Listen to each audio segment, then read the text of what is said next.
that when the nation is under extreme threat, leaders must embrace extreme compromise. He believed power was not an end, but a means to an end, and it should be used towards the desired end.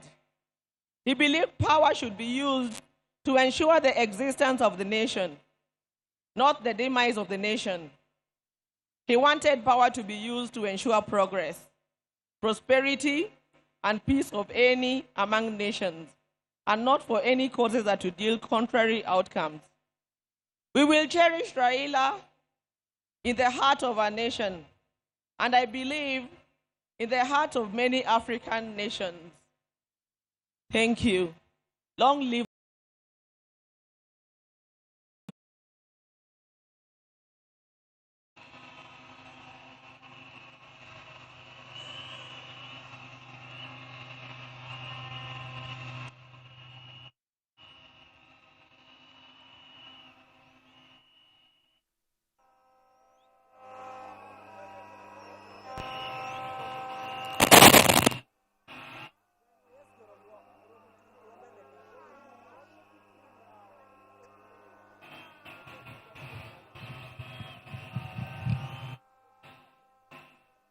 Your Excellency, the President of the Republic of Kenya, William Samoei Ruto, Your Excellency, the former President of Kenya, Uhuru Kenyatta, Your Excellency, Dr. Obasanjo, the former President of Nigeria, and Your Excellency, the Deputy President, Professor Kindiki, and all protocols observed. I now take this opportunity to invite my nephew Junior to come and make his eulogy and to eulogize his father, and then we'll give you the next one. I'm standing here on behalf of the larger Odinga family, but we are starting with the Raila's family for eulogizing. So, Junior, where are you? Thank you.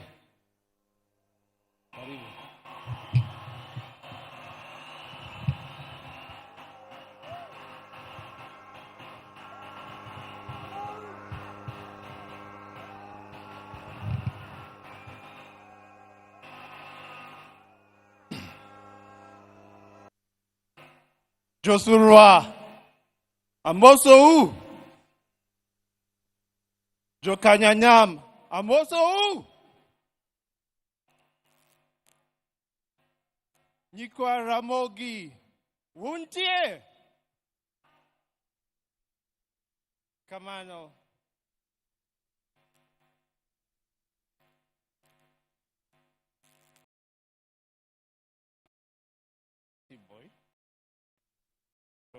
Wangi Weloma dignitaries. So,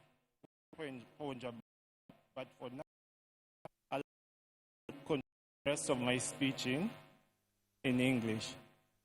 Gimodo Arani Wachung. Let's just take a moment of silence for our late patriots. So, if you could all just stand up for one moment of silence.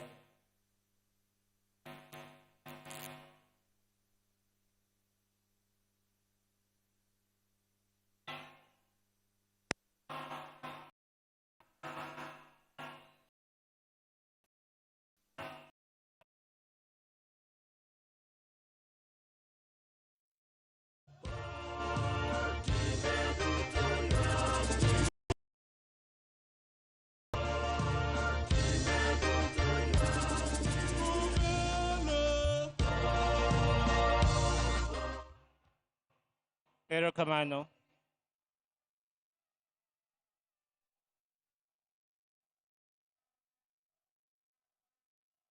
Your Excellencies, distinguished guests, welcome to Bondo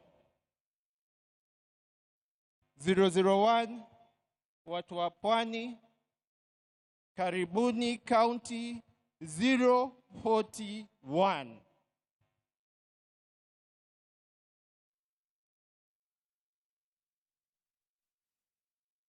I think everyone has seen the past 3 days. We have brought Baba's body home. I've traveled with Baba's body halfway around the world from India. It came home. You all watched through the expressway, Kasarani Stadium, Nyayo Stadium. We flew to Kisumu, and now finally Baba is home. And for that reason, I would like to say a very big thank you, Erokamano, to His Excellency, President William Ruto, and the entire government of Kenya.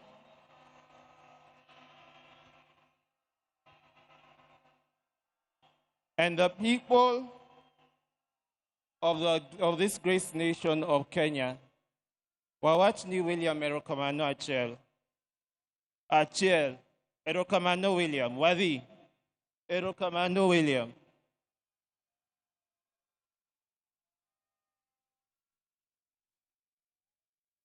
You can see me here. I'm dressed in white because I feel the past 3 days we have mourned Baba, we have cried for Baba. I myself have been very exhausted, but I'm still strong. Nikech, I know that's what Baba would have wanted.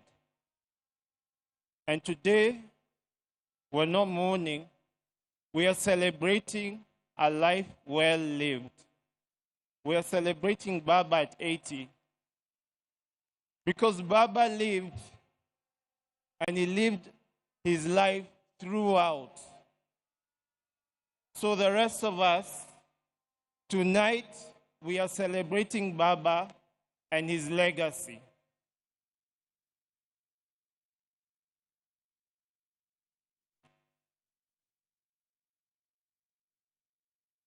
Before I continue, just allow me to invite one person up on stage. My sweetheart, my beautiful, my lovely Chungwa. Someone who understands me.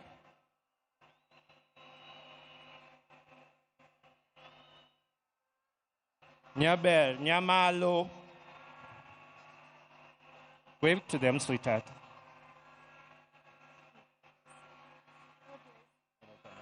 Erokamano.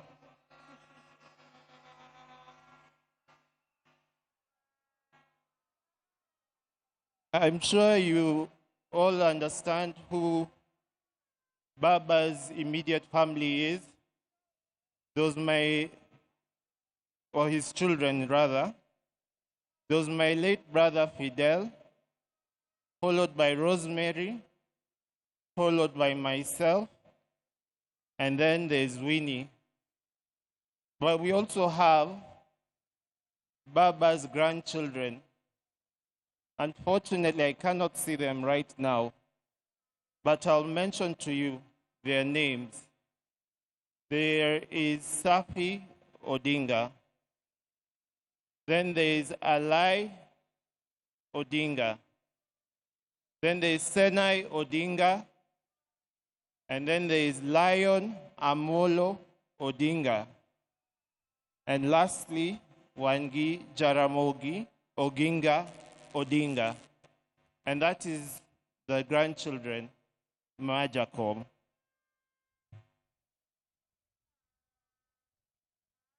I'd like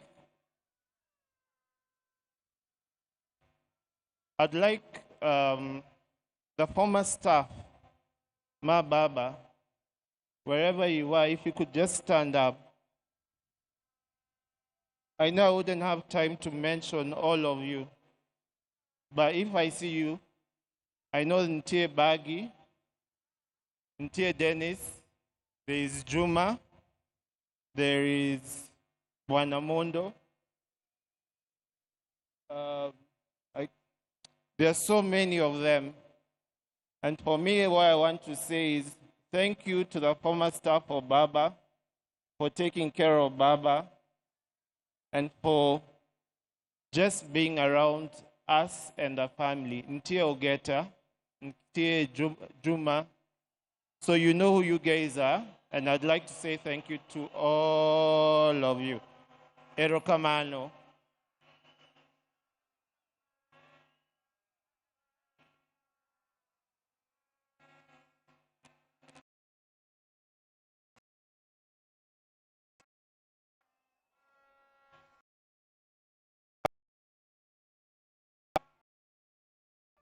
The spirit of Baba, I want to say Erokamano. Because Baba gave all of us his life. Today is to say thank you back to Baba from all of us. So, refrain kawono and Erokamano Baba. Whatever one time. Erokamano Baba. No akawinju. Erokamano Baba. Okay. For Baba, you gave all of us your life. You stayed with us, and you showed us how to live a good life. And for that, we are extremely thankful. Erokamano Baba. Baba, you left us with your vitandawilis. We will miss them. We'll miss your fun, your joy, your laughter, and we'll greatly miss you and all the dancing styles that you used to have. Erokamano Baba. You taught all of us the Constitution and how to be lawyers and to follow and stand for what we know. I'm stammering like Baba. Erokamano Baba.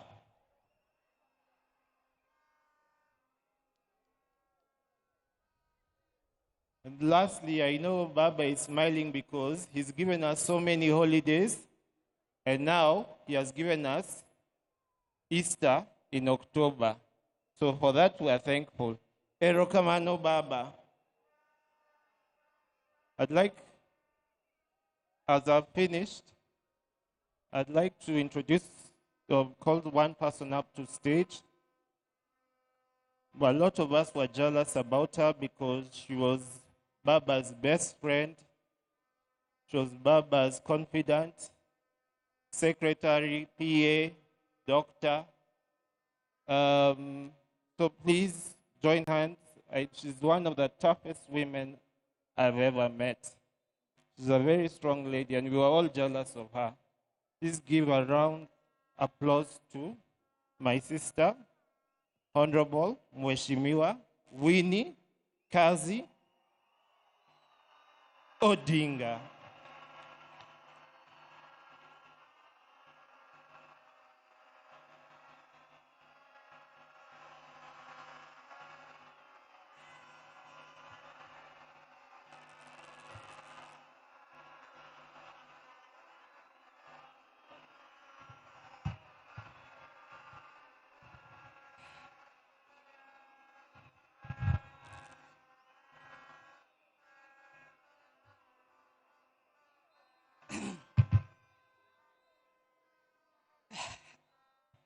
I always forget salutations, but Your Excellency, dignitaries, fellow mourners, and all protocols observed.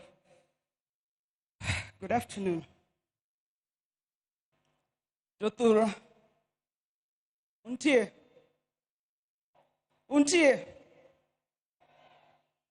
Baba Nendo. Oyweyo. Ajigi. Ere ajigi.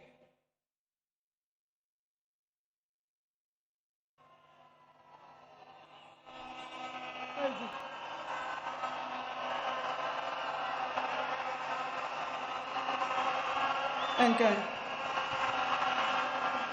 Huh? Yaneka.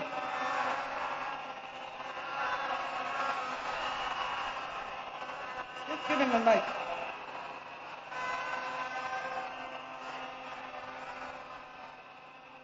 Give me my mic.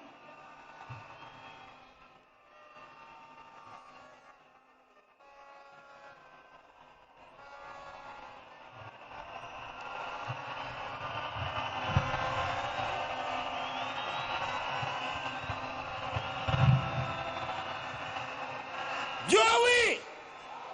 Joey! Go Joey Negwambo! Joey! Joey!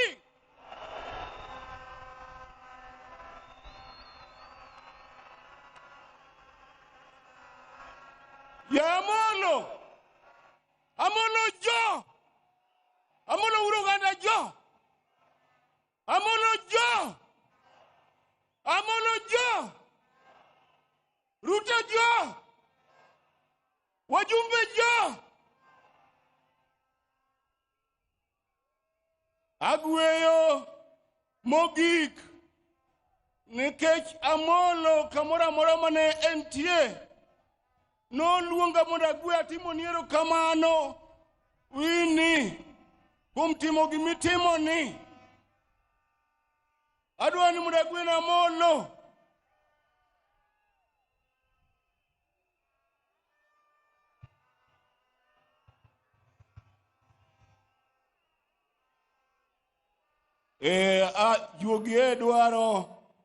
juogi dwaro ni mondo ayud sigara maber nikech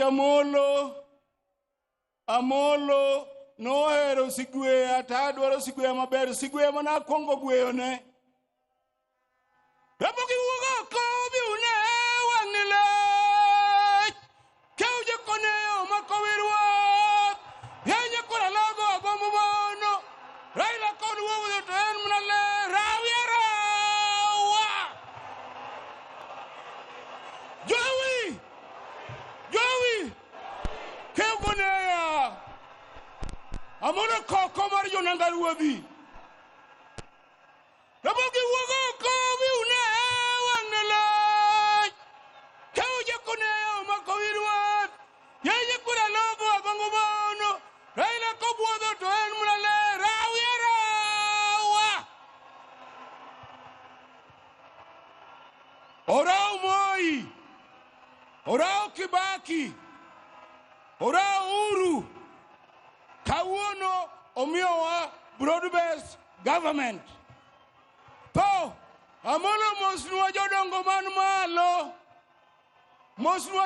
man malo piny osiko to ok sikie Ogiajira ura chulo ke ugo kura mondo dhi konyo sakota the head of the money nyara kum kote kwate jokalongni ajiki kodhi amo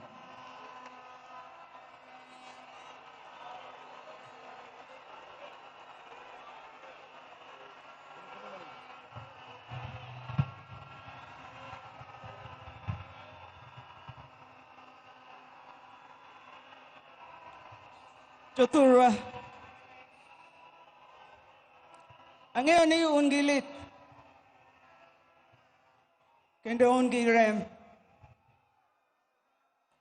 Beduru mana gi kwe kende. Nyasaye biro miwa loch. Ji osebedo kawoyo marach e wi bondo ka. Wakuod wigi. Kendo wanyisgi ni bondo ka nigi sibor.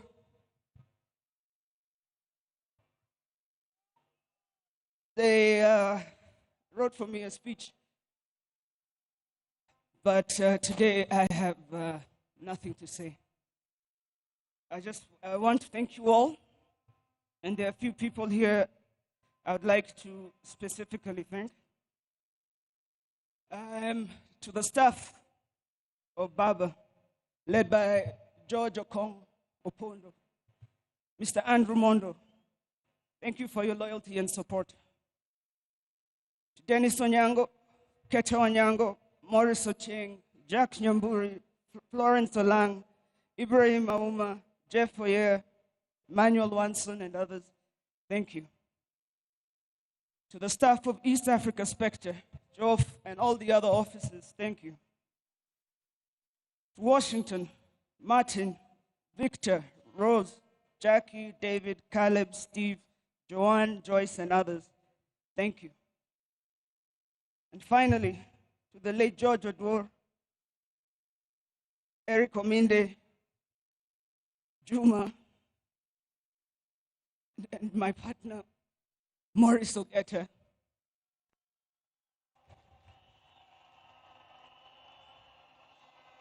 On behalf of the Odinga family, thank you all for your love and service. Your Excellency, our people appreciate you honoring our father. Thank you for standing with us. You should also know, in case you are wondering, I'm ready to come back home, if you are wondering. To all the leaders we visited around the world, I will return personally to thank you. Thank you, Kenya. God bless you all. God bless the Republic. God bless Baba's legacy. Long, the king is dead, but long live the crown. Thank you.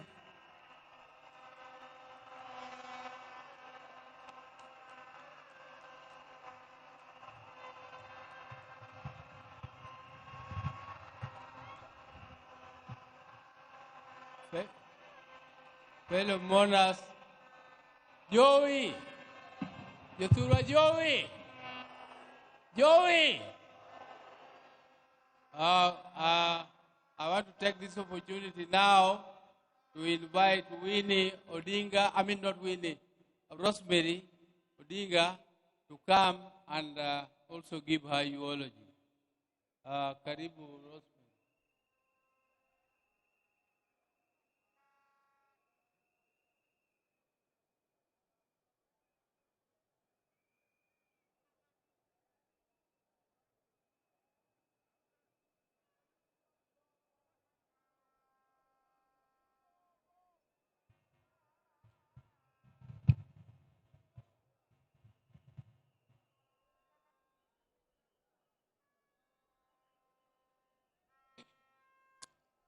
His Excellency, the President of Kenya, Dr. William Ruto, Deputy, Dr. Kithure Kindiki, as well as Madam Kithure Kindiki, all heads of state who are here, all protocols observed, ladies and gentlemen, good afternoon.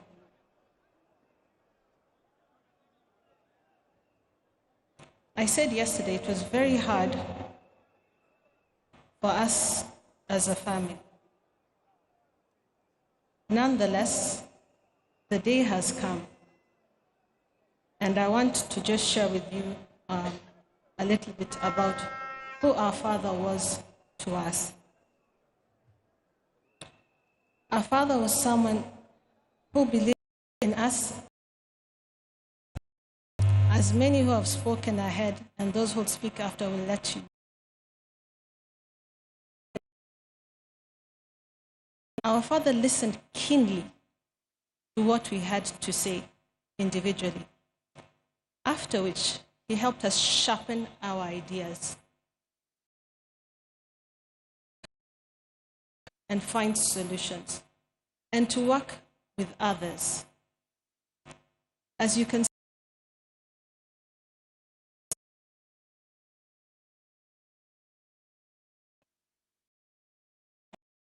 we will continue to work together and to work.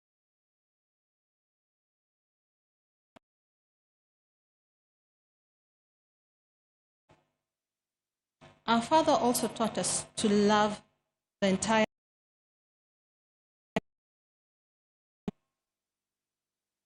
Today I want to urge all of you who are here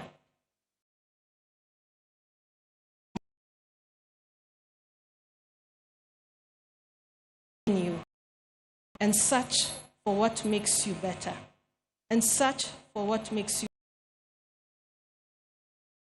When we do that, we will honor what Baba would like us to be: better, stronger, sharper. So with that, and not so much, I want to thank you all as well as Baba. Asante sana, Baba.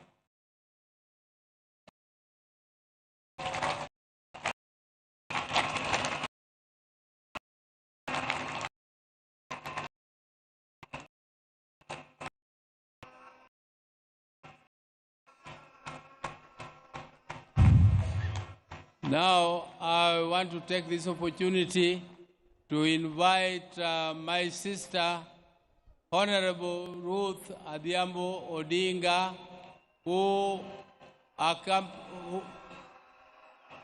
was with Jacom in India, and Jacom died in their presence with Winnie. Say a word of hello.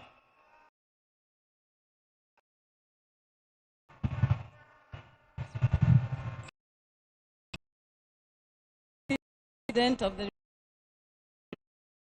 the Deputy President, former President Uhuru, all protocols observed. I'm also Udutoni Okweuru. Okweuru. Kapokaloso, Toda Heronimondo, I introduce. And go wadwa manalowo. Wadwa manalowo, iluongo no sewe. Osewe nenigi nodnindo, to negi ajaode. Odwa mana no mosu daka achiel. 1 minute. Okay. To His Excellency, the President, Mama Ida, and everybody. Nyinga entabu osewe, and your Jacom, Adhiambo Emanelu Ojaoda. I'm also the area MCA. So I'll take this opportunity to welcome you all here because this is my ward. To Ohula Omuomowa Takwa Imama Minpin Nikikiwe Ulani Odhikodwa Ne Dr. Buru, ne Dr. Wenwa, Beryl Adhiambo, and the entire Odinga family. Let us keep together as always. To Raila's 3 children, we are not only proud of you, but thank you very much, and we expect to see Baba in you. Are you Aramola? You are eating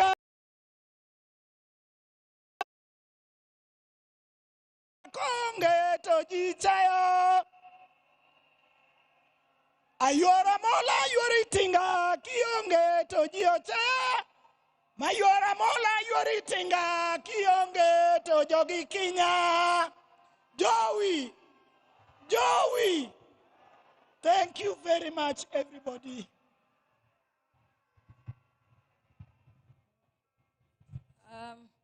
I'm also, many of you here never knew that I have a right hand. My right hand is here today. Alme nakendoga yoga nakuja.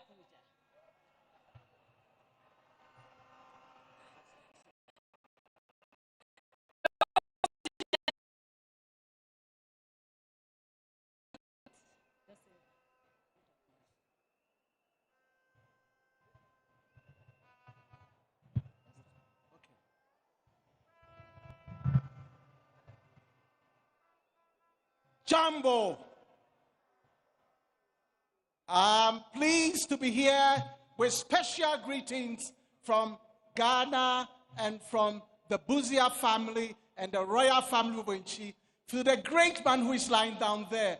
And I'm so pleased to be here, a man who stood for justice for the whole of Africa. So I'm here, I'm so pleased and honored to be part and parcel of this process, saying a farewell to one of our finest and greatest. He was a man, a fine person with a finer mission and the finest vision for our continent. That's why we're all here today, and also here with the family. Thank you.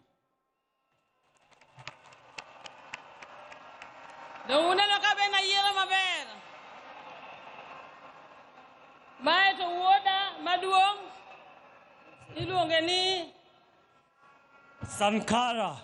Raila Odinga Busia. Joey! Joey! Joey! Thank you. My water Martin, Achakena Gola. Gola was my third born brother.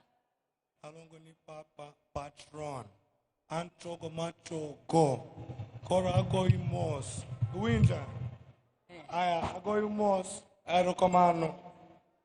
Thank you. You can go and sit. Yeah.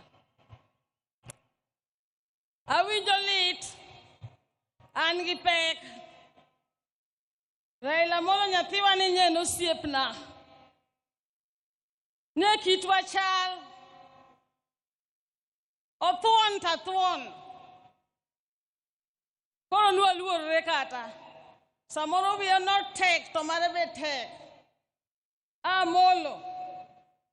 Ah luo. Aluo Bodoginga. Gimeri. Hey, nyate moto tama. Baba Nyasai no heri. Idi Roginga wonu. Idi Irmeri. Imos Gidute, Imos Tobias, Imos Albert. Imos Mwodo Galogo. Iwe Nise Chandria Hinya. Ichandrine Kenya to Kenya no Kanekata. Wodo Dingi Chandrine Kenya. Ithoki Chandrine Kenya. Viwa.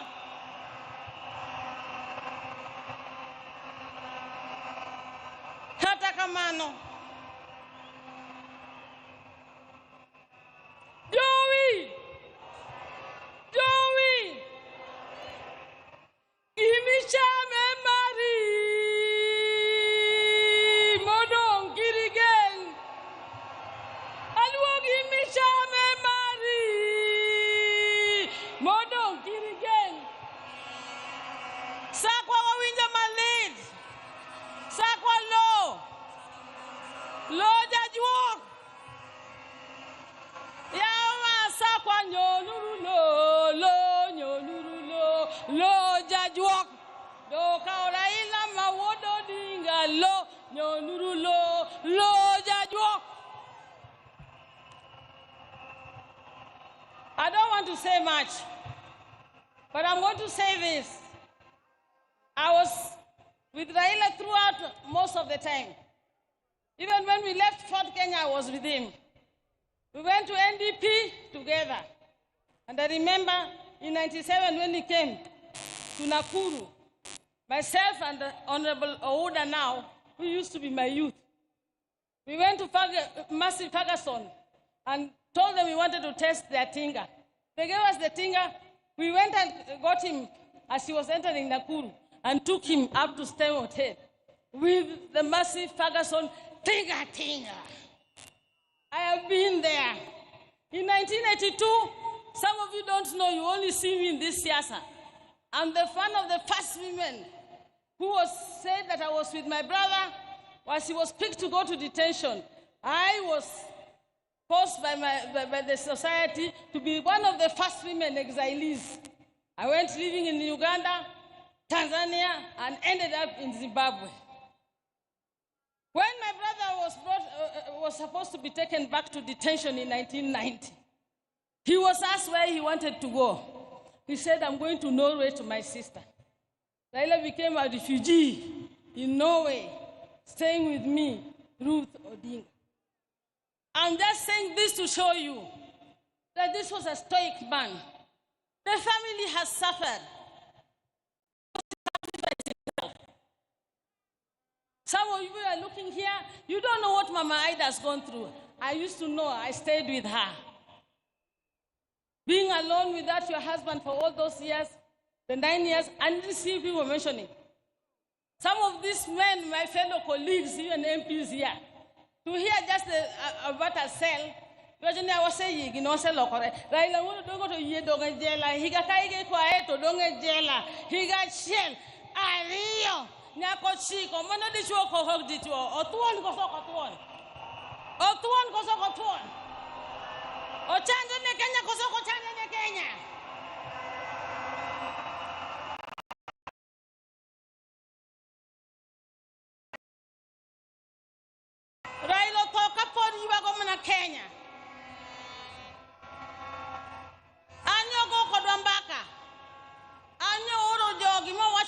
nyona ticket. Ago erokamano ne joma ne nigi Raila out to last minute. Kogoga joma ni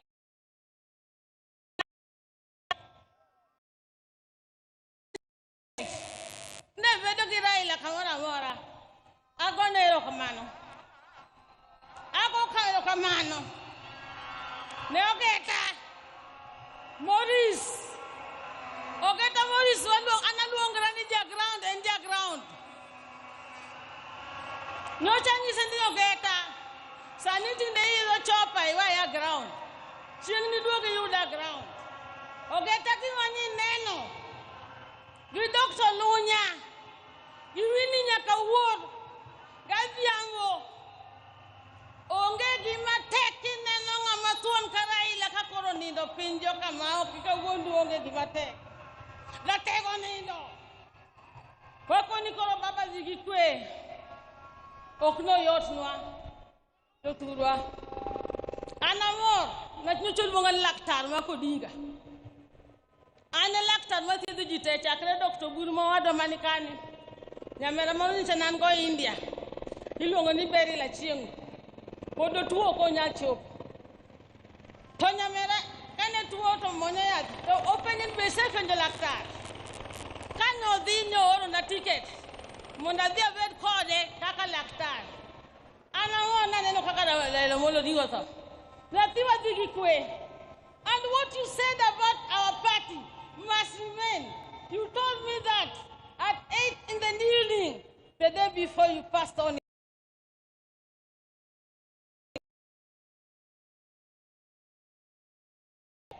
ODM must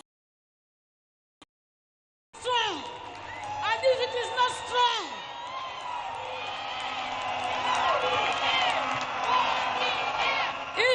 strong, ODM!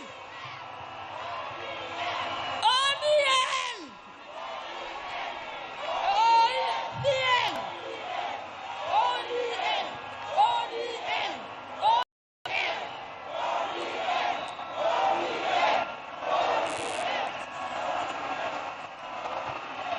ODM must unite. We cannot have an ODM in Guinea, another ODM being led by some other people, another ODM being led by the few people who think they own the party. ODM belongs to all of us. Some of you who want to take it now don't even know how we started ODM. ODM in Marwa. And we are going to go to any negotiation table with a strong, united, one ODM. That's why I want to make more.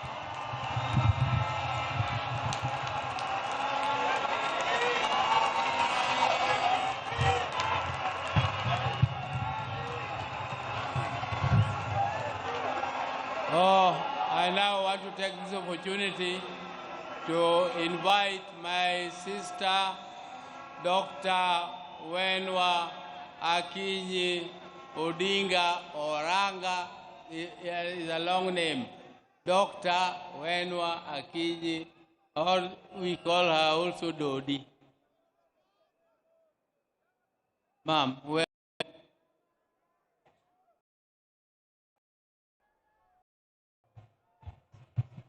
Thank you. Thank you, Your Excellency, William Samoei Ruto, and all protocol observed. Joturwa, and usewinjo ganyeng no, usewinjo nyeng mano wadga kinyi, ani akinyi no, kora adwa introduce, ane maduong, kuom nyi Jaramogi, ane maduong, yawuoye manotelo, oburu ne duong, kae Raila, kaya gola, rokwom nyiri ane maduong. Omyo entija, it is my responsibility to introduce the other Jaramogi's daughters. I'm here, they are here.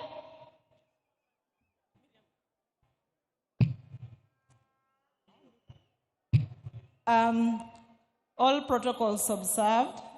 Your Excellency, the President of the Republic of Kenya, and Your Excellency, former President of Kenya, Honorable Uhuru Kenyatta, my sister-in-law, Canon Dr. Aida Odinga, and the all distinguished guests. I'm Pauline Oginga, I'm a County Chief Officer, Public Service Administration, County Government of Mombasa. So I would wish just to say that we've been students of the late. He was a brother, he was a mentor, he was a supporter. He's someone who encouraged me to realize my potential. So in losing him today, I've not just lost a brother, but I've lost a strong support system. Our father died when we were young, and our brothers took over. So today, I feel bereaved twice. So for all of us who are his students, it's upon us to make sure that our spine is strong. We implement all that he's taught us. Long live the king, and long live the crown. The king has gone, but the crown is still there. Jaramogi family will fight on. We'll stand strong, and we will prove that the genes are very strong. Thank you. Thank you. I'll write on the protocol already observed. I will not talk, but I will just clarify on my name, because when I was reading the eulogy, I didn't make it clear. My name is Emily Anyango Oginga, and I'm a sister to the late Honorable Raila Odinga. I'll just say sorry. Sorry to the whole world. Kenya. Sorry to the Luo. Erokamano. Long live Baba. Go well, Jakawur. Erokamano. So I also have my people here, my children. Let them introduce themselves.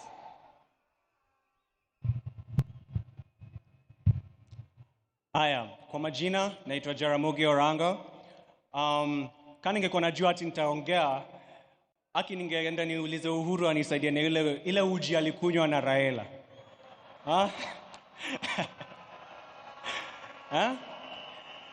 Juu sasa siwezi simama hapa niseme ati naogopa kuongelesha nyinyi wote. Kusema ukweli, niko na jasho, natoa jasho ingine mbaya sana hapa juu. Lakini kama ningesema hapana, mjue hata mimi mamangu ako hapa, na hata mimi nataka kuishi hadi 80. Mimi nataka kufika 80, na kama nimesema ati sitaki kuongea, hata mimi mngeniweka tu pale tu. So mimi nataka tu kusema kuna tu mtu mmoja unajua Raila ni mtu, labda ulikuwa unampenda ama uko unampendi, lakini ni lazima ulikuwa unamheshimu. Hivi tu vile tunapendanga kupinga serikali, unajua ni huyu mtu ndio alituletea hiyo, he gave us that ability to do that. Na sitaki kusikia ati ni mtu sijui alikuwa anapenda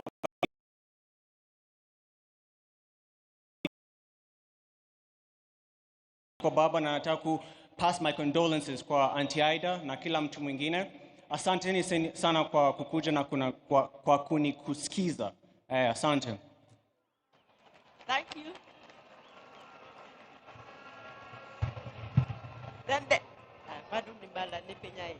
Then there's my daughter, Miriam. Let her introduce herself, but she's also a musician. I'm also Ujite. I'm also kwa majina naitwa Miriam Wenwa Oranga. I am the niece to late Baba, so I won't say much, lakini niko na education ningependa kupeana kwa kila mtu, and just kusema poleni sana kwa familia.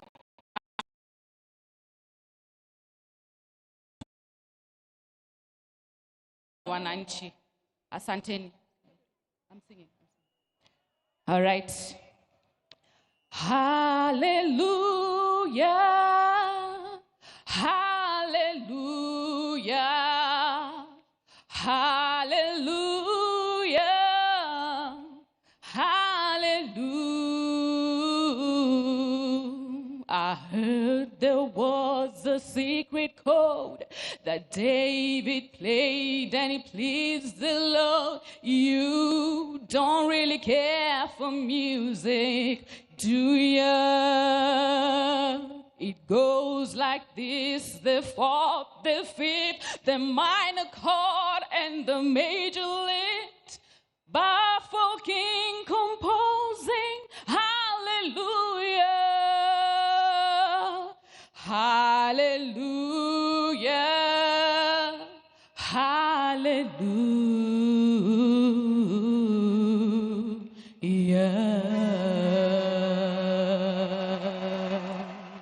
Rest in peace, Baba. Asanteni sana. Thank you. Yeah, so now I'll have to say something. By the way, this is the most difficult eulogy that I have ever made. I'm not a guy, Lakini for the first time, I'm in Yokatekna. My father used to call Oburu Wod Komolo Ondugu, and he used to call Raila Wod Luo.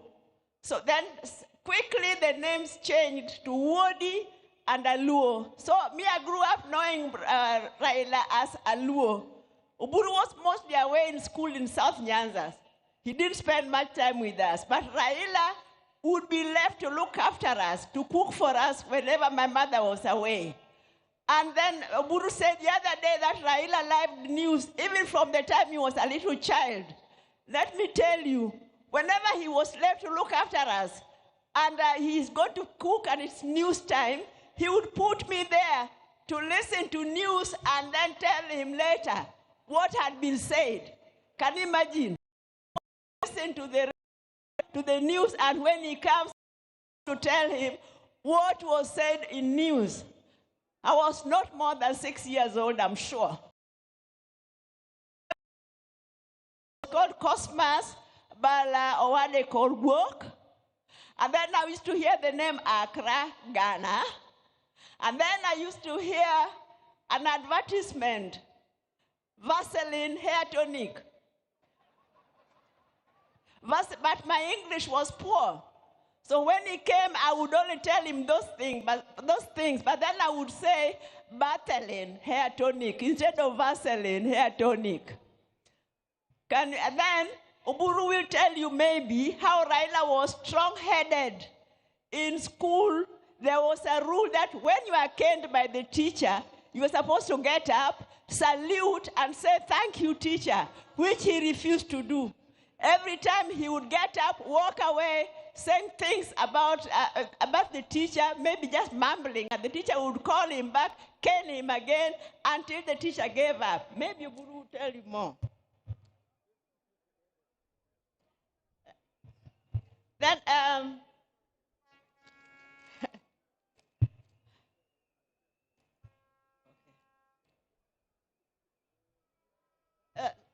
so Raila was a very, very disciplined. When he was a lecturer at the University of Nairobi, and also later when he was a director with Kenya Bureau of Standards, staying in his house was a nightmare. He would wake us up at 4 a.m., no matter what time he went to sleep.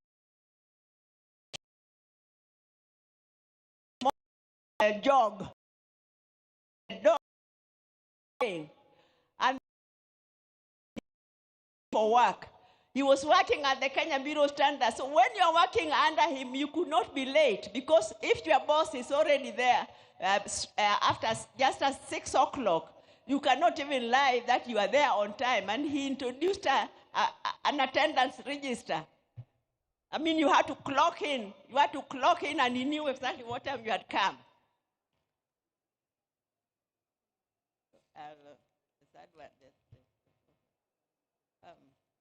Sorry.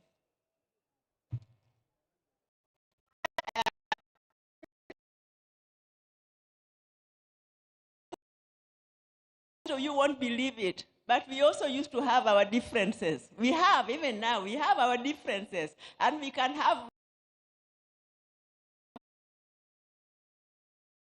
very hot arguments. You'll see that when he's telling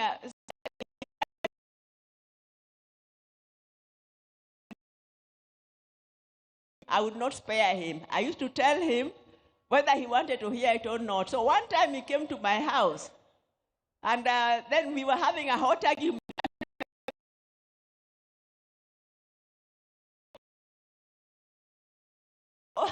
Obodre chota luwe kuro. Go walk, obodre ta aluwe. We going back to the cat. Aluwe akoneni adagi. I've refused. Nimekata adagi. And then you can't believe it. That the following day, we were talking on the phone, laughing as if nothing had happened. That's the way he was. He was magnanimous. He was forgiving.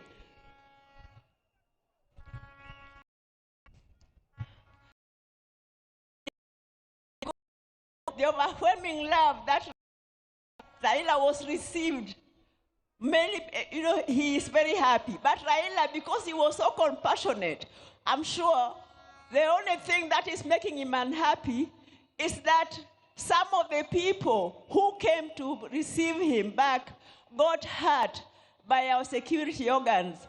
I know you are supposed to be peaceful, but even our security organs, surely, you are well trained. You should be able to control a rowdy crowd without killing them, without shooting them, without hurting them. So as Raila's tribute and respect for Raila, let that be the last time that such a thing happens. I think that would be a befitting remembrance for Raila. Let me just say that there are few people. Ogeta, Morris, your father, you were behind him. Even at the last minute, the last talk, the last jog, the last step he took, you were behind him. Winnie, Chogo, thank you very much for being with your dad when he was sick. As for Abiambo Nyakamami, Ruth, I don't know what to tell you. We planned with you together that you should rush to India and take care of Raila, and you are updating me every day, several times a day, and even that last day, when you told me he had collapsed, you kept on calling me. I was the first person you called until the last minute when you called, and now you are just crying. You did not talk, you are crying. So the two of us, we just wept. We wept for the second last son of our mother, Mary. Now, Oburu, you have been guiding us very well as a father. Please, I know that is your best friend and he has gone, but you please continue keeping us together as a family. Mama Ida, you are a strong lady and you have a beautiful family. Please continue putting us all together. I think that thank you very much.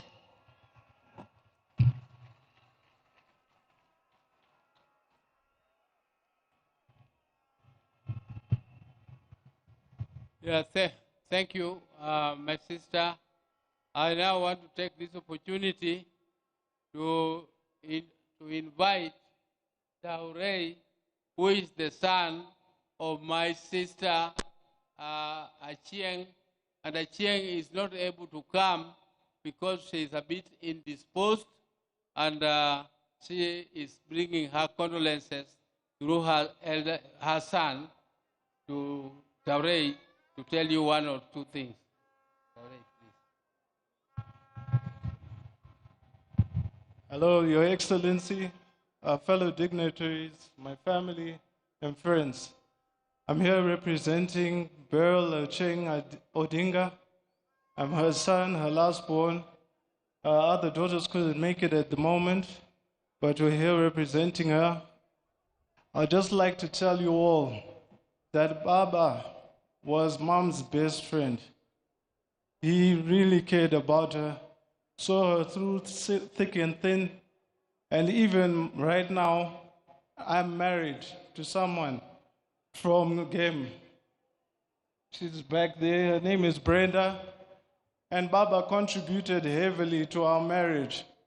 He To this day, you can still hear him telling us the same things over and over. Your marriage is the strongest thing that you have in this life. And I just want to thank him for that and everything that he contributed towards our family. Thank you.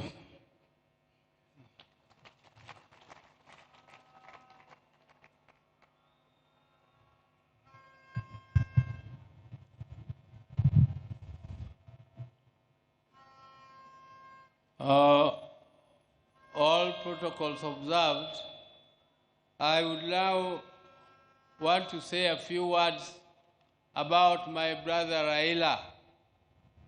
I want to tell the mourners today that I have lost my best friend in life. I will never have any other friend like Raila.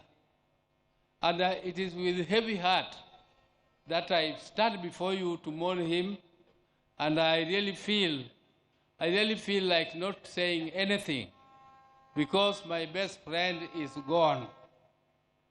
I would like to tell you people just a little bit about Raila.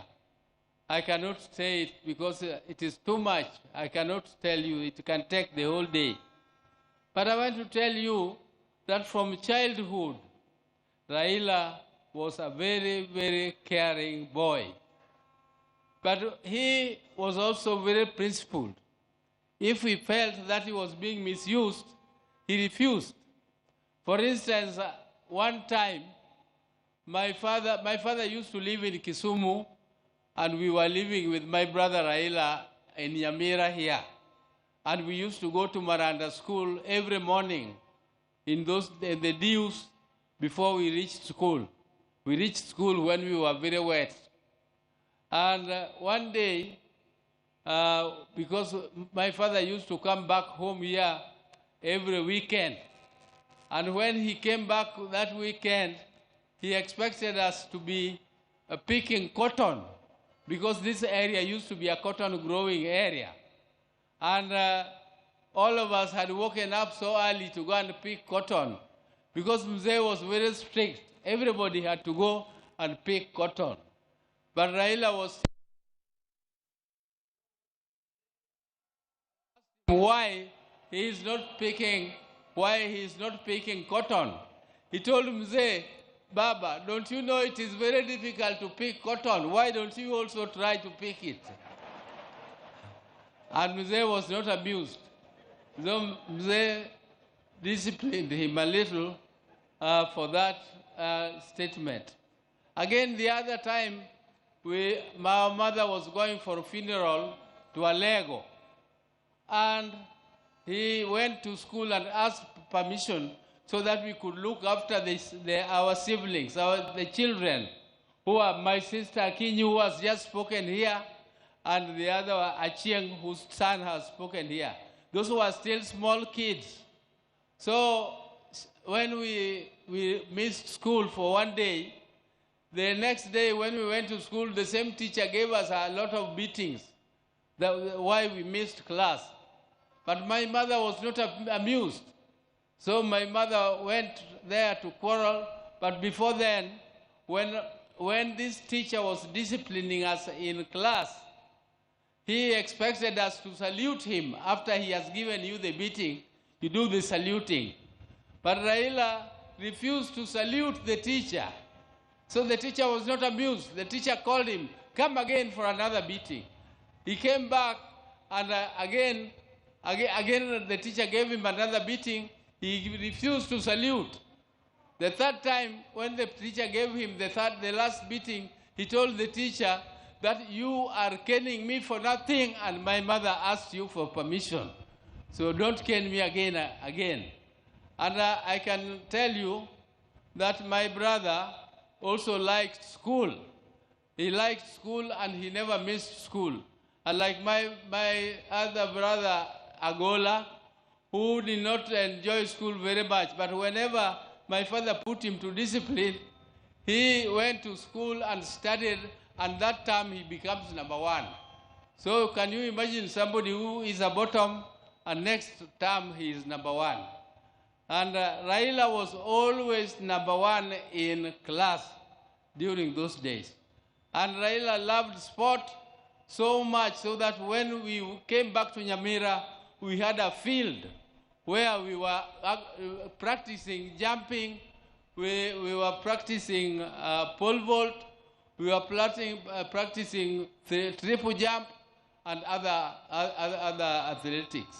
So Raila became a member of the management of the Athletics Association later, and he was a great lover of football. His team was called Arsenal. Raila is and he was also a patron of Gor Mahia. He also became a patron of Gor Mahia. And recently, you remember, when Kenya was participating in the football match for Africa, he was with His Excellency, the President, at Kasarani Stadium to cheer. And whenever they were there with His Excellency, Kenya team won. It is only the day when His Excellency missed the football and Raila also missed the football that the Kenya team lost. But, ladies and gentlemen, I don't want to bore you with the long speeches. We were with Raila in Germany. If you people see, he has some mark on his head. There is another mark here on his mouth. Those were, the one in his mouth was in Kisumu when we were playing at the place where Ofafa Memorial Hall is now placed. And we were playing and jumping over mango trees. And Raila fell down, and I had to carry him on my back. And other people were laughing at me that Uhuru was crying. I know Raila, wewe umeumia. Raila, angeumia. But there it was. And the other one was in Germany. He met that accident. But he was a very brave man. I tell you, one day, when 1982, when there was an attempted coup, and my brother was arrested and charged with treason, I tell you, that was another very, very sad moment for us. I went to see my brother at committee prisons, and when he was in the black uniform, which is only for people who are in the death row, and I saw him in that uniform, and I cried. He was laughing and telling me, this is nothing, all this will go. I told him, how will it go, and you are on the death row? I was really shaken when I saw him in that type of uniform. But Raila was so brave. When he was fighting for justice, he braved it and he never feared anything. Even if he saw police throwing tear gas and doing whatever, Raila would face it. He would face it head on. He would not go back. Even when some of us were so scared,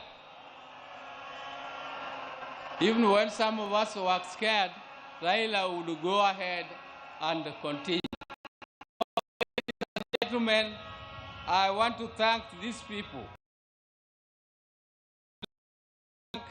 His Excellency, the President, who has stood with us right from the time I told him that Raila was sick. We were with him and Raila, we sat down and we organized and he agreed. And he is the one who organized the transport which flew Raila to India for treatment.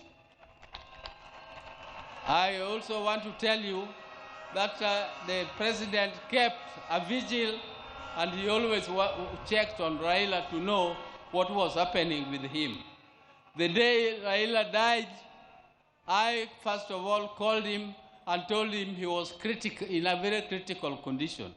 I was told by my sister, Akinyi, that Adhiambo had called from India. So I called Adhiambo, and then within no time, Akinyi told me again that I called the President again and informed him, and he was very sad. But he organized everything. All this arrangement would have been too heavy for the family. I don't know whether I would have not collapsed if this was placed on my shoulder to take care of this big crowd here. Thank you, Your Excellency. Thank you. I also want to thank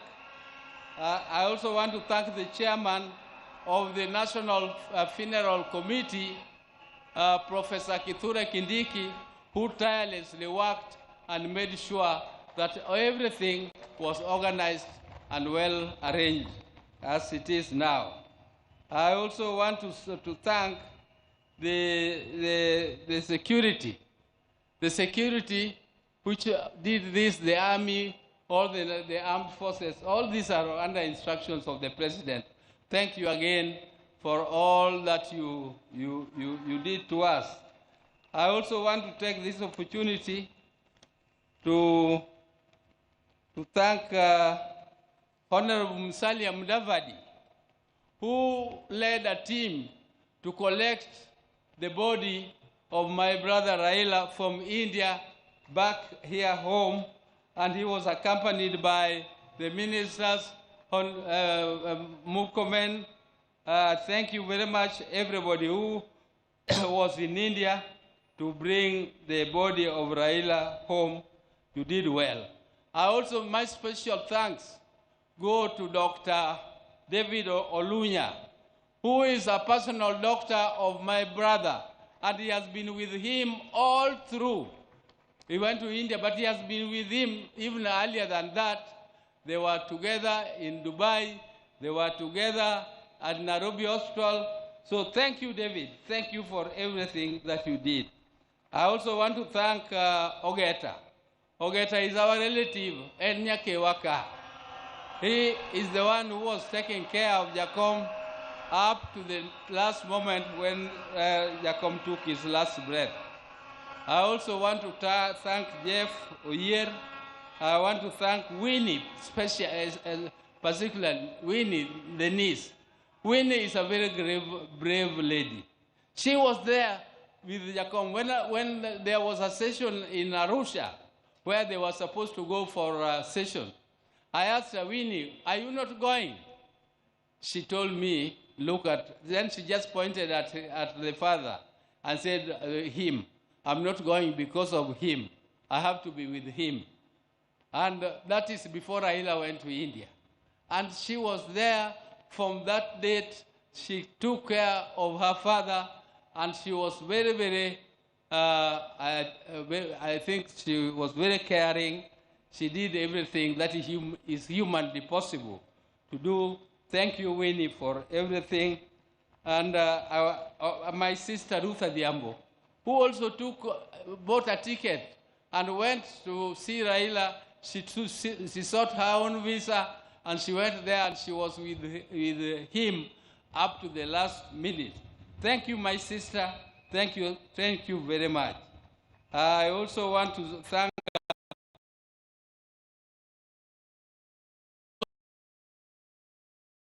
tickets, and he was with Raila all through. Okay, Raila, thank you very much.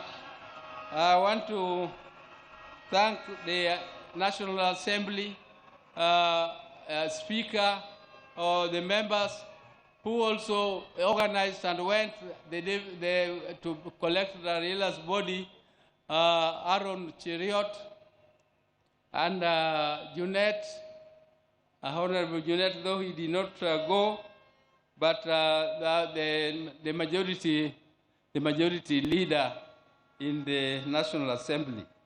And I also want to thank all the visitors who have come.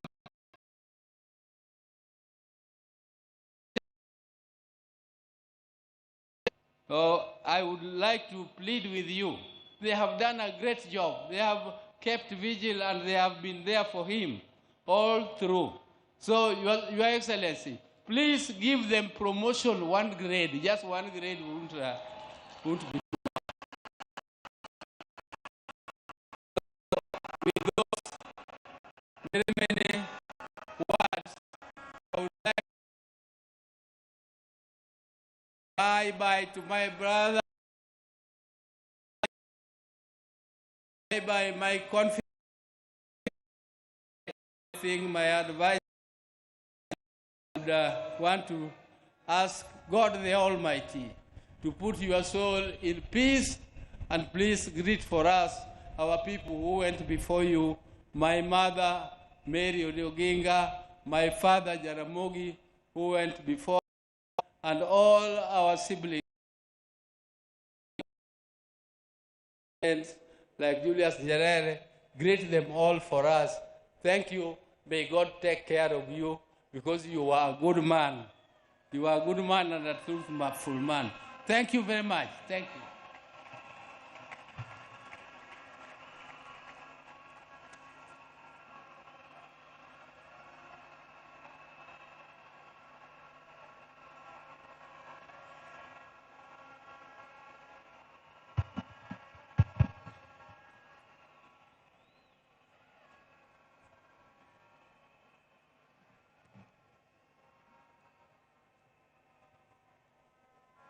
Now, I want to take this opportunity to call the spouse of Raila Amolo Odinga.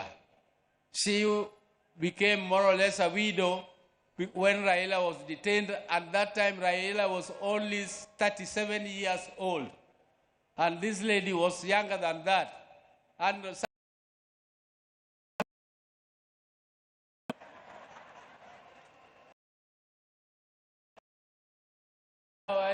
as you come, I forgot to introduce my spouses. Dr. Ann Oburu, where are you? Dr. Ann. And Judy.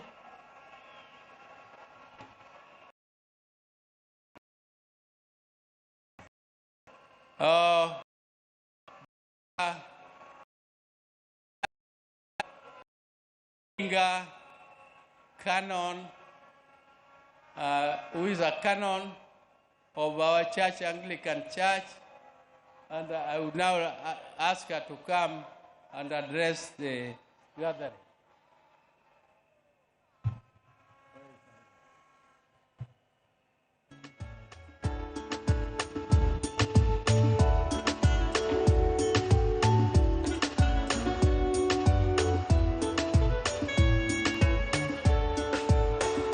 Sisoloya gidala dala mar sayun timbe mag pini osina kata luen kenkang kata richo butona magawe yoni Yesu emsalaba Sisoloya gidala dala mar sayun timbe mag pini osina Katalwen genga kakarisho butona magawe yoni Yesu Rokoro Imani bona dosyo edada Gorere Imani genga Katalwen genga kakarisho butona magawe yoni Yesu salaba Mona dosyo edala Ereki mani genga Katalwen genga Katarisho butona Magawe yoni Yesu salaba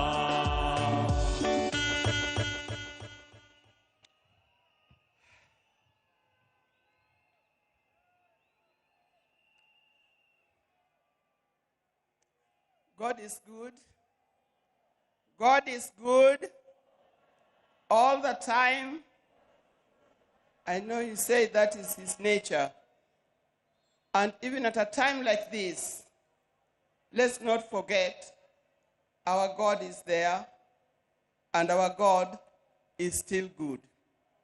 He'll never leave us. He'll never forsake us. I want to begin by thanking the people of Kenya, the people of Africa, and the citizens of the world who have joined to help me bury my husband, the father of my 4 children, Right Honorable Raila Amolo Odinga. I never imagined that this would fall on me to lead the family and the world in burying Raila. I hoped it would be the other way around. With pain, without lamentation, I accept the will of God.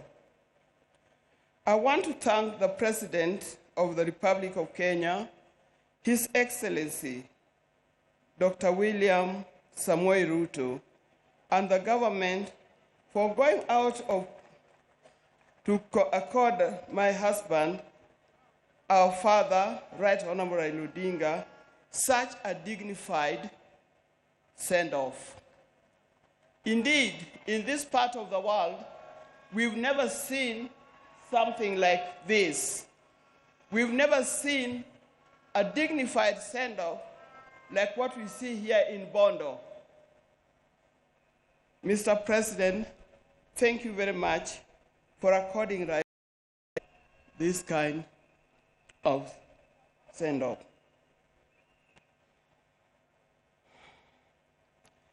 Mr. President, my family is grateful to you for being a man of his word and a man who stands with friends after committing yourself to do so. Thank you. I want to thank the leaders of Kenya. I was looking around and said, whose name do I mention? But all of you have been very close to Raila. When I look back, I see people who are very close to Raila as friends and colleagues in the life of Kenya. I want to thank specifically former President Uhuru Kenyatta. He's a true friend. He stood by us.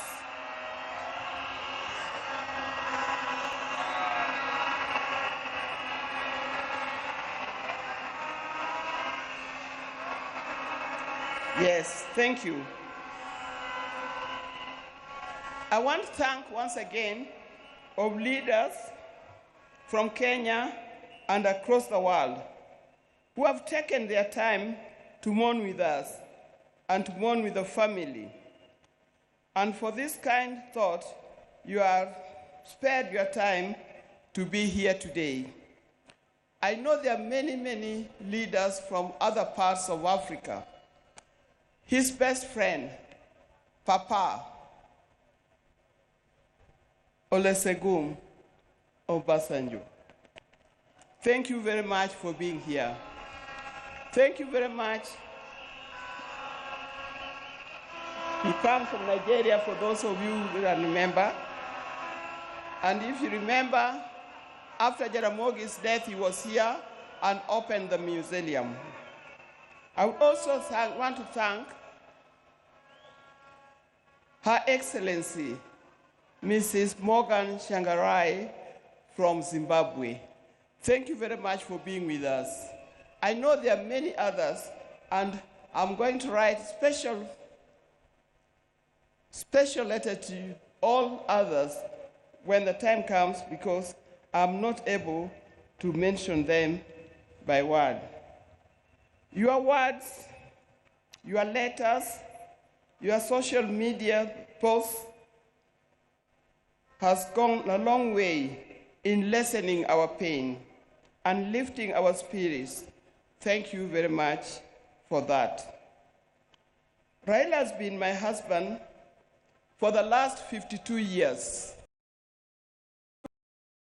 Are younger than 52 years. You could easily have been our children. Like all the couples and families, we also had our ups and downs. But we've learned one thing, and that is we must talk straight to one another.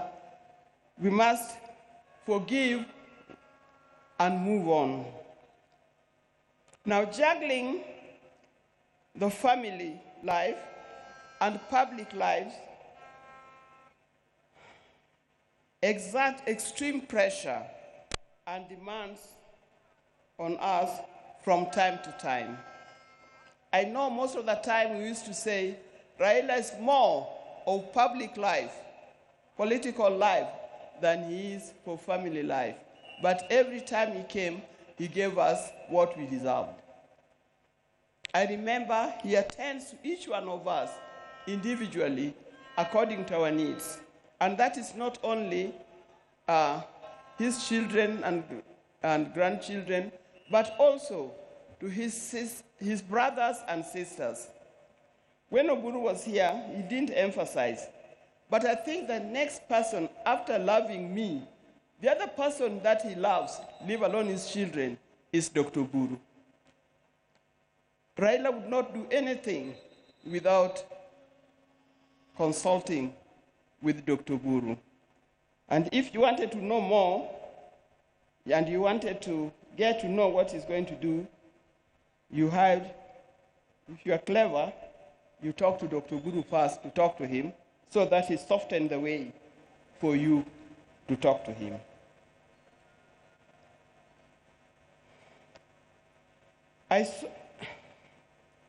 Through all this, what remained unchanged was our commitment to each other.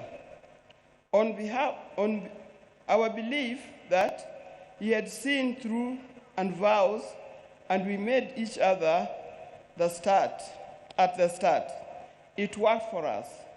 It was through the tumultuous years of detention, years of exile, and decades of commitment to the people of Kenya and the people of Africa. The detention years and years in this exile tested our family in a way only the family can appreciate. It was not easy. But all the time, when he was away, either in detention or in exile, I knew he would always come back. This time,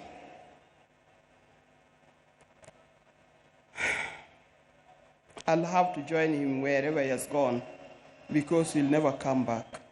But the spirit lives on. When I first met Raila, some 54 years ago,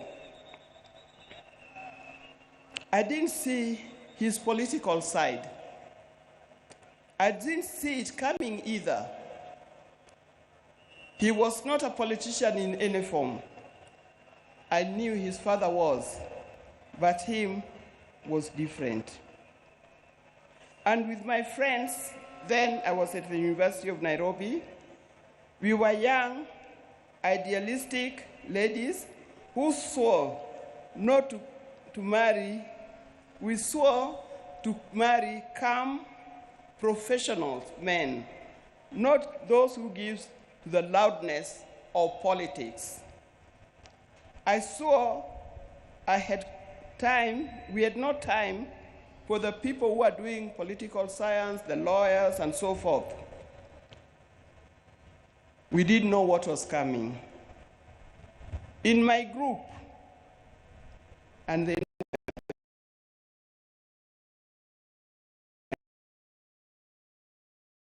Gladys Okoth, Deborah Kiai, and so forth. You know you.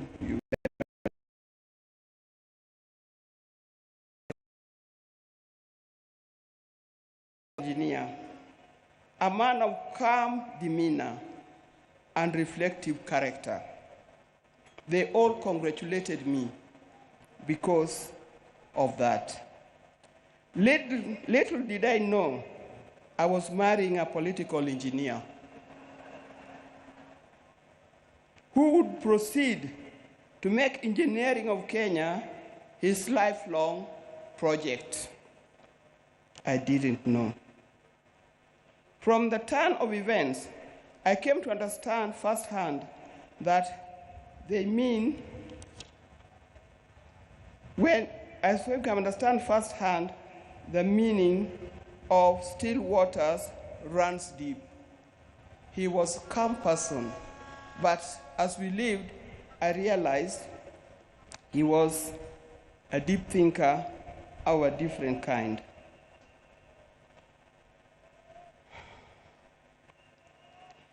From this turn of events, I come to understand firsthand that Raila was not just an ordinary engineer, political engineer. I evolved, adapted, and handled challenges that came my way, courtesy of being Raila Odinga's wife. And those challenges were many. I know if you are to ask the spouses of these politicians down here, they'll tell you the challenges are many and not easy to cope with. I learned that if you're a spouse or politician, inherit his friends, but don't inherit his enemies. Why do I say this? Because you'll be standing there, you'll be sitting there at home, thinking so-and-so is an enemy of my husband, because he belongs to a different political party or he comes from a different area. I tell you, you will be wrong. Don't inherit in his enemies, because tomorrow you'll find that those people that you thought were his enemies are his best friends, and you'll be left out. Be careful when you are handling his friends.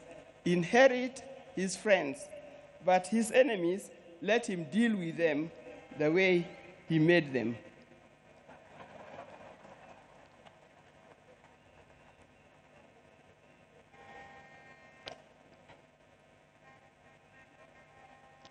After going through it all, I had a chance to marry. If I had a chance to marry him, I would marry him again. I would be happy to do it. But this time, I would marry him knowing I'm marrying a politician, not just an engineer only.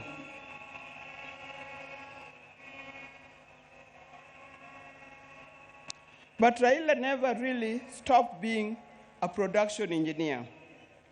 It has been said, but he also practiced it. He started the East Africa Spectre, the company that manufacturing gas cylinders, and that is thriving in that. Those who are working for East Africa Spectre, please try to keep up his legacy of making it a real big industry that Raila intended it to be. Raila was always disturbed by the fact that Kenya was not moving as fast as he expected. At the turn of independence, Kenya was at par with countries like South Korea, with countries like Thailand. I think we're even ahead of many other large countries. But these countries have moved very fast. They've moved very fast to be first world countries. Kenya, we are still dragging a little. This thing can be changed. I've traveled in many countries. In 1995, during the International Women's Decade that was in Beijing, we went to Beijing, the women of the world.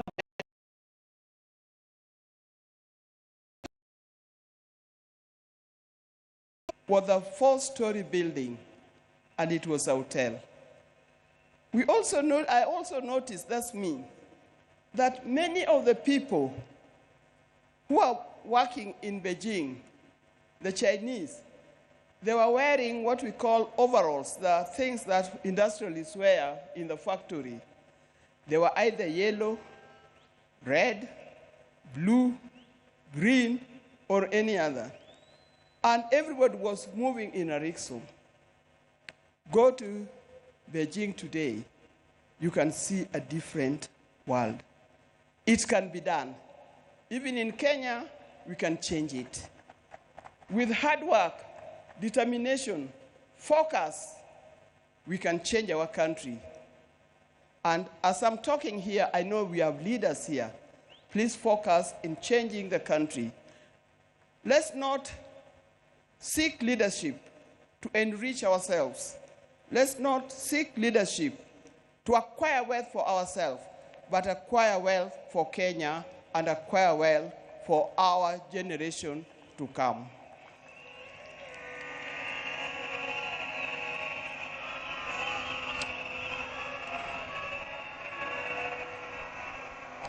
In the name of Raila, I appeal that we focus on national wealth instead of personal wealth. I appeal that we work on quality education, education that will lead us to be people that God made us to be. I appeal that we have our nation in order, correct our health institutions so that it gives us the kind of life that we need to live. There are many others. Dear Kenyans, today I surrender Raila to friends,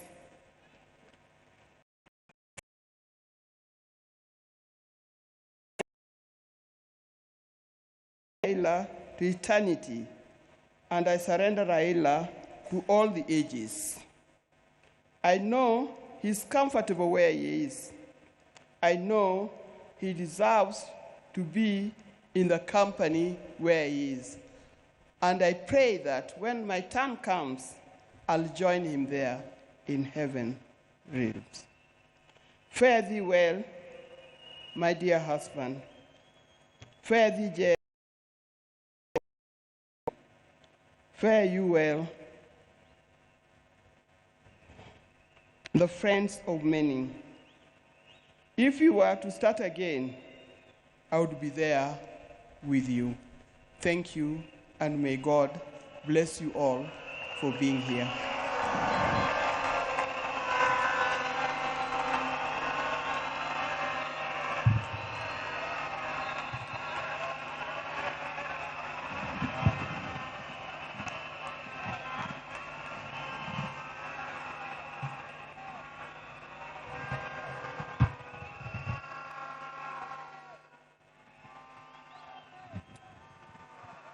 Your Excellencies, fellow mourners, we have given the family ample time to eulogize and pay tribute to our departed leader. I want to request that the speakers that will come from now to focus on the occasion of today and be very brief, and other than perhaps the president and the retired president and President Obasanjo, everyone else, no one should speak for more than 3 minutes. Otherwise, we'll be here until night. I want to urge us respect and to the point. I want to request Honorable Millie Odhiambo to come and read out in acknowledgement all the names of the members of parliament present and say a few things before, after she finishes, so that I don't keep on coming here. We will have Senator Ledama Olekina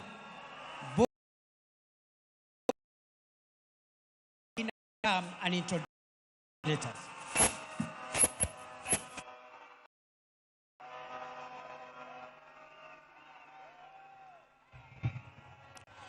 Your Excellency, the President, Dr. William Samoei Ruto, all the dignitaries here, Mama Ida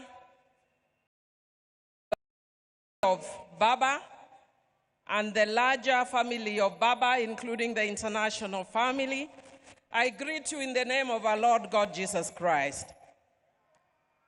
Your Excellency, my task is very little. As you know, sometimes I am called a bad girl.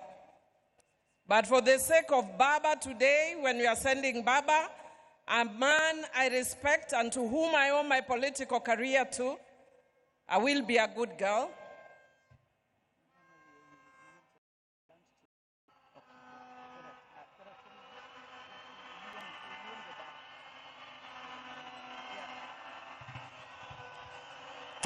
Thank you very much.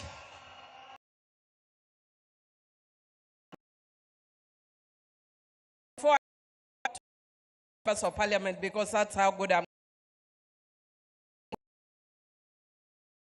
Dr. Dinga, to please join us back on stage.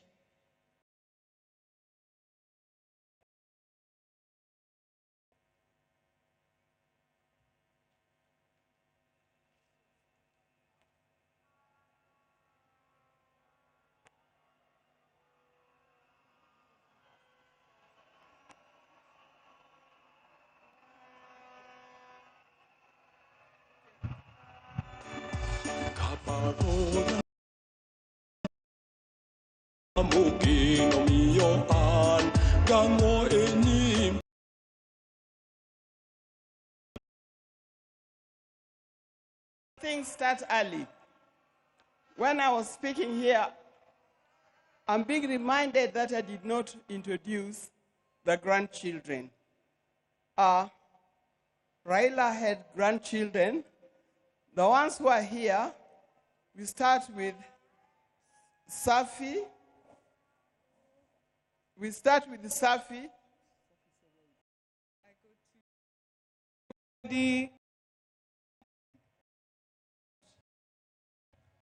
I have a short speech, so I will say my short speech for everybody. Okay. Hello, everybody. I hope everybody is doing good today. Thank you all for coming to have us mourn my grandfather. Today I stand before you not only as a Kenyan mourning the loss of a national icon, but a grandchild mourning the loss of our grandfather, the Right Honorable Raila Amolo Odinga. While the world might remember him as the people's president, a political giant, a freedom fighter, I will always remember him as a man of quiet strength, fierce love, and unshakable purpose, my Babu, my hero. It is very hard to say goodbye to somebody, especially when you thought that person was immortal. I think of this situation as the ending of a great TV show. Like movie critics, we should focus not only on the ending, but what made the ending so impactful. The patient listener, a gentle teacher, the grandfather who never let the weight of the world stop him from showing up for all his family members, laughing with wisdom and with patience. When I was in school, I was part of a play. I wasn't the main character. I wasn't even a side character. I was a mere backup singer. I remember telling my grandfather how great I was, how happy I was to be in this play, and how I couldn't bear being in it. And I remember telling him. And I remember the morning of they were getting ready, they marked it for a chopper. My grandfather had managed to make it to my event. This is to show the type of person he was. No matter how big or small the achievement, he would always make sure to be there and make it known how proud of you he was. He had a way of making you feel like you were the most important person in the room. As I stand here looking at your casket, I'm not afraid to admit that my next achievement will be 10 times heavier, knowing that one of my biggest cheerleaders is no more. So today, as we bid him farewell, we are not just burying a man, we are burying a legend.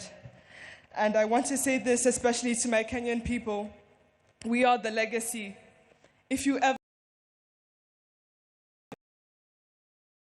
remember him, if you ever make a difference, remember him. Remember, he was not born a legend. He became one by showing up, by speaking up, and refusing to sit down and be silent when it was easier.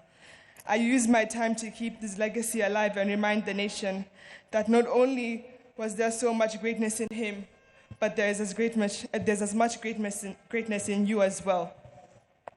To quote him, "You can only live once, but if you live it right, once is enough." Joey! Joey!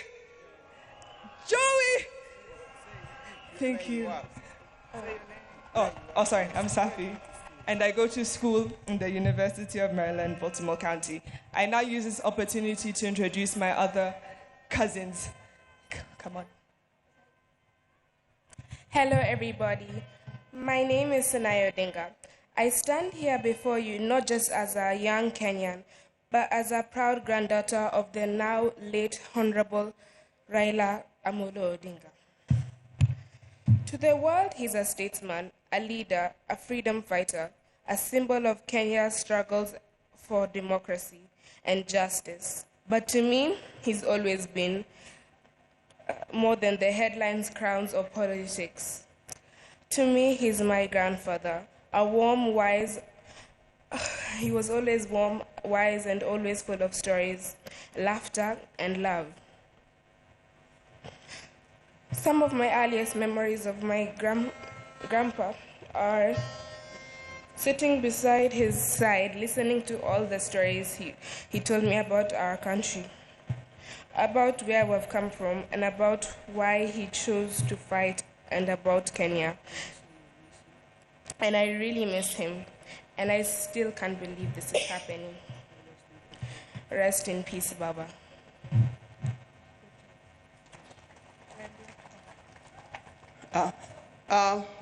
There's also Alai Raila Odinga, who unfortunately is not here with us. But as soon as he arrives, he will be able to speak for himself. Now we have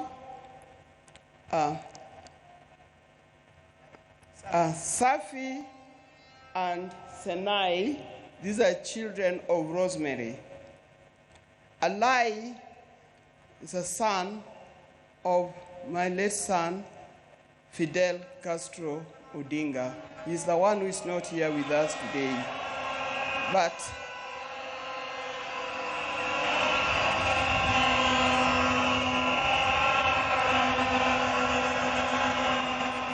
yeah, it's live. Then we have Lion Amolo Odinga and Jaramogi Odinga, the two.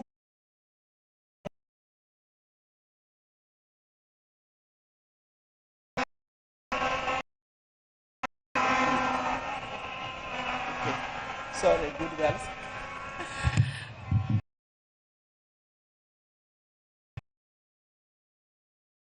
Now we can see that even though Baba is gone, there are many who have taken after Baba family, because our hands will also hold the hands of the hands. I would like to request standing. Rene Mayaka, you will help me from where you are. If I forget anybody, I've declared you my assistant. And if I call you, you sit down, so that if I don't call you, I will know who I've not called.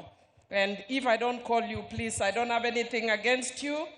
Even though at heart I'm Gen Z, there's a disease that has caught up with me of late. It's called menopause. So we are led by Honorable Moses Wetangula as a speaker. He is not standing. And I would want to acknowledge the area member of Parliament, Honorable Gideon Ochanda. I want to acknowledge the woman representative of this area, Honorable Dr. Christine Ombaka. The rest I'll call you very quickly, but I know Kimani and Junet will have a chance, the parliamentary leadership, but I'll just acknowledge you. Honorable Kimani Ichungwa, Honorable Junet Mohammed, Honorable Owen Baya, and Honorable Mark Mwenje, those are in the leadership. I wish to acknowledge Honorable Peter Kaluma, Honorable Rashid Bedzimba, Honorable Rachel Ameso, former Member of Parliament but also PSC Commissioner, Honorable Martin Owino Wood Chief, Honorable Farah Maalim, Honorable George Aladwa, Honorable Adipo Kwame, the tallest man in Parliament, Honorable Mugabe Innocent, Honorable Otiende Amolo Daktari, and I want to thank you so much for the work you have done in the committee. Honorable Tom Odege, Honorable TJ Kajwang, Honorable Nabi Nabwera, Honorable Elisha Odhiambo, Honorable Gertrude Mbeyu, Honorable Felix Jalango, aka Jalas, John, Honorable Network, Honorable Honorable Eva Kinyobara, Honorable Beatrice Elachi, Honorable Esther Pasaris, Honorable Irene Mayaka, Honorable Babu Owino, Honorable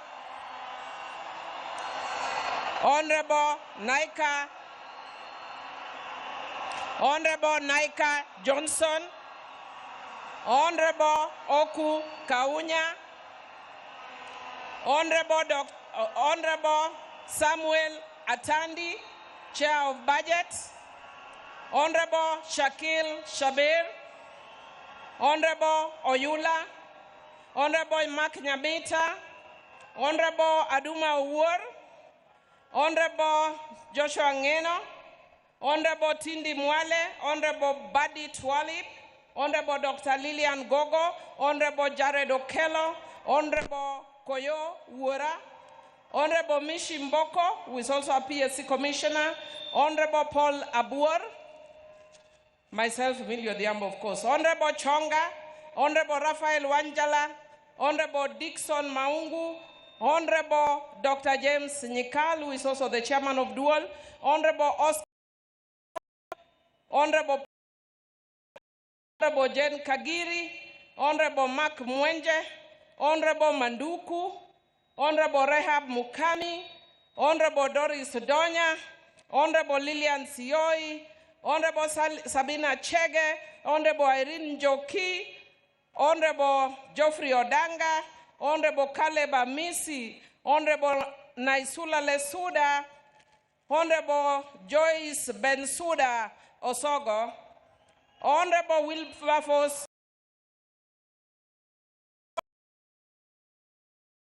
Honorable David Ochieng, Honorable Joyce Kamene, Honorable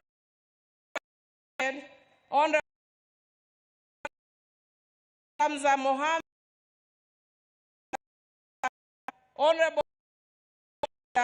Honorable Hussein Waitan,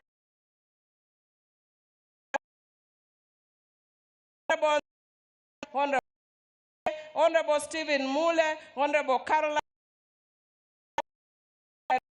Honorable Jale Rokelo, Honorable Steve Mogaka, Honorable Cynthia Muge, Honorable Dalian Karido, Honorable Alpha Ondieki Miruka, Honorable Ikawa Fred, Honorable Sleme Omondi, Honorable, I think I mentioned Shakil Shabir. Who have I left out? I can't see.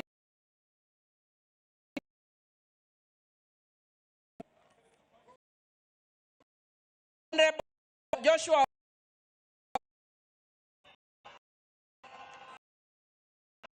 I can't see. Honorable Sudi, Oscar Sudi.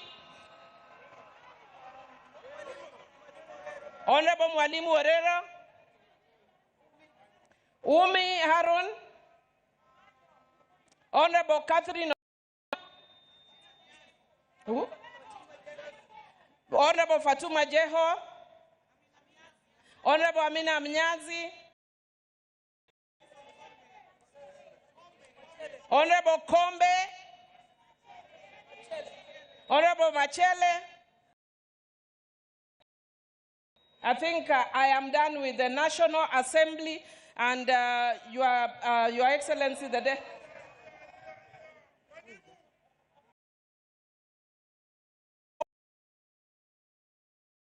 See you. Thank you. Deputy, just want to say, Baba, on Monday evening, when he was with Adhiambo, and I want to confirm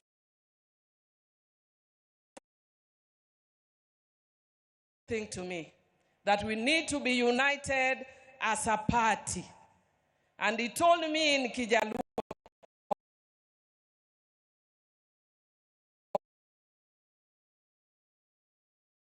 Baba also told me, jokingly, Baba also told me jokingly, because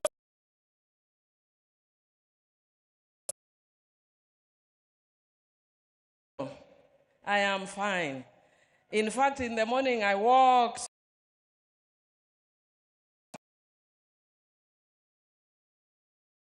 and have already buried me.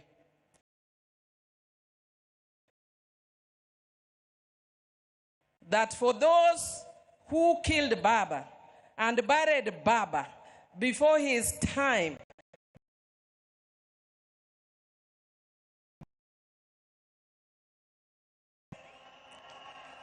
but we also want to tell you, we also want to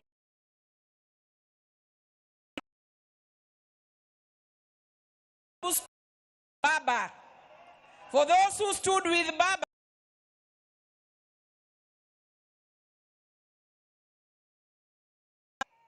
we shall never forget. And I want to tell you, and I want to thank you, Your Excellency, President William Samoei Ruto, that you do not understand. I know some of us look strong. I was in State House the morning you broke the news, and amongst the Luo, in the political class that day, I was the only ODM person. Jothurwa ana winjoga kajiwacho ni piny no chama. I didn't understand what piny no chama meant until the president broke the news as we sat around a table, and he said, I have bad news. I think it was 7 in the morning. And he said, but even before he said, I knew. I don't know how I knew.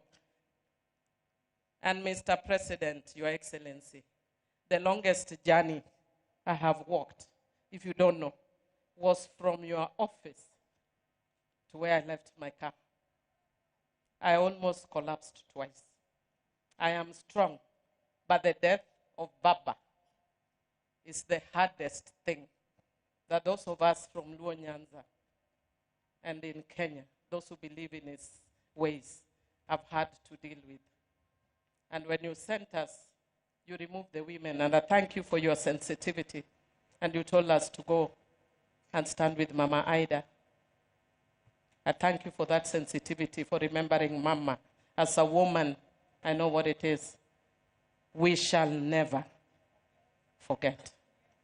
Thank you, thank you, thank you, thank you, and God bless you. Let me take this opportunity to invite Ledama Olekina to welcome the Senate. And as he is coming, Jokanyanam, Donguyena Mundagone Baboriti, Donguyena Mundagone Baboriti, Donguyena Mundagone Baboriti, Agone Baboriti, Aguambo, Baba, Rosemary, Pindung Burukionge, Baba.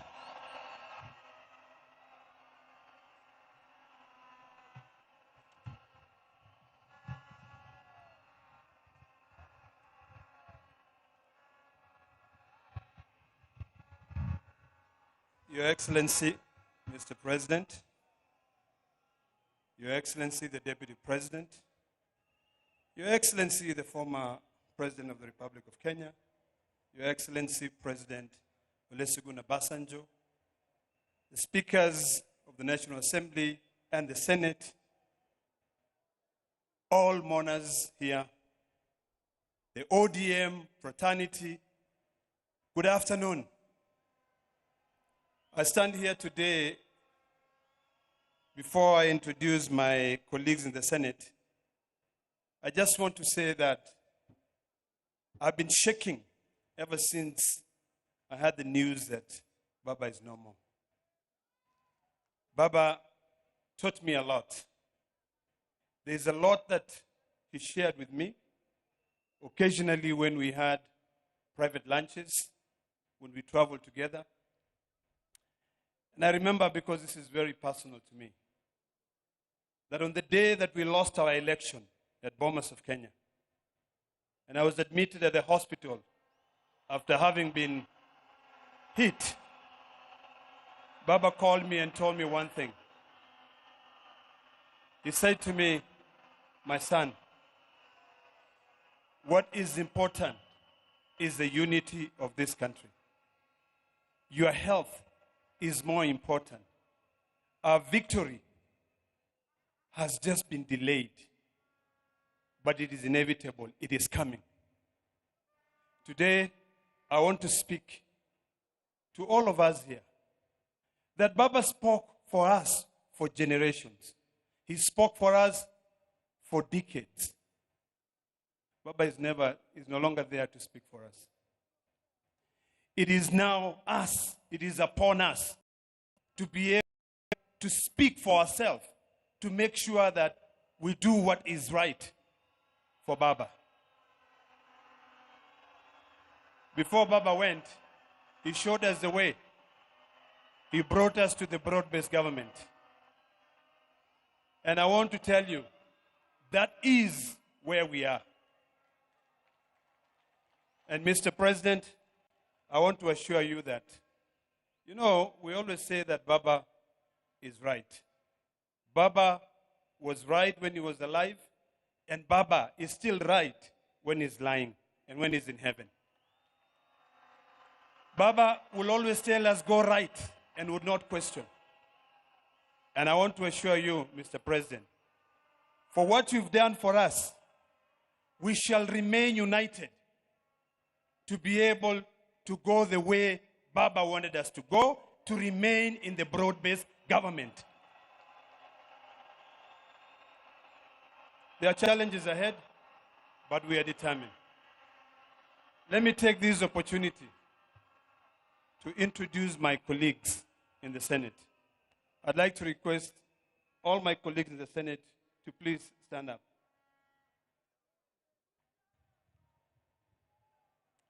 I'll start by introducing, but I know they will have time to be able to speak. But we're led by two very eloquent and able leaders. The majority leader, Aaron Cheriot. We have the minority leader, Stuart Mazayo from Kilifi. And then my deputy, Edwin Sifuna.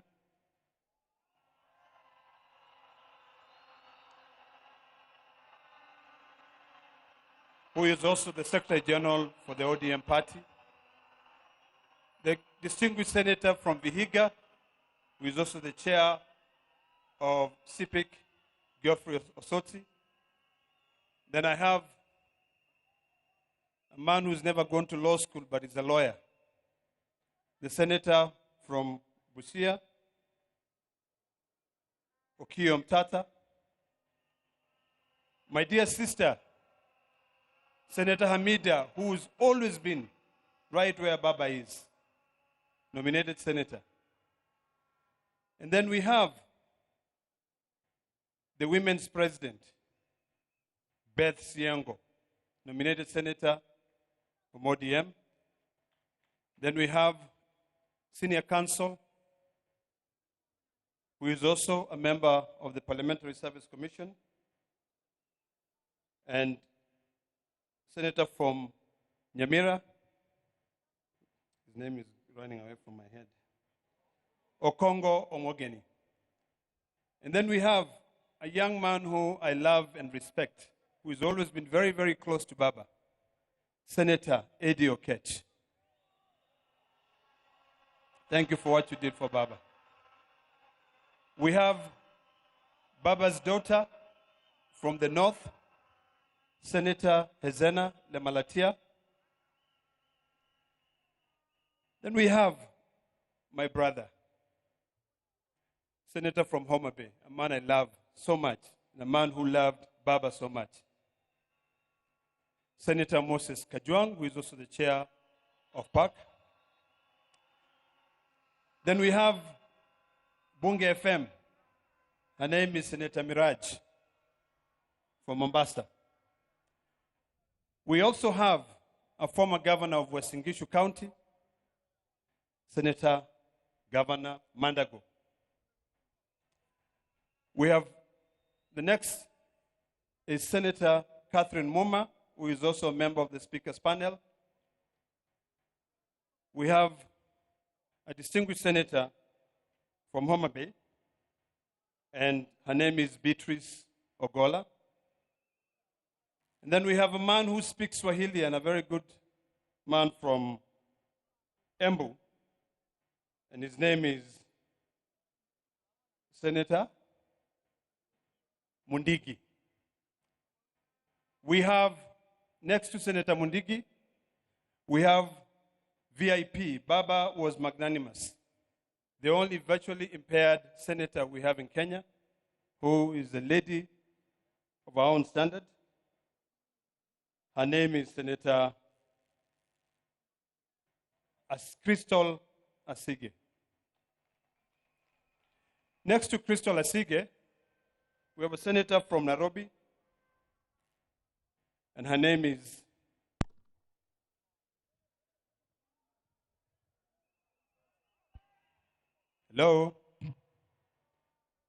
Senator Montet. And then next to her is, this is Betty Montet. And then next to her is my dear sister from Nairobi. And I'm sure you know her very well. I'm forgetting her name again. I'm just joking, man. Come on. How can I forget Karen Nyamu? Next to Karen Nyamu, we have Senator from Taita Taveta, who is Senator Muruma. Next to Senator County,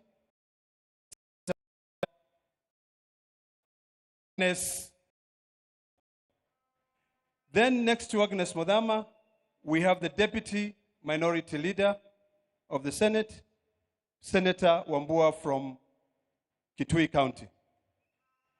Then on my left, I have Senator from Kisumu County, Tom Ojenda. And then on the far right there, we have Senator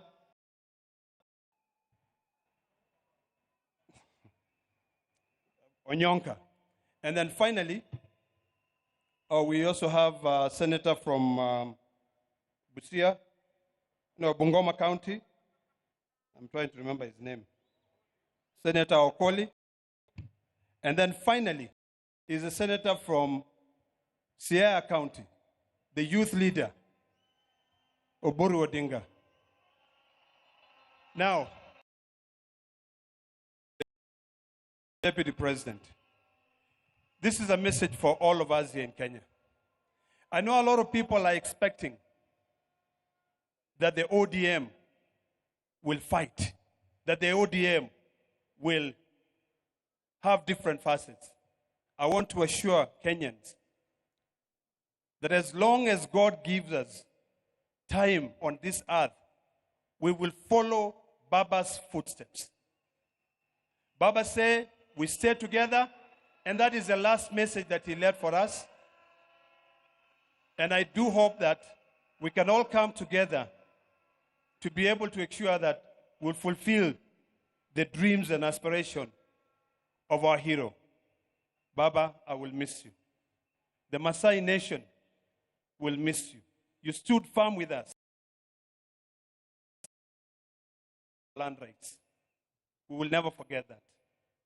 When you go and you meet Olenti Mama, please say hello to him.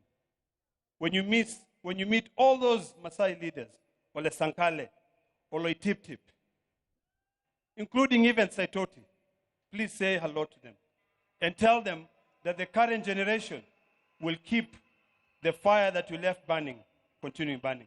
Thank you very much, and God bless you all.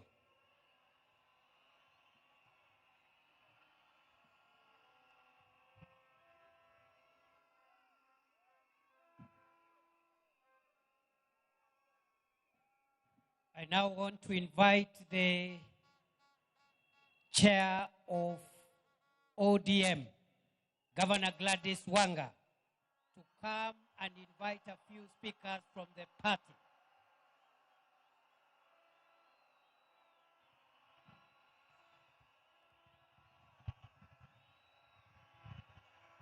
Your Excellency, President of the Republic of Kenya, Dr. William Samoei Ruto, Baba's family, Mama Canon Dr. Ida Betty Odinga, Rosemary, Junior, Winnie, the larger Jaramogi family, fellow mourners, allow me to bring my condolences on my own behalf, on behalf of my family, my husband George, who is here, and on behalf of the great people of Homa Bay, for the loss of our father, the loss of our leader, the loss of Baba.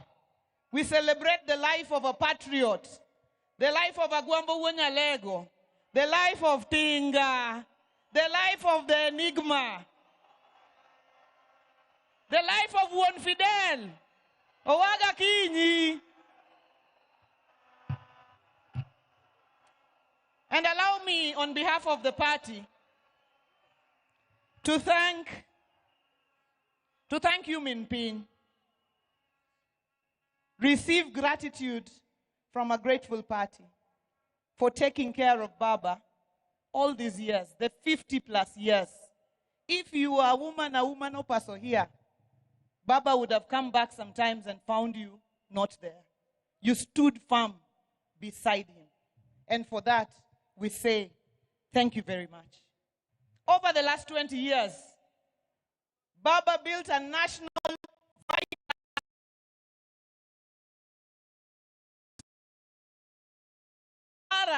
and north of River Limpopo, the ODM party, which has its members from Vanga in Kwale to Todonyang in Turkana, from Wajir up north to Nyatike Wotorumo and Mageta Island here in Siaya.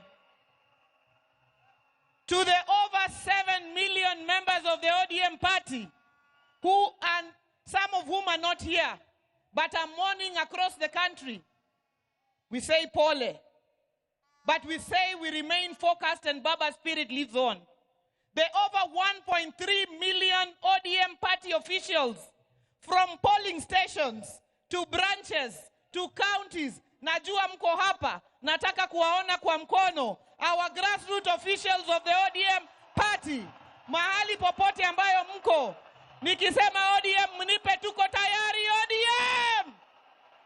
ODM! Our message is simple, because Baba was our true north. And today, we may not find him to consult him, but we must ask ourselves, in any situation, what would Baba do? Faced with the decision of unity of the country or division, what would Baba do? Faced with a decision of hate or love, what would Baba do? Faced with a decision of exclusion or inclusion, what would Baba do? Faced with a decision of hope or despair, what would Baba do?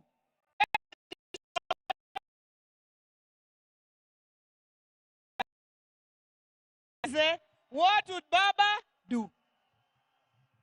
Your Excellency, our President, Dr. William Samoei Ruto, allow me to thank you on behalf of the party for the honor and dignity that you have granted to our father, our patriot, as he lies here as an elaborate state burial, which you have overseen personally, we thank you and we do not take it for granted any bit. You designated our Deputy President, Kithure Kindiki, to lead it. Thank you, Professor. Our brother, Dr. Ray, thank you for all the running around that you have done during this process. Your Excellency, we only ask you for one more honor. Ile stadium yetu ambayo inakuja kubwa sana, 60,000 capacity, tunaita kwa kizungu magnificent. Tunaomba kama chama, hiyo ikuwe na jina Raila Odinga Talanta Stadium, Nairobi. Alafu, since wewe pia ni mtu ya Arsenal, next year, ukiimaliza, baba alikuwa Arsenali, wewe pia ni Arsenali. Ulete Arsenal hapo, wacheze na Harambee Stars, the Raila Odinga Memorial Cup next year. Na watu wa Man U wajipange siku hiyo, watafute shughuli nyingine. Your Excellency, finally, we said always that this our father, when he says left, we go left. When he says right, we go right. When he says fire, we fire. The last instruction he left us with, and with a very clear mind. And I remember him speaking at the burial of the late Dr. Phoebe Asio, and he said he made a clear decision to work with you for the stability and unity of the nation inside the broad-based government. That is the last standing instruction that Baba gave us. And as a people, and as a party, that is where we will stand. Jothurwa, Jothurwa, Baba no when wawach ka, no when wawach, ni wane isirikal mar broadbased ni. Moka oya wuotwa, tindo rito pesa, tindo rito mach, tindo rito bunde. Kanye mababa no wewa, kanye magwambo no wewa, Jothurwa, kanye mwabete kosowa kelo machanganyiko. Kanye mwabete kosowa kelo machanganyiko. Kanye mwabete kosowa kelo machanganyiko. Kanye mwabete kosowa kelo machanganyiko. Joma bet kanye fuana urubadi we yamo. Mano tik, mano secado. Your Excellency, I have a small responsibility as the chairman of the party. Unajua baba alisema, wewe DJ, hapana leta nini? Hapana leta nini? Sasa DJ asilete nini? Bas. Your Excellency, I have a small responsibility to invite certain members, just a few, of our ODM party to also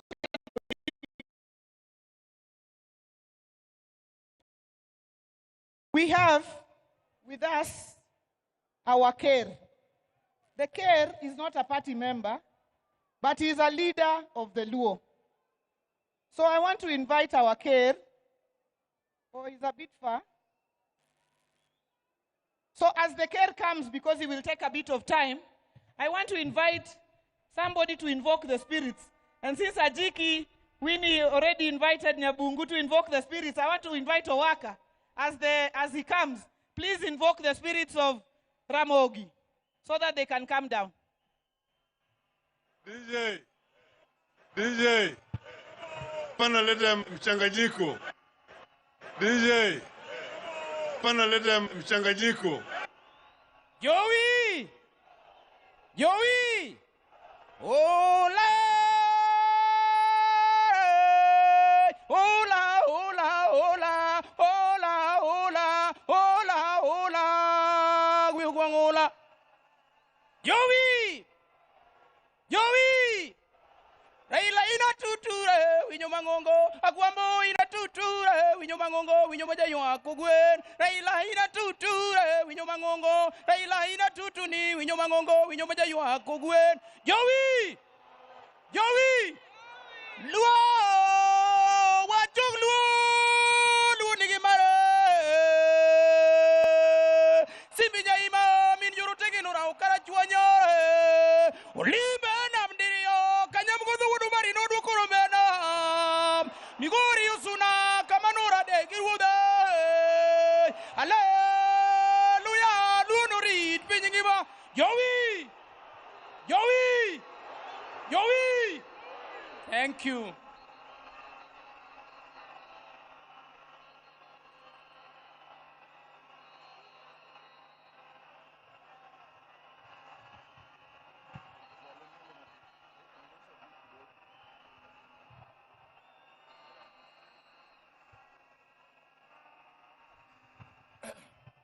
His Excellency, the President of the Republic of Kenya, Dr. Samuel Ruto, Mama Ida, Dignitary Duto, the family Amajo Jaramogi. Akelo numos mamara monduka kuyo mamara kakodungiranda musie praila. Jokanyana muntie. Jokanyana muntie. Joluo untie. Adwa wuyo kodu matina inya. Adwa wuyo kubu kod ngamange kuom ngamangeyo. Raila wunya lego musiebna. Akwa umondo uchiki tu jokanyana. Joluo untie. Satana zindwe. Satana zindwe. Akwa Uganda luo. Akwa Uganda luo. Nikech wan gi welo mwa kuonde duto mondo uyuak Raila gi kwe mondo welo biwa gi kwe kapok adhi nyime to akwayo jodongo mwa kamoro amora ma jaduong' ng'ama iluongo ni jaduong' miluongo ni elda mondo amalo ting' bade jaduong' yoyote kama entie jodongo mwa Mombasa jodongo mwa Nakuru jodongo mwa Kitale jaduong' mwa kamoro amora jokanyana mutie adwa wacho du story matin joluo adwa wacho du story matin Raila wunya lego monindo kani Raila ne wan ga jela Raila ni manyani to anan kamiti chieng' moro higa 87 ng'ato bire jela to donjo kuma ji ok donjie kuma ok dware ji to ting'o nambane ni ber to dok bang' juma achiel chako duogo kendo chako dok chieng' mar adek oduogo to okone niya nawe luor ka dhako gimokele ka gima lich ahinya ni bunde gi pesa ma Raila nomiye to ne wan ji ang'wen kende ne wan go kuch ariyo gi jabalo achiel na malo minago ni ng'ani ubi ni jogo senego Raila ibilo gibiro nega dibilo koni uwinjo wachno aneno mang'eny e sirikal marach mane nego ji achiegni gi weyou tadwa wachonu noganda mondo oriwre Raila njoriwo wate akwa joluo nyithi luo miluongo ni Gen Z riwre uru kik upogru mondo kochopo higa 27 to wago kura maber yanda wacho ne president ni mondo ng'e joluo gi wenge ariyo to kong'iyowa gi wenge ariyo wabiro ng'iye gi wenge adek warito kode higni mabiro goeko mondo wane kaka wuod lang'o tiyo kodwa to akwayou kama Raila owewa broad based government joluo bedu kanyo tinde wao mach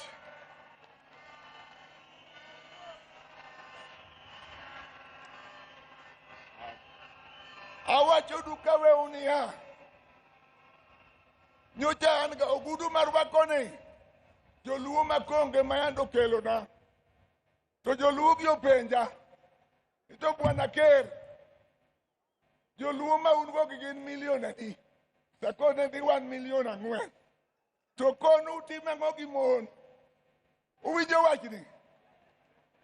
Ang'o mondo mon nyuol? Akwayo ni kawuono kuwa ka buchakra ilate.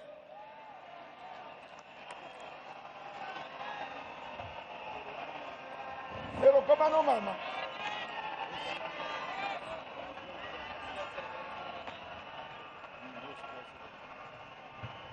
Koro kigoko ka inya nikech chako Raila ok tich mayot. At this juncture, allow me to ask all MCAs, wherever you are, to please rise. MCAs wote, tafadhali muamuke, so that you're recognized. Our speakers of the county assemblies, we recognize you. Asanteni sana. God bless you for coming. Mketi tafadhali.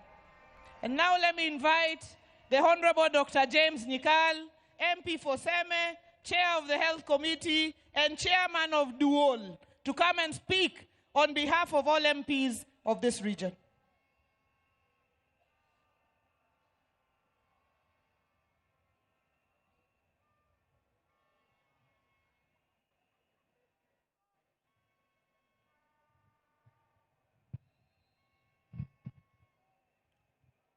Your Excellency, the President of the Republic of Kenya, Your Excellency, the former President of the Republic of Kenya, President Olusegun Obasanjo, the family of Right Honorable Raila Odinga, Dr. Buru, Mom and the children, all the distinguished guests.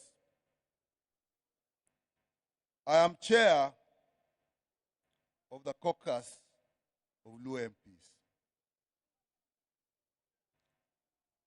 And I want, first of all, thank the family of the departed Raila Amolo Odinga for supporting him while he gave his life totally to the people of Kenya, and particularly to us politicians. I also want to thank the President of Kenya, Dr. Samoei Ruto,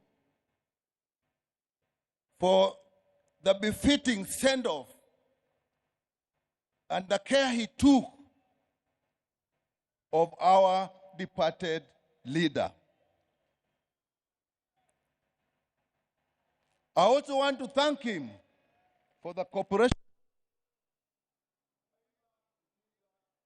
My view and everybody's view has stabilized this country. We, as a caucus, will work within the ideals of our party, ODM. That is the party of Raila, whose ideals are a united one Kenya, respect for democracy, respect for justice and human rights, and above all, service to the people. Raila believed the only purpose of power is to improve the welfare of people and give them the services they deserve. To that extent, he hated corruption.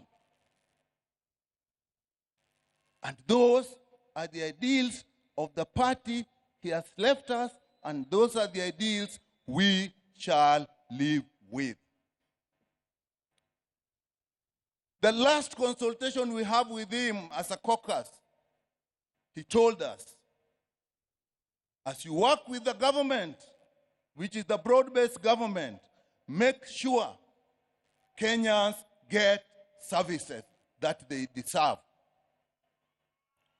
Going forward, I will advise you. But now he's gone. We will live by the ideals of ODM as led by the acting party leader, his brother, Oburu Odinga. ODM, Juthurwa, Raila no wacho ni mane party wa, mbaka mwago kwa demugi ke duol. No wacho ni kako gande nyaku riwruok emimiyo en wan gi teko. Wacho ni kata teko ne wuok e riwruokwa nyaku bed gi moradi achiel. Mar ariyo, ODM e party wa makwa we ODM kamora mora mo wantie to walal. ODM. Jodhuro party wa en ang'o? ODM. And that's where we are. Thank you.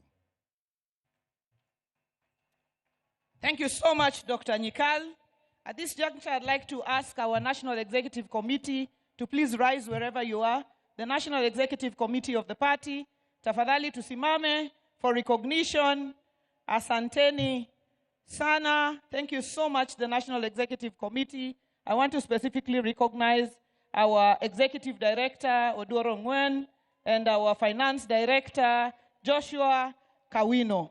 All the other NEC members except Central Committee members, mbaki mkisimama, mkae.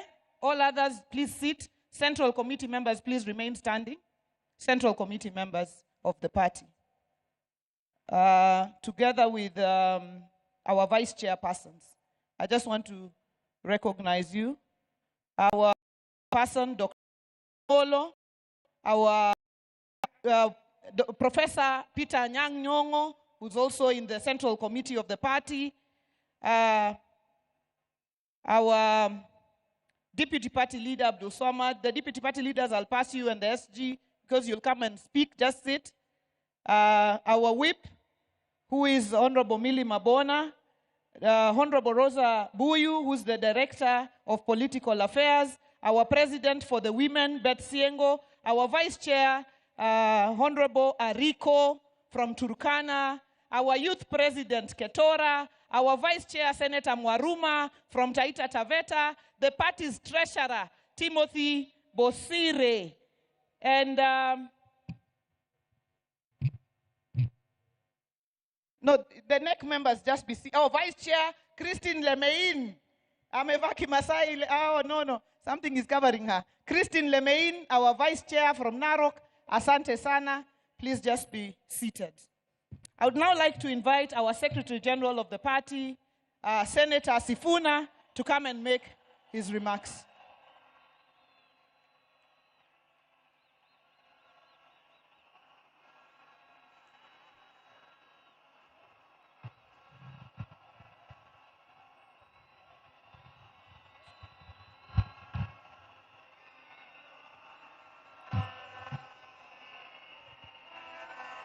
Asante sana. Asante sana kwa familia ya baba yetu, rafiki yetu, kiongozi wetu, rafiki yetu ambaye ametulea sisi vijana katika siasa, wakiongozwa na Mama Aida, ndugu yangu Raila Junior, na dada zangu wawili Winnie na Rosemary. Mheshimiwa Rais na viongozi wote ambao wamefika hapa, na wasalimu kwa jina la Yesu. Hamjambo. Hamjambo tena. Hebu unipungie mkono kama unaniona, hata wa kanisa. Asante. Asante. Mimi ndio Sifuna, katibu mkuu wa chama cha ODM, seneta wa Nairobi na naibu kiranja wa walio wachache pale kwenye Senate. Zaidi ya yote, mimi ni kijana wa baba. Waheshimiwa wote ambao wamefika hapa leo, I have been extremely privileged. It is the privilege of my life to have met Baba, to have studied under his feet, to have learned all that I have learned from him, and finally to serve him as his Secretary General for the last 8 years. I will eternally be grateful to you, Jacom, for the opportunity that you gave me. I have never had opportunity to ask why you picked me, Baba. Tumekuwa na wewe katika sherehe kama hizi nyingi sana. Na wakati moja tulikuwa tunaulizana, mimi nilikuwa najua nikifariki Baba atakuwa kwa mazishi yangu. Nilikuwa najiuliza, Baba, if you came to my burial, what would you say about Sifuna? Na nikajiuliza, what will I say on that dreadful day when we have to bury our Baba, our mentor, our leader. Words fail me. Na since baba akwe mgonjwa, alipoenda nje kutafuta matibabu. Asanteni. Nimekuwa nikijiuliza, wherever baba is, what is it that I can say or do that will actually make him proud? What are the things that we should do as the leadership of the party right now to make Baba smile from wherever he is? And in my view, this is not the time to push divisive narratives in ODM. This is not the time. You all know, nyinyi wote mnajua ya kwamba chama cha ODM ni chama cha kila mtu, si ndio? Chama cha Kenya nzima. Na lazima sisi kama viongozi wa chama tuonyeshe umoja ili hawa ndugu zetu ambao ni wanachama wafuate mfano wetu. Nataka niseme hapa mbele yako baba, ya kwamba chama hiki ambacho umetuachia, mimi Sifuna sitakuwa baadhi ya wale ambao watachangia kuangusha chama cha Raila Amolo Odinga.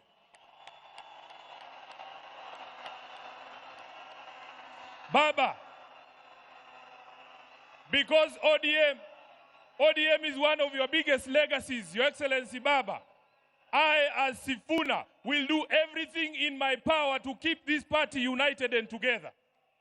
Even in the face of open provocation, Baba, you know what I am talking about.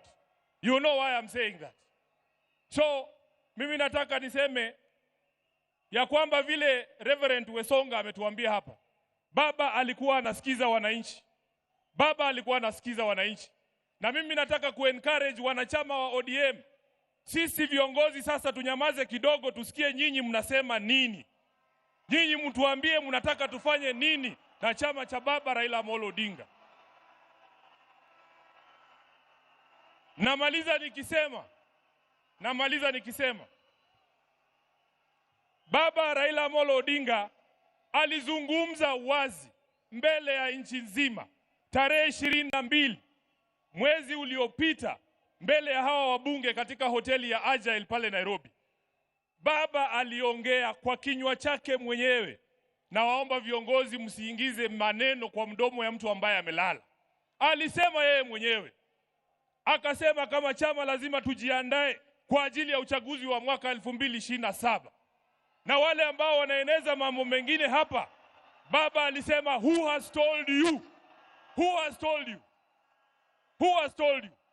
Kwa hivyo, sisi tutafuata the last standing instruction ya Baba ambaye alitoa chini ya siku 23 ambazo zimepita kabla afariki. Kwa hayo mengi, ni jukumu langu pia kama katibu mkuu wa chama, Mheshimiwa Rais, ilinivunja moyo sana kwamba Baba alitoka Nairobi bila kusikia sauti za watu wa Nairobi wakisema tuko tayari. Sasa ni jukumu la hawa ambao wamefika hapa leo. Nataka mseme chant ya chama cha ODM mpaka Baba ajue anazikwa na wanachama wa ODM. Nikisema ODM, tunasema tuko tayari. Muko tayari? Muko tayari? ODM! ODM! ODM! Asanteni sana, Mungu awabariki.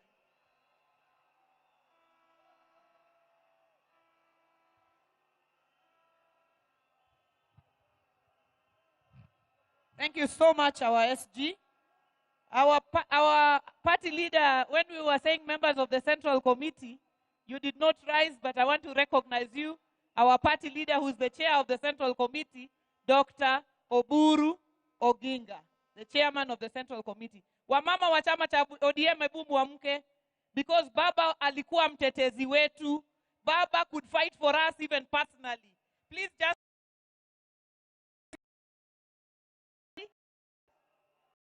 Asante sana. Thank you so much. Thank you very much. Now, allow me to to us, Governor of County, Governor Ochili Mogo Ayako.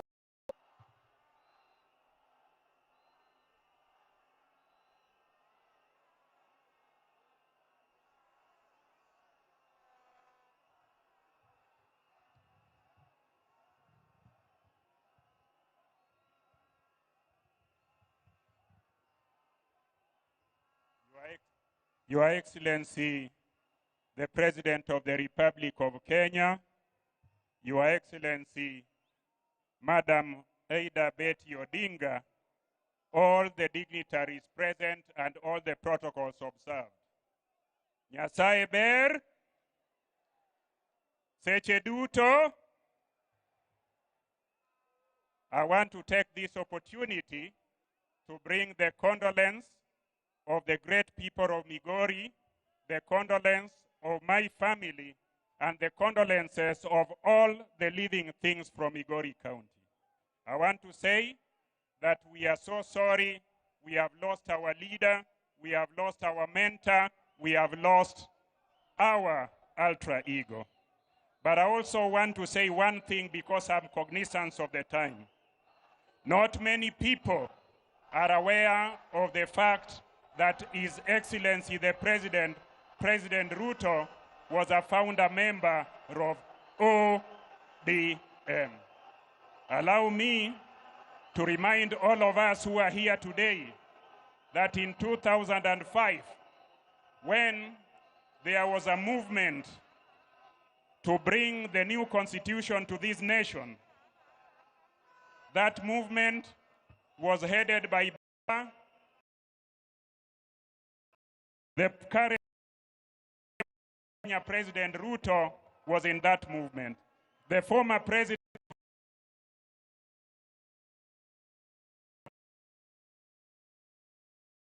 movement. Na hata mimi Ochilo Ayako, I was in that movement. I am saying so in remembrance of Baba because Baba knew how to put teams together. Baba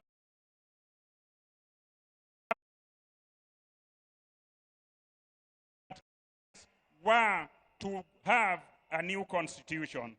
And mimi nikiwa mtu wake wa mkono wakati huo, I was a minister and a young one, a one that was very fearful. So I went to Baba and asked him, you are a minister in this new administration. I am the youngest minister in this new administration. And you have said we should take a stand for the people of Kenya.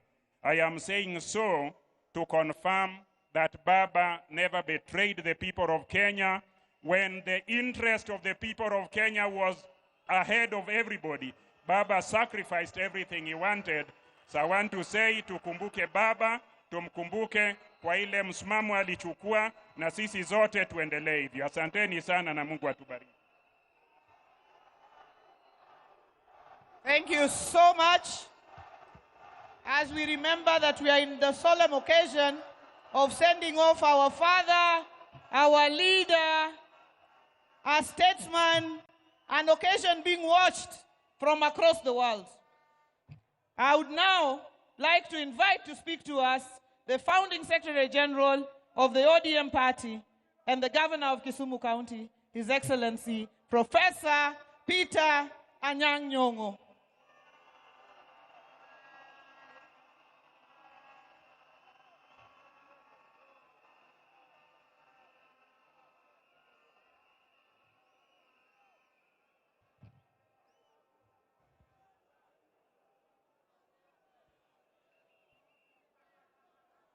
Turwa umor. Okang'eno umor nikech waiko wuoda malich ahinya, ok onyal bedo joma mor. ODM! ODM! ODM! Atimo mos ni piny mangima. Kwabiro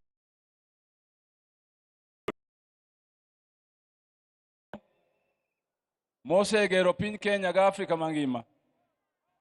Kawanka in front of our father, Dr. Basanjo from Nigeria. Mwase tiyogo kinde mang'eny, the ODM, Raila and myself, we have visited him at his farm, and he gave us strong support in the struggle for the second liberation. Secondly, I want to say today, I have known Baba for a long time. He's my Rika. When there was in 2005, a very important decision to be made in this nation between the Kilifi draft constitution and the Bomas draft constitution. The Kilifi draft basically denied Kenyans the opportunity to have devolution and wanted Kenya to continue as highly centralized nation. The type that Mzee Jomo Kenyatta handed over to Moi, Moi continued with it. By the time that referendum was held, the nation was ready for change. And Baba led the orange color. There were two colors, or two symbols for that referendum: bananas and oranges. Bananas were defenders of the old constitution and the centralized government. Orange was for change and for devolution. That is the origin of the Orange Democratic Movement. Orange Democratic Movement cannot continue as a party without strong support of devolution and giving services to the grassroots of our nation. And therefore today we sit here mourning and said goodbye to the father of ODM, to the father of making sure that every government that comes after that referendum will continue to focus on service to the people, will continue to hold the common man as the common man and woman at the center of government and government policies. On Monday, the 3rd of October, Dennis Onyango called me on Sunday and told me that you need to go and see Baba on tomorrow, the 3rd of October.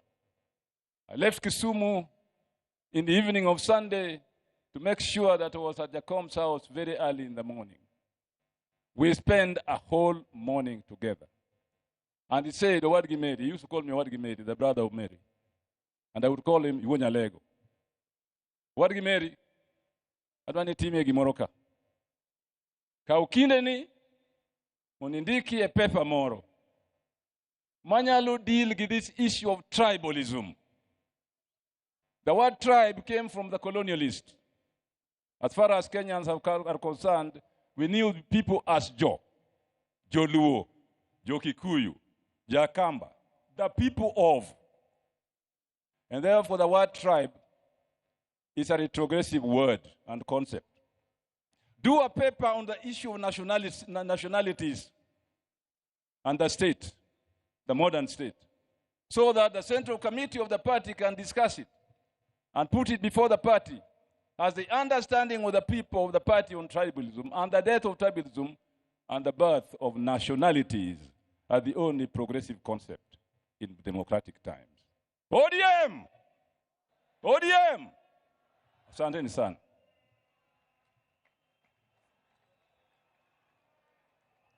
Asante sana, Professor. We now are getting towards the end of this session, and I've gotten to our deputy party leaders.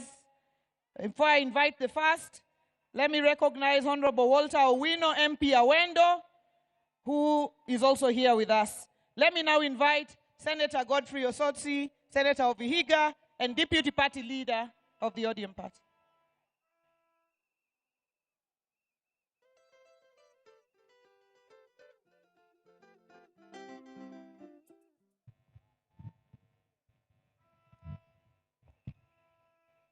Familia ya baba kiongozwa na mama Aida, His Excellency the President, the Deputy President, and all protocol observed. Mimi yangu ni fupi. Kwanza tupokee salamu ya baba. Salamu ya baba kwa hewa.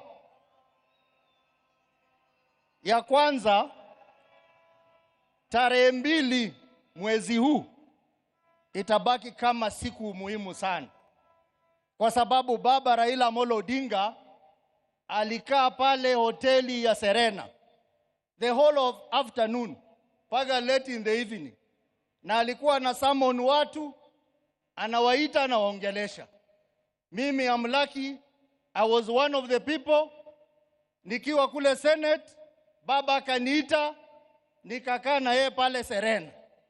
Na hiyo siku baba was in high spirit na alifungua roho mambo yake. Baada ya hiyo nikishaenda nyumbani 1 hour later nikaambiwa kwamba unaitwa urudi pale Serena.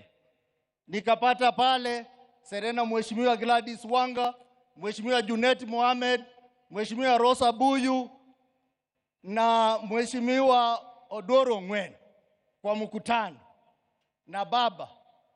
Na hiyo baba akauliza swali kwamba hii mkutano ambao tulikuwa tunapanga kubwa ODM at 20, akasema kwamba yeye anasafiri anaenda kule India. Akatuuliza hii mkutano mnatakaje, iendelee ama isiendelee? Na akatupa nafasi kila mmoja wetu tuseme kama mkutano itaendelea ama haitaendelea. Sisi wote tukasema kwamba baba, wewe ndio mwenyewe. We are not celebrating ODM at 20, but we are celebrating you for the legacy of this country and for the fights you fought for the people of Kenya. Sisi wote tukasema tutaahirisha hiyo mkutano mpaka ile siku baba atarudi. Lakini mimi majonzi yangu ni kwamba kumbe baba alikuwa anajua anaenda, kwa sababu alisema hiyo ODM at 20 ataita watu wote wale wamepitia kwa chama cha ODM, akiwemo rais wa Kenya Mheshimiwa Ruto na Mheshimiwa Uhuru Kenyatta, wote, Mheshimiwa Musalia Mudavadi, na leo mnawaona hapa wote. Sikujua kwamba hiyo ODM at 20 itakuwa ni mazishi ya mzee baba Raila Amolo Odinga. Ya mwisho, mimi nikikaa pale na baba tumeongea mambo mengi, but I just want to say two most important things. Kwamba baba, Rais William Ruto, sisi kama chama tunashukuru sana umepatia rafiki yako a befitting send off. We are happy as a party. But baba was happy if all Kenyans enjoy life and benefit. Baba, on March this year, baba Raila Odinga aliweka kidole kwa mkataba. Ni masuala ya Wakenya. Mheshimiwa Rais, umesaidia ndugu yako vikubwa, lakini baba atakuwa na furaha sana kule mbinguni kama hiyo 10-point agenda itakamilika vile alikuwa anataka. Na baba mwenyewe alikuwa amesema tarehe March next year 2026 yale masuala 10 yawe yametekeleza. Kwa hivyo Rais, I know you have the ability, I know you have the capability, I know you have the power. Please make baba happy in heaven. Ya mwisho, chama cha ODM. I want to join the other leaders who have spoken before me to say many people are saying outside there that now that baba has gone, the party is gone. I want to tell you today that baba has left a strong team of able, brave individuals who are ready to run this party. We will sit down. We will take our time to mourn baba. After mourning baba, we will constructively engage internally. And then we will pick our pieces and ODM will stand strong as a single political party in Kenya that will continue to drive the vision of baba. Asanteni sana. Wacha tuseme ODM. ODM. Asanteni sana, Mungu wabariki.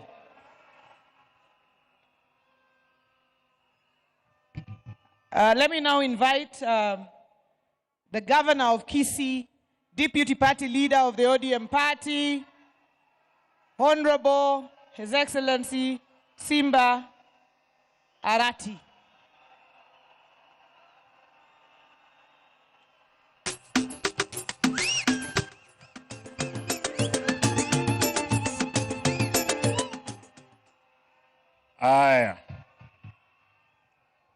Aya. Your Excellency, the President of Kenya,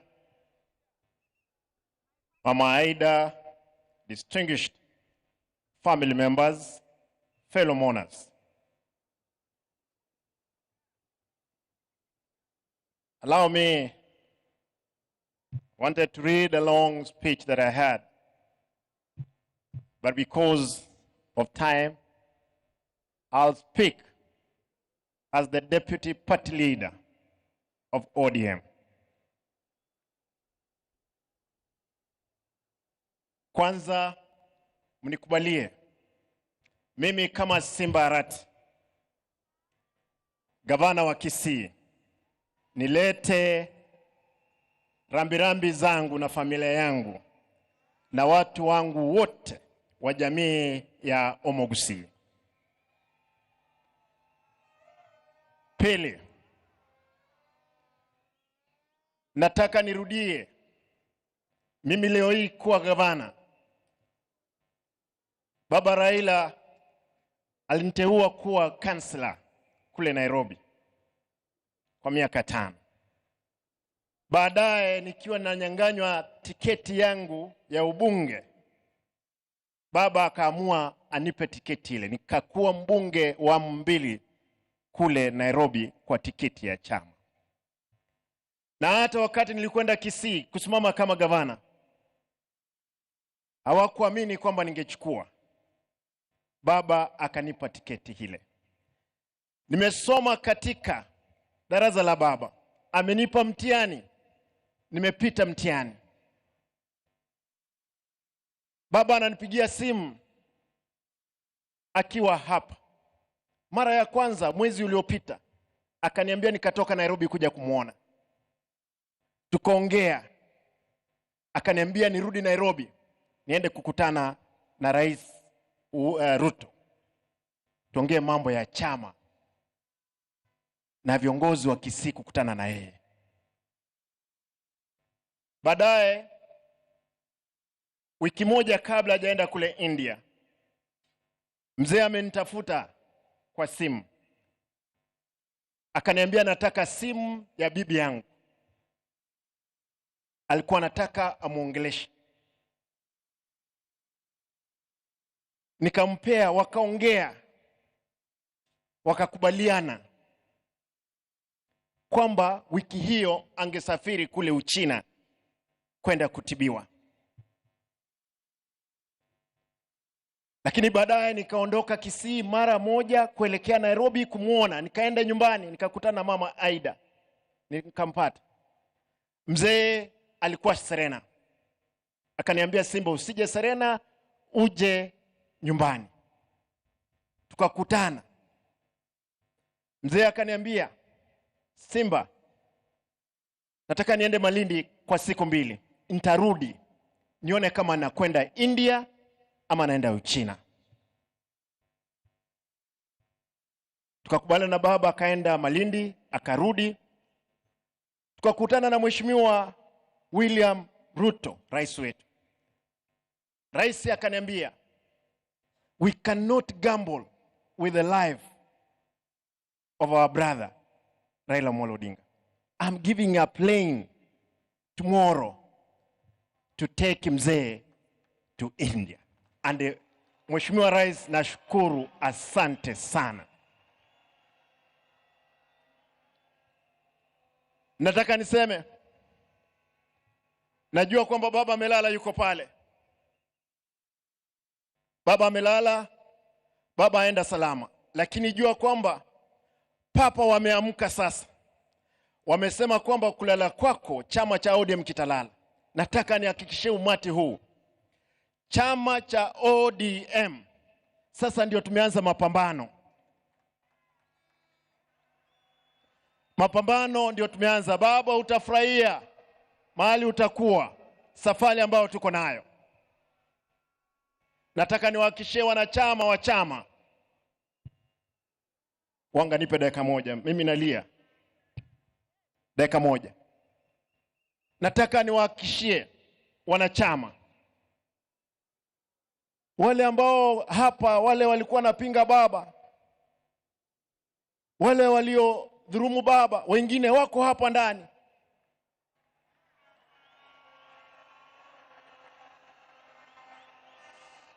Lakini nasema kwa sababu baba umelala, wasamehewe. Lakini hatuwezi sahau.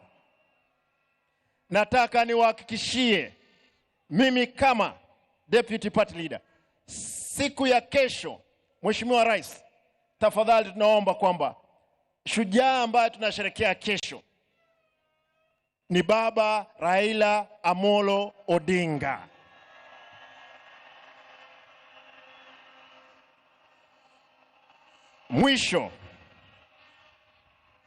Mwisho mnikubalie tuimbe wimbo peke yake, bado mapambano. Vijana msilale, vijana msilale, bado mapambano.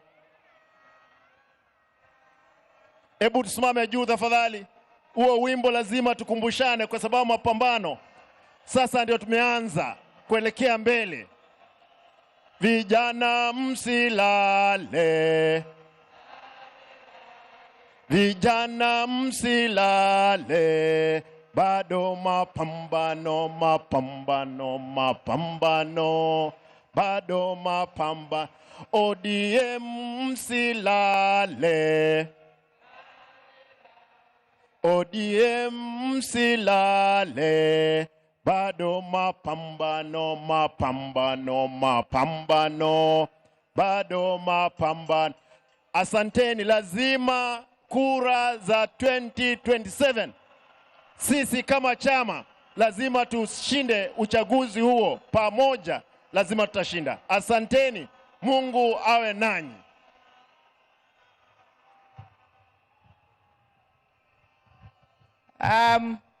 Allow me to invite the penultimate speaker under the party. And as I invite him, I'd like to recognize Baba's son, a young man who became Baba's friend, Kasmuel Marco Ure. Kasmuel, you are a serious man. You're going places. Even if you're mocked, stay strong. Let me now invite our deputy party leader, Governor of Mombasa, Governor Abdul Swamad Sharif Nasir. Karibu sana, Governor.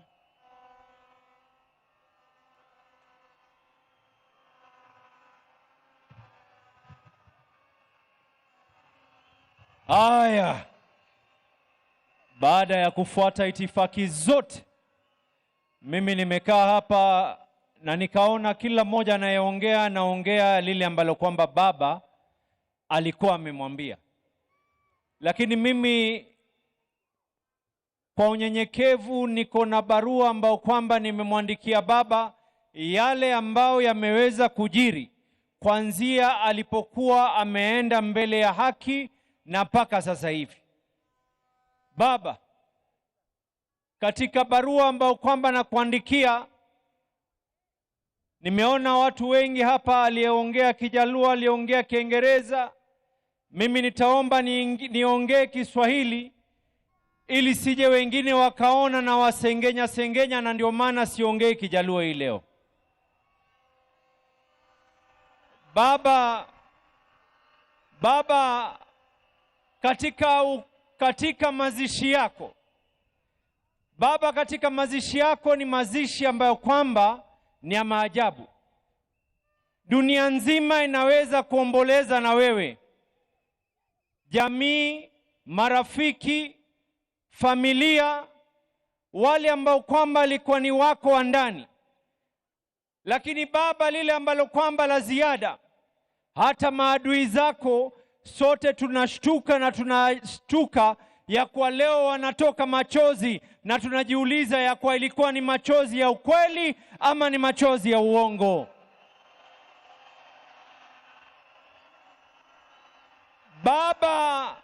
Baba, ulituonesha ya kwa chama cha ODM ni chama ambacho kwamba ni lazima kitetee watu. Baba, katika ile hali ya kupima hali ya maji na unga, chama pale ambao kwamba ulituacha sisi katika uongozi, baba, tuliamua ya kwa Daktari Oburu aweze kushikilia nafasi yako, tukikaa chini tuweze kuendelea. na nina imani Baba pale ulipo ni jambo ambalo kwamba tumelifaa la maana. Baba Agwambo Tinga, Baba, katika hikma yako ulituambia tunaingia katika mambo ya broad-based. Baba, tulikaa masaa na wewe, tukaulizana, je, tuingie katika broad-based ama tusiingie? Na sote tukakubaliana ya kuwa tuingie katika serikali ya broad-based. Baba, nakupatia uhakikisho hivi sasa hivi, hatukukusaliti wakati uko hai na hatutakusaliti wakati umefariki. Tutakaa ndani ya serikali ya broad-based. Baba, tutakataa kuweza kukusaliti. Baba, jana nilipiga Mama Aida Pambaja, na Mama Aida akaniuliza swali moja Baba. Mama Aida akaniuliza, huu umati wote lao ingelikuwa sio serikali kuweza kutusaidia, tungefanya vipi mtoto wangu? Nikamwambia Baba, magavana wa ODM, pengine tungechukua wale Kanjo Inspectorate wote tukawaleta, pia tusingeweza kucontrol umati ambao kwamba walikuwa wanataka kuzika. Na nikamwambia Mama Aida, na yuko hapa ni shahidi, nikamwambia kesho nikiongea nitakuwa ni mwenye kukosa fadhila nisipoweza kumshukuru William Samoei Ruto, kwa sababu Baba ulinifunza tulipokuwa Addis Ababa, wakati ilipokwenda vile ilivyoenda, ukaniambia mshukuru yule aliyekufaa. Niko hapa hii leo. Thank you. Asante Rais William Samoei Ruto. Lao si wewe, sijui tungekuwa vipi tumeweza kumzika. Baba, nikimalizia, Baba, leo hii mimi ni shahidi. Tunamuomba Mama Aida kwa unyenyekevu, vile ambavyo kwamba Baba alitushika mikono tukaingia katika siasa. Tunamuomba Mama Aida awabariki watoto wake alowazaa, lakini ni ndugu za Wakenya wote. Junior, Rosie na Winnie, musituache mkono. The ODM party needs you and we can be able to songe katika hii safari mbele. Mimi nimesikia wengi wakiongea habari ya mwaka 2027. Nimesikia wengi wakiongea mambo ya mwaka 2027. Gladys, point zangu mbili za mwisho nataka kuweka. Ya kwanza, Baba, ulikuwa umetunuku Mombasa na ukaniamini niweze kuweka sherehe za miaka 20. Ikifika Novemba Baba, Mombasa inafanya sherehe. Tunasherekea miaka 20 ya ODM na tunasherekea miaka yako yale ambayo kwamba uliweza kupeana. Na hata hii leo Baba, kuna delegates kutoka Mombasa wako hapa. Kuna assembly na leadership yao yote iko hapa Baba. Yote kwa sababu yako. Baba, ikifika mwaka 2027, mambo mawili yatatendeka katika hii Kenya. Wana ODM nisikizeni kwa makini. Mambo mawili yatatendeka katika hii Kenya na kuonesha nguvu zetu. Hii by elections zinazokuja, sote hapa tutaingia mashinani kuhakikisha tumeshinda by elections zile ambazo kwamba zilioko katika maeneo ya Kasipul, maeneo ya Ugenya, maeneo ya Magarini. Watu watajitokeza kwa heshima yako Baba, na kila mmoja hapa atatoka na kuweza kuhakikisha ataweza kuinua uso wako, ili ikifika mwaka 2027 Baba, mambo funza ya kuwa kuna njia nyingi ya kuwa kanga. Tunasema hivi, mwaka 2027 hatukai katika upinzani. Mwaka 2027 we will not be in the opposition. Mambo mawili yatafanyika. Agosti tunapiga kura. September we are either in government or we are government. Joey! Joey!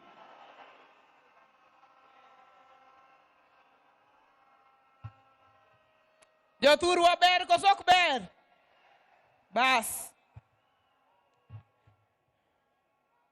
Finally, I would like to invite, in his hat, he has two hats. One as the National Organizing Secretary of the ODM party, and the other as the Chairman of the Council of Governors. And that is the Governor of Wajir County, Governor FCPA Ahmed Abdullahi, to come and speak to us. And when he finishes, call back the official MC, who's the Deputy President. Karibu, our Chairman.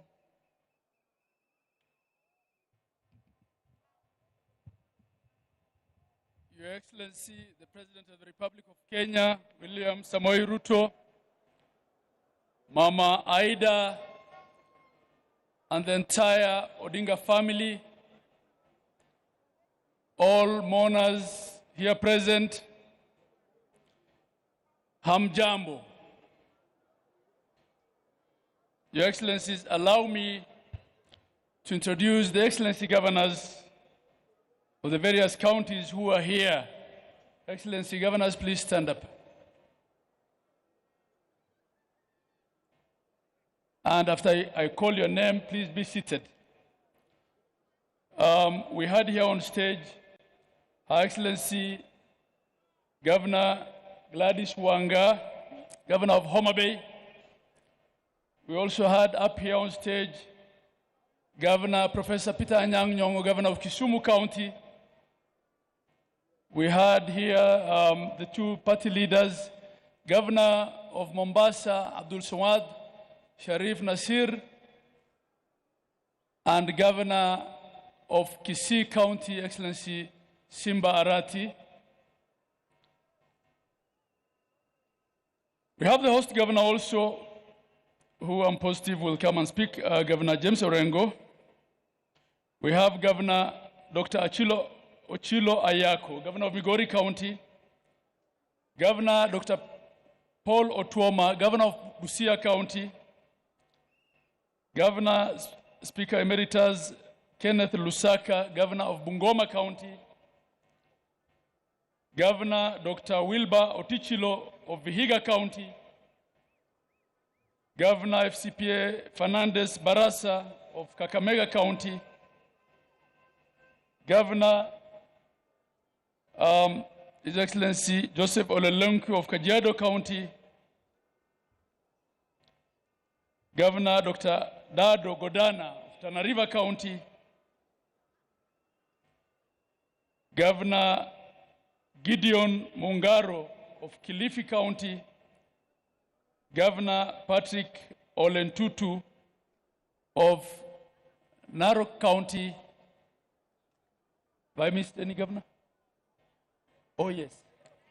Her Excellency Wavinya Ndeti of Machakos County. His Excellency Governor Kangata Wabarua of Muranga, and His Excellency Johnson Arthur Sakaja of Nairobi County. His Excellency, the Governor of Nyamira County, Nyaribo. Asante, Your Excellency. Your Excellency and the family. Mama Aida and the family, kindly accept my condolences, the condolences of my family, the condolences of the people of Wajir County, the condolences of the people of Northern Kenya and the Northeast, and the condolences of the 47 governors of Kenya and the Secretariat and the staff of the Council of Governors. Baba was indeed the architect, the father, and the protector of devolution. Devolution was Baba, and Baba was devolution. Baba always told us as governors that devolution is not a favor, it is the only way to equalize Kenya and to have a Kenya where development reaches every corner of this country. Baba will be missed at the Council of Governors. He will be missed for his ability to speak the truth when it's costly. He will be missed for his courage, unwavering courage. He will be missed for his belief in devolution. On the 16th, Your Excellency, Facebook reminded me and my people of Wajir that 10 years ago, on the 16th of October, Baba came and walked on the first kilometer of tarmac in Wajir County. And he told us, this is why I fought for devolution in the 2010 Constitution. Baba will be missed for always putting Kenya first. Baba has taught African leaders that whatever political grievances you have, none of them is worthy of burning your country for. He always resolved all political grievances legally and politically. He was the stabilizer in chief in Kenya. He is the one who had guaranteed political peace. So for those of us now left at the platform, under the leadership of His Excellency the President, in honor of Baba Raila Amolo Odinga, we should vow never to burn Kenya for the sake of politics. And we should vow to deal with all our grievances and differences through the rule of law and through political negotiation. As for the ODM party, this party, formidable movement that Raila Amolo Odinga built, doesn't have followers only in Nyanza and in Western. It has followers everywhere in Kenya. It has followers in Coast, in the north and the northeast. It has followers in Masaini. It has followers everywhere, in every former province and in every county in Kenya.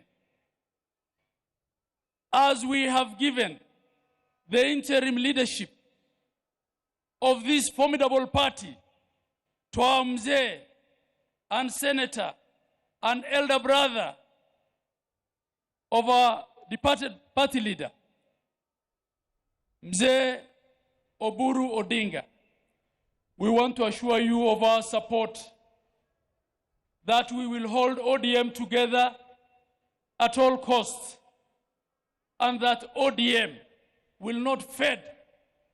The legacy of Raila Amolo Odinga cannot fade. In his honor, we will ensure that ODM is one. And Your Excellency, I want to join everyone who thanked you for offering our party leader a state funeral befitting of him. He left us in broad-based, we will remain in broad-based. Fare thee well, Baba.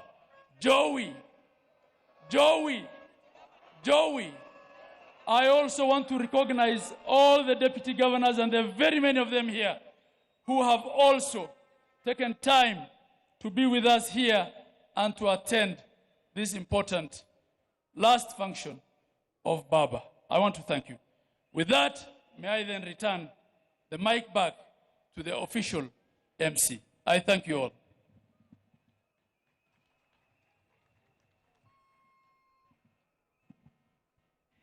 Now, thank you very much. We'll try and hurry up a bit.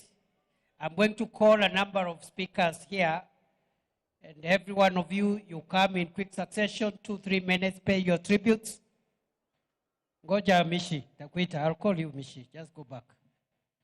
Let me call Governor James Orengo, and after him, I want to call the experts that Baba donated in the broad-based government.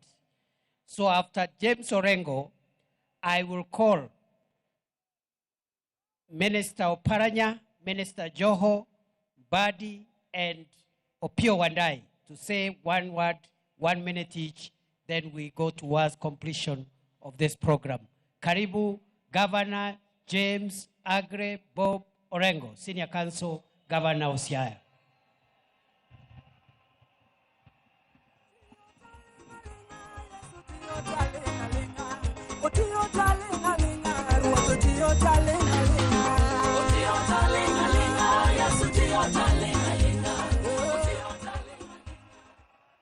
Kapo kawacho gimoro, akoya agodi, godo nongoro, biwere wend baba kai, agodi, agodi,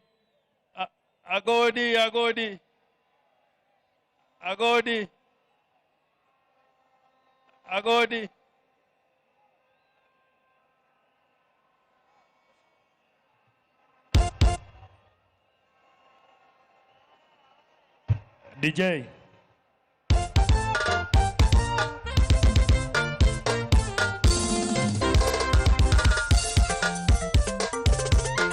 ODM, instrumentals.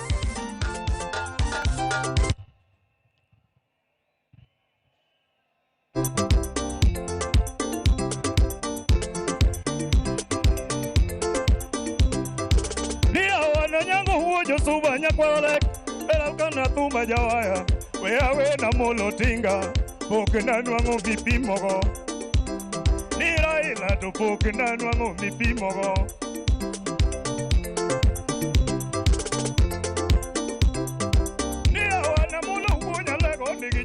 Mateno bate yawana mulo kegoneyo pidurwedi dumo kisungu Orengo dumo kisungu Niruto dumo kisungu Wadai dumo kisungu Nijogi dumo kisungu Motamoa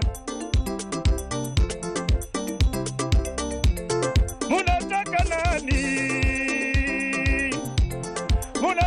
nani Wakenya unapenda nani Amolo, tiga uoja lego, romo wangeni wadinonu, wangeni turodoko, ni wangeni wadinonu, wangeni turomogo, ni katek to uderu, wangeni wiyego, unataka nani?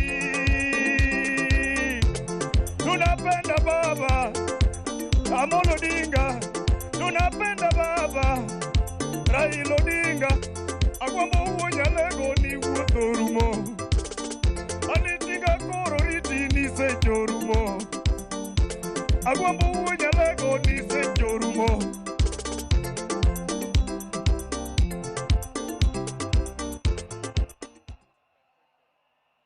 Ero kamana godi Joturo untie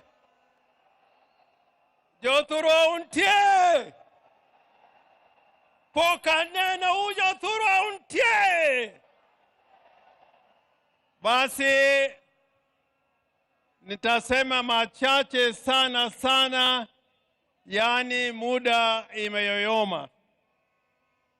First, to maintain Your Excellency Aida Odinga, to Rosemary Junior and Winnie, to Dr. Uhoro Raila and Your Excellency the President of the Republic of Kenya, President Uhuru, President Obasanjo, and all mourners who have joined us on this great day.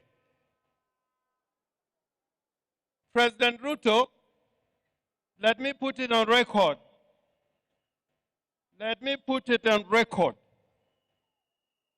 that many years ago in Bondo, in Nyamira, when we had requested the government of the day to give Jaramogi Oginga Odinga a state funeral,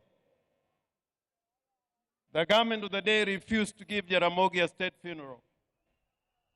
All they did was to offer us one helicopter.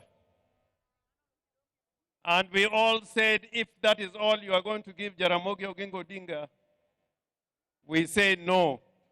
And we'll take Jaramogi to his final resting place in Bondo.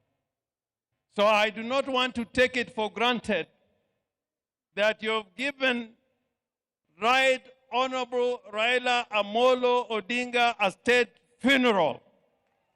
I do not want to take that for granted. Indeed, this is the first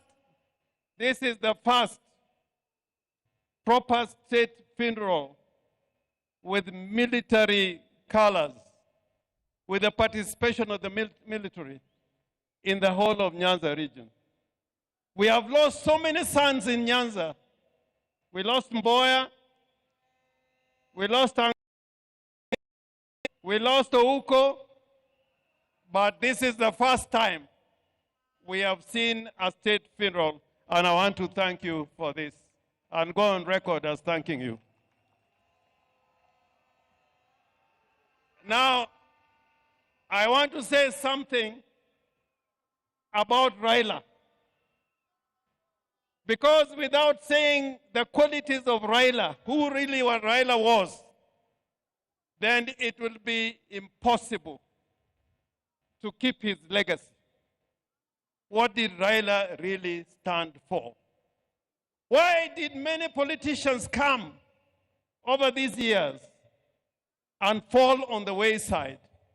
And Raila was always there fighting for us. Raila was a fighter for justice and democracy all his life. And sometimes I'm taken aback by some people who enjoy the rights Raila has fought for, including political parties. There are those who now lead political parties and abuse Raila Amolo Odinga without knowing that without Raila Amolo Odinga, you would not be leading those parties that you are leading today. They don't know. And I say, woe unto you. I say, woe unto you. There are those who forget the legacy of Raila Amolo Odinga. We have the Constitution of Kenya 2010. And people are here, and I like what Simbarati was trying to say, that there are people here today, when Raila was fighting for this Constitution, they said no to that Constitution. I want to remind you that without Raila Amolo Odinga, we will not be having this Constitution. So Raila was courageous. He was a brave man. I remember after the elections in 2017, when his votes were stolen, and we must continue to say that, when his votes were stolen,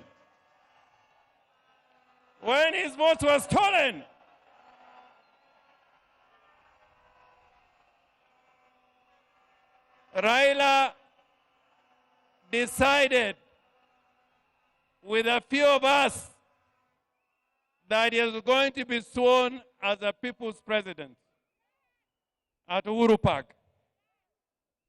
You know, that day is when I knew there are many people who wear trousers, but they should not be wearing those trousers.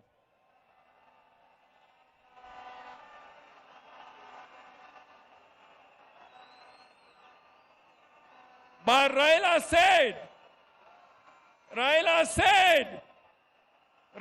said, we are going to Uhuru Park and I'll be sworn as the people's president. Did Raila go or he did not go?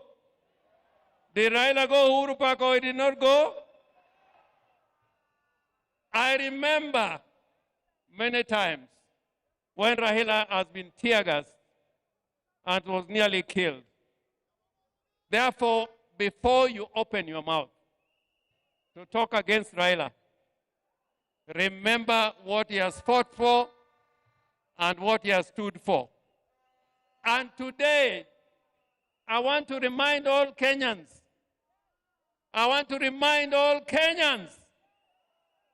that the legacy of Raila Amolo Odinga will not be kept by mere speech. Speechifying would not be enough. It is to make sure that the gains we have made will never be lost. You should never give any space for gains that Kenya has gained to be lost. That is the only way of keeping the true legacy of Raila Amolo Odinga. And President Ruto, I am confident that when you consider the agreement that you have between the party ODM and UDA, that both of you witnessed, that this will be fulfilled, because that will keep the legacy and spirit of Raila burning and burning and burning and burning.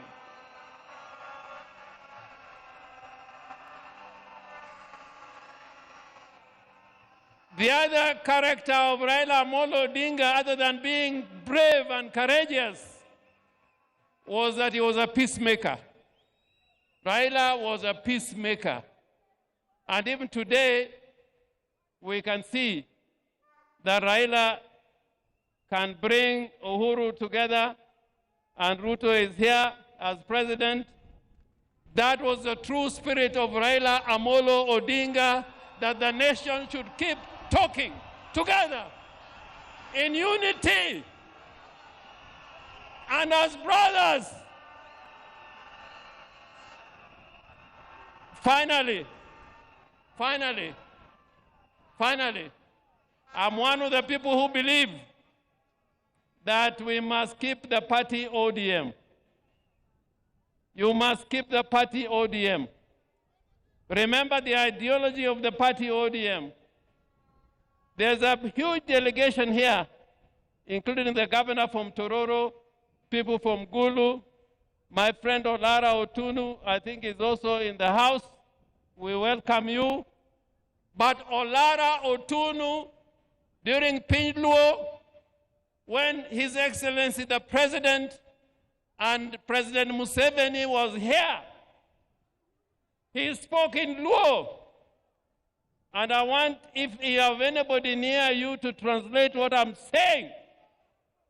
Nijo Luo wangi kitwa, kitwa, kitwa, kitwa, kitwa. In that spirit of the Luo nation, that spirit of Luo nation is like we like speaking the truth. We like speaking the truth. We like living in peace with our brothers. We like inclusivity. We are against those who are trying to tear Kenya apart and speak the language of division and tribalism and ethnicity. Woe unto you! So, President, I urge you, even as we speak about unity, let us not kill political parties. Political parties are the foundation of democracy. any arrangements we enter into don't kill political parties. In 1963, political parties were killed, and it took us 20 years to fight to revive political parties. So jothurwa awachonuka geno ni wabed gimoro achiel odu en odu od meru kata chwer mane odu wabed kanyakla wati kanyakla mondo Kenya obed gimoro achiel. I thank you so much, Mr. President.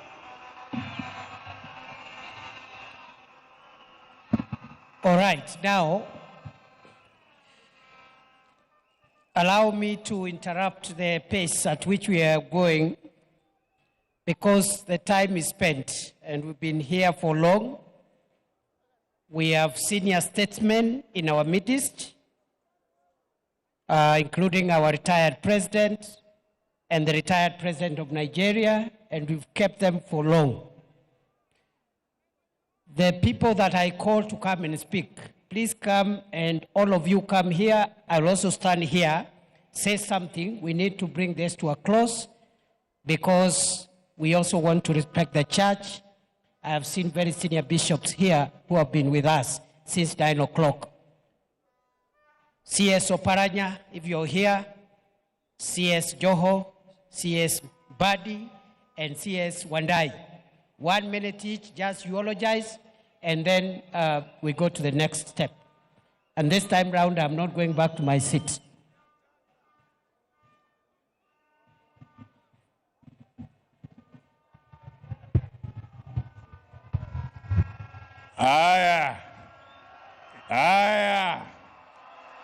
Your Excellency, President William Ruto, Mama Aida, and the family, together with the greater Jaramogi family, I bring my condolences.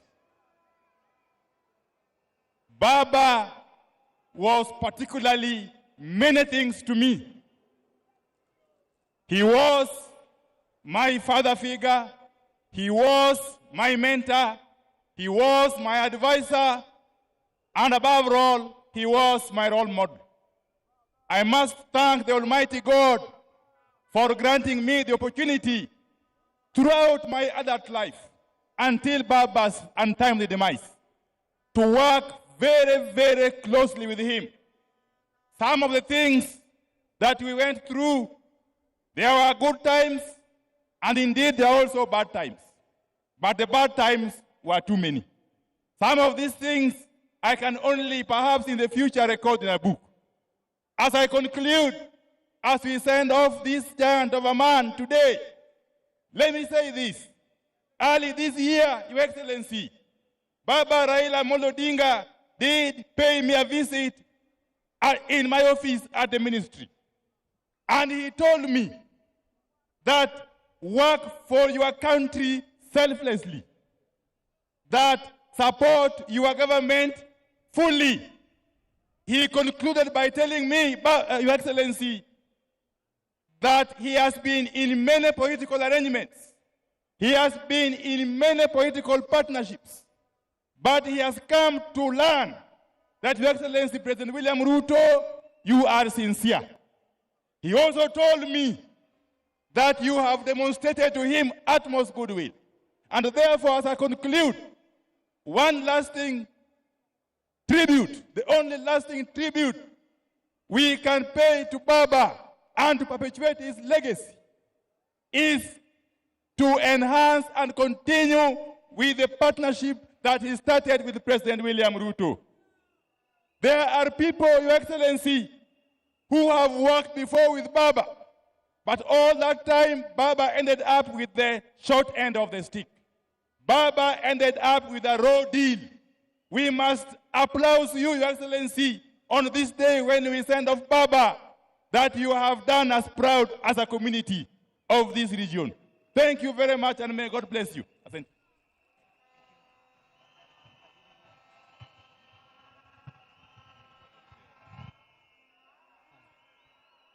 Thank you.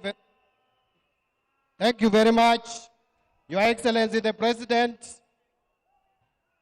Mama Ida Odinga, Menping, the lady whom I think the entire community should be very proud of, together with the entire Raila Odinga family, leaders who have come here.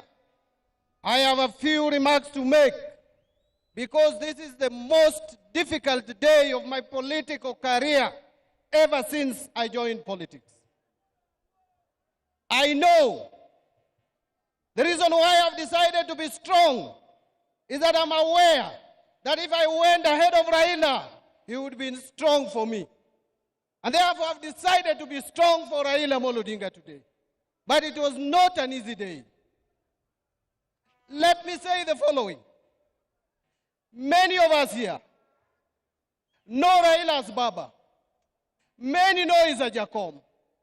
Many know him as a Gwambu. We know him as Tinga. We remember him as Nyundo. He is Okegonea. He can be everything. He sounds very big. But we must remember, for some of us, that Raila started small. Raila worked hard. Raila remained resilient. Raila remained patient to reach where he is.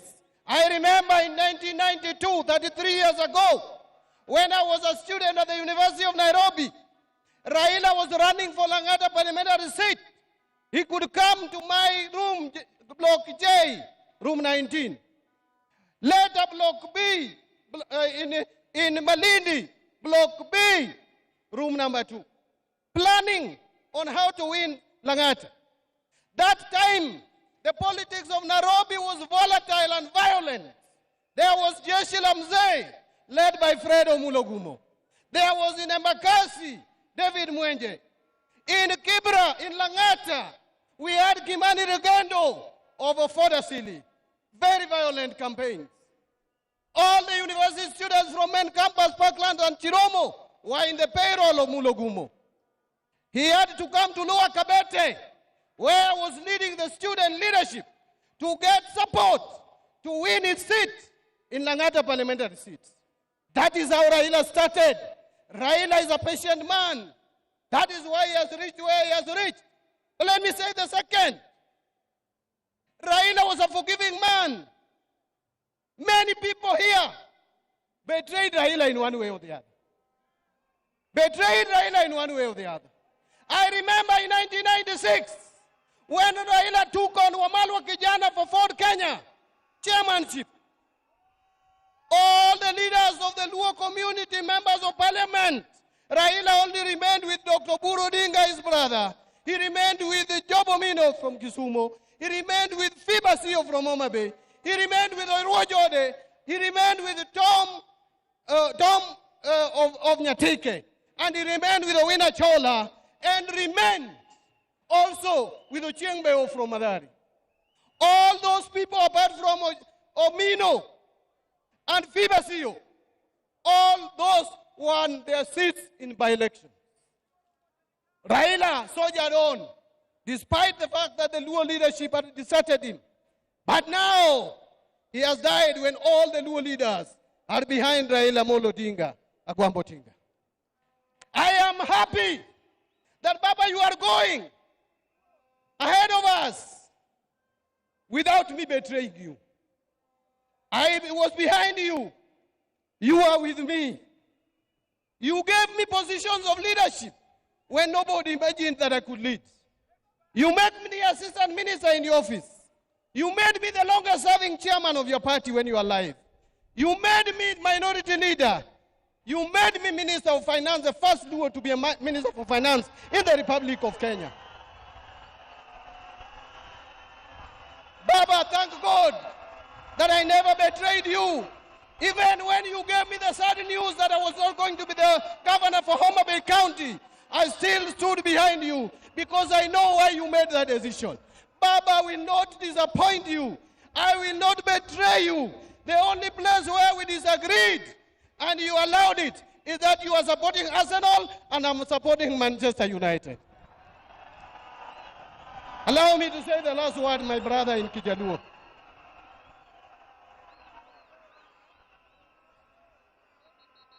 Jothurwa, Jothurwa, Jothurwa, Musa wuok eiwa. Kane Nyasaye oneno ka jo-Israel osethagore higni gi higni, nomiyogi Musa. Musa nowuotho e bungu, ji nondhogo Musa, jo-Israel nomondhoge, but notero jo-Israel mogik e dho river Jordan. Kane oneno kanelo kacha, to kono jo-Israel ni kanane cho, piny mang'ich, piny man gi mor kich, piny mantie chak, but ok nachop kodu. Abro weyonu ji e toka ka, joma biro tero u Kanaan.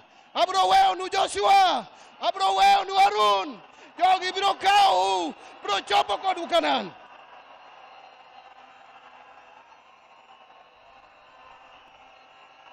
Budho ma wantiere ni, Raila osedhi, awa Musa osedhi, ang'eyo ni Joshua nika, Harun nika.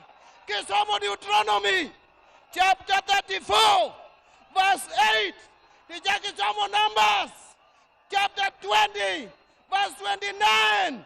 Jo-Israel kane Musa tho, Harun botho, ne gikwayo 30 days magi ywago go jogi.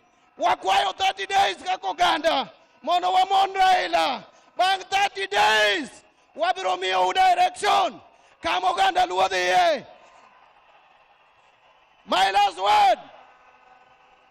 My last word. My last word. As a community, Your Excellency, and I want to tell you this, don't be shaken. As a community, there is something we believe in, that a leader, before he dies, a leader knows his death, but he doesn't talk about his death. He will show his people, before he dies, what he wants to be done.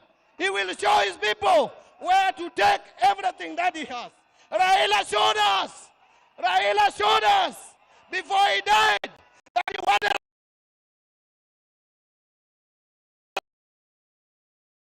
broad-based government. We will support broad-based government. We will work with you.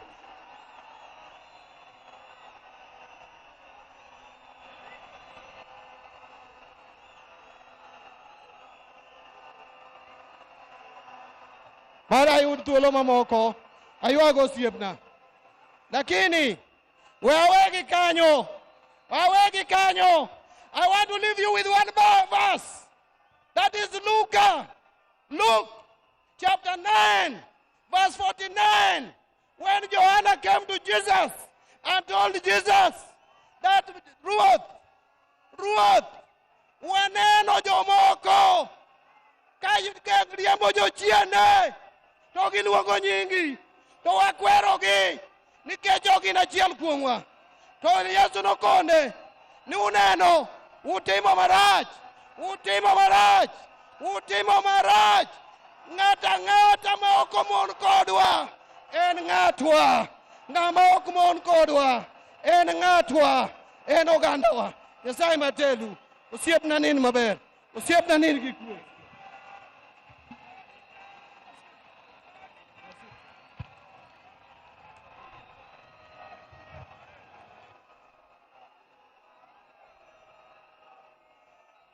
Your Excellency, the President of the Republic of Kenya, Mamangu, Mama Aida, and the Odinga family.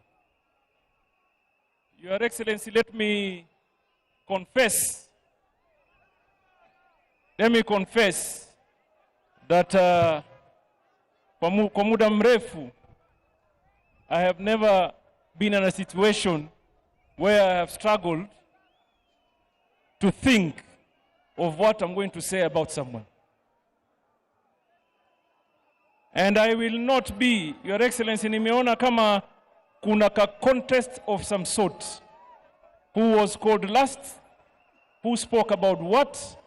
Who was assured what? Who was informed of the unknown? But for me, Your Excellency, I want to take this opportunity. Number one, to pray for Raila Amolo Odinga. May his soul rest in eternal peace. Your Excellency, I was a very young man. I was a very young man from Kisauni, where nobody knew me or had an idea of who I am. When I developed the ambition of wanting to become a leader, Your Excellency, there's a guy called John Maya Ndiwo. He was living in Mombasa, nikamwendea nipeleke kwa Raila. Babangu hajakuwa kwa siasa, mamangu hajakuwa kwa siasa, shangazi yangu hajakuwa kwa siasa, Hassan Joho hajulikani na mtu yoyote. I walked to see Raila na akanibeba mkono. Nikawa mbunge,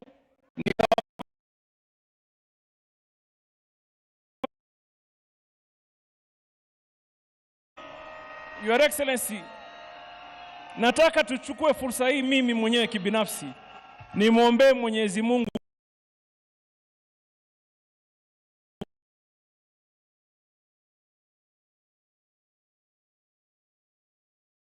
that he has never betrayed Raila.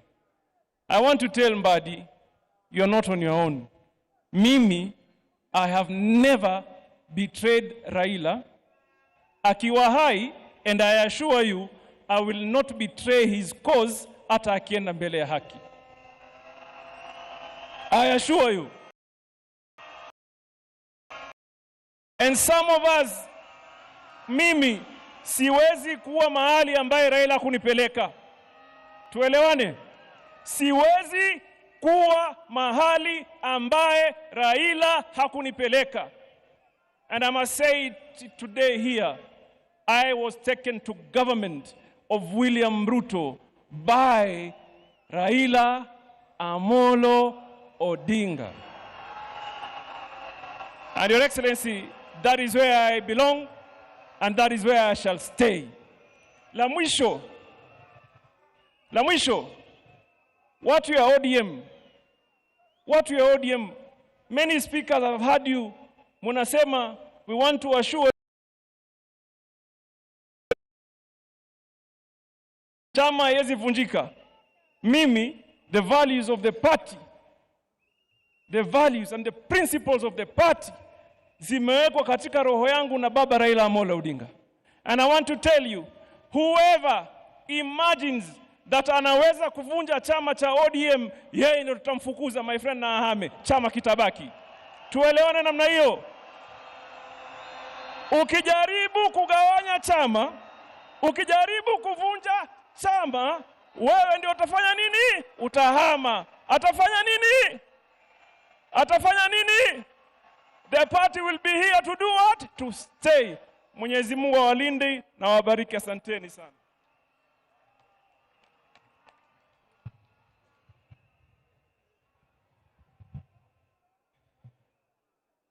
Mheshimiwa mama yetu ambaye ni Mama Haida Odinga na familia yako, pokea pole zetu kama binafsi na familia yangu na pia kwa niaba ya Waturkana. Wewe ni mama yangu kisiasa na nitatamka hivi leo kwamba tuko hapa kutambua kwamba tutakaa na baba vile alivyokuwa hai ama atupo. Wakati nilianza siasa, it was early in my early 20s. Mama wa kwanza aliyeintroduce kwa siasa niliyokuwa nayo ni Mama Daktari Haida Odinga, akiwa mpatron wakati huo wa League of Women Voters. Hapo ndio aliona talenta niliyokuwa nayo. Baadaye hapo baba akanipata.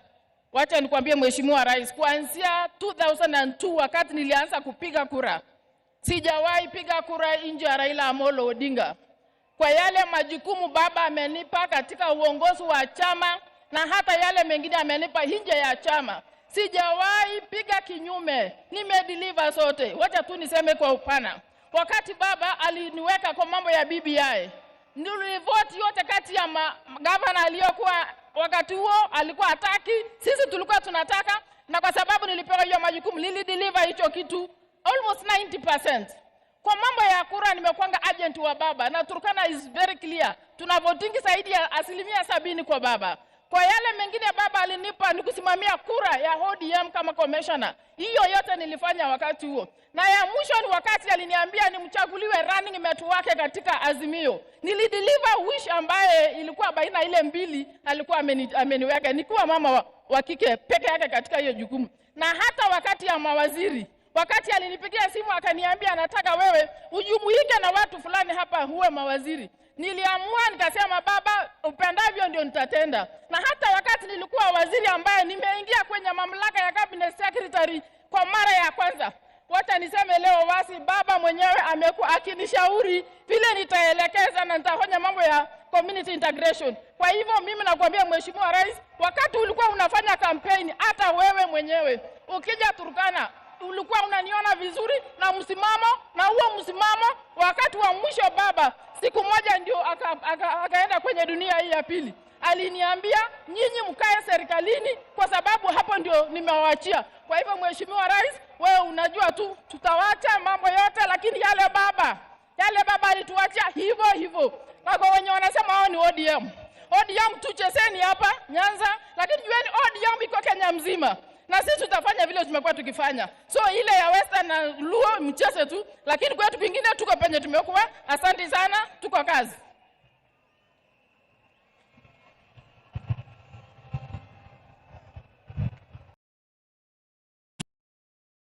Sababu ya muda, all protocol of najua kwa wale wote ambayo wameongea hapa. Mimi kwa miaka 3 iliyopita, mimi ndio nimekuwa karibu na baba kabisa. Aswa wakati alikuwa amepoteza kura, tulikuwa na yeye na tukaongea mambo mengi na yeye, na tukiona mpira, tukiongea mambo yetu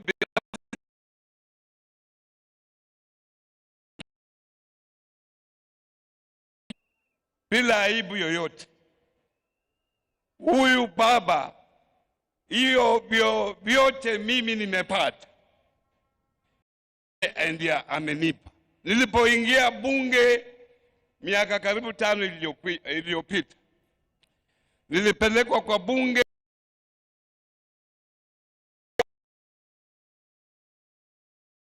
ndiye nilipeleka kwa siasa.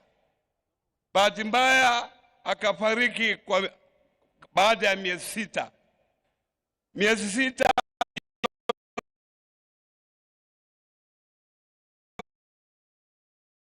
wakati huo ndiye alinipeleka kwa Raila Amolo Odinga.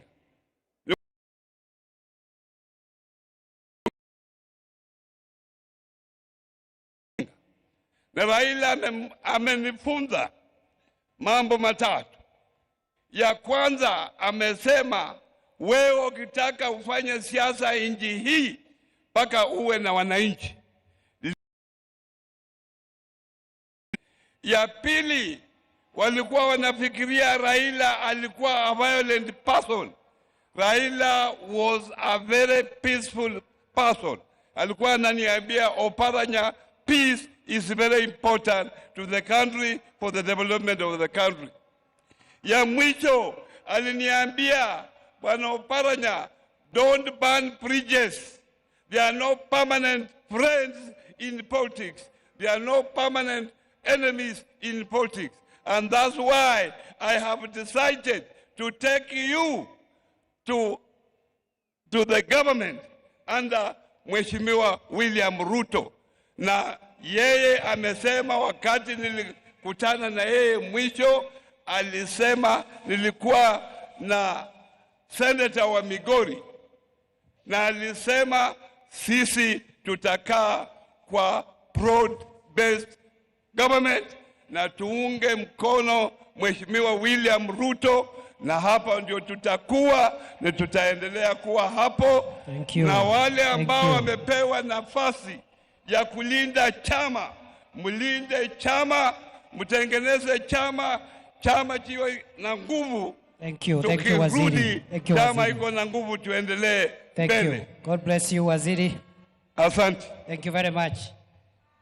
Sasa wale viongozi wa bunge wamekubaliana kwa sababu ya muda hawataongea. Kuna leader of majority National Assembly, kuna pia leader of majority kwa Senate, kuna leader of minority kwa Senate na National Assembly, kwa heshima ya familia and the senior statesmen we have here and the church, wamesema kwa niaba yao Junet Mohamed aseme jambo, tukienda kufupisha tafadhali.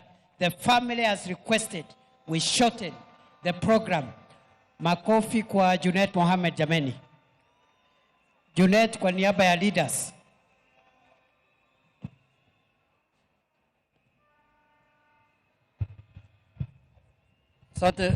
Asante sana Mheshimiwa Deputy President. Mimi nitakuwa fupi kwa maneno. Mama Aida Odinga ambaye ni mama yangu na madada zangu na mandugu, His Excellency the President. Mimi leo ni ngumu sana roho yangu kutoa rambirambi kwa baba. Mimi baba alikuwa kwa mambo mingi kwangu. Mimi nilikutana na baba nikiwa na miaka 24. The year 2001. Miaka 23 na 4 ingine sijaona kiongozi ingine, sijaona chama ingine. Chama yangu ilikuwa baba na baba ndiye alikuwa baba yangu. Baba alinifanya meya ya Migori nikiwa na miaka 25. Aliniwekelea hapo. Akanifanya mbunge miaka mingi mpaka nikakuwa minority leader kupitia baba. Mimi nina huzuni sana kwa sababu wale wanajua vile mimi na baba tulikuwa karibu. Lakini yote tunasema tunawachia Mungu. Nimeona mitandao wanashapiga mimi wanasema sasa huyu ni political orphan, huyu amekwisha, lakini nimeona hapa orphans wako wengi sana. Wale wameongea hapa yote wamelia. Sasa nitasanya hawa yote nikuwe chairman yao. Orphans ziko mingi hapa hata roho yangu ikarudi nilipoona orphans vile umelia hapa. Mimi nilikuwa na uzuri peke yangu, nilisema nimekwisha. Kumbe tuko wengi. Tuko wengi hapa. Hiyo nimefurahi sana. Lakini mimi nataka kusema hivi jambo la mwisho. Baba alikuwa mtu ajabu sana. And for us, he was our leader, he was our father, and he was everything to us. Baba is the only leader who knew when to fight and when to lay arms down. Baba had fire on one hand and water on the other hand. I will miss his telephone calls. Baba alikuwa engineer ya siasa na alikuwa anatunga siasa usiku. Na nilikuwa napata simu yake saa 12 asubuhi. Nikiona simu yangu imelia saa 12, sasa mimi kama fundi na babro niko kasi. Lakini saa 4 saa 3 hiyo ni salamu tu. Baba alikuwa mtu ajabu ambaye Wakenya wamepoteza mtu ambaye hawatapata kama yeye. Sherehe ya mwisho tulikuwa naye na baba, tulikuwa na Parliamentary group hapo Mombasa Road. Mimi niliwasanya wabunge wote kama kiongozi yao. Baba alituongelesha pale kwa dhati, and he was very clear that day. It's one of the strongest speech he has made for the time I've known him. Ameongea, amesema tutunze chama chetu cha ODM na tukae imara na tukae united. On the other hand, because we were supposed to do a resolution baada ya hiyo mkutano ya PG, wale wameona TV siku hiyo, mimi nimesema resolution ya hii mkutano refer to Baba's speech. Kama if you are in doubt of anything, refer to Baba's speech. Another thing he told us, lazima tukae katika serikali ya broad base. It's on record. Wale wanasikia wasikie, wale wako na macho waone. Ya mwisho, Baba loved peace. Unajua mara mingi Baba makes very serious, important, fundamental, monumental decisions for the country. Lakini saa nyingine is not popular. Sasa zingine watu wanalaumu wengine, unaona hii maneno ambayo wamefanya, yule Msomali kutoka Migori ndio anahusika naye. Na mimi hata sina habari, I'm just loyal implementing what Baba has said kama fundi. Thank you. Lakini ikifika jioni Baba ananipigia simu anasema, kijana yangu usiwe na wasiwasi, in every flock there must be a black sheep. Sasa wewe ndio black sheep ya ODM. Wewe beba tu mzigo, tutasonga mbele pamoja. Thank you. So kwa hayo machache nataka kumalizia kwa kusema ya kwamba ODM party We will hold it high. We will keep it strong. ODM in 2027, it will either form the government or it will be in a coalition that forms government. But it will not be in a coalition that has been abusing Baba when he was alive. Haitakuwa hapo. Unajua, saa hii wanasema sisi ni political offense ya Baba.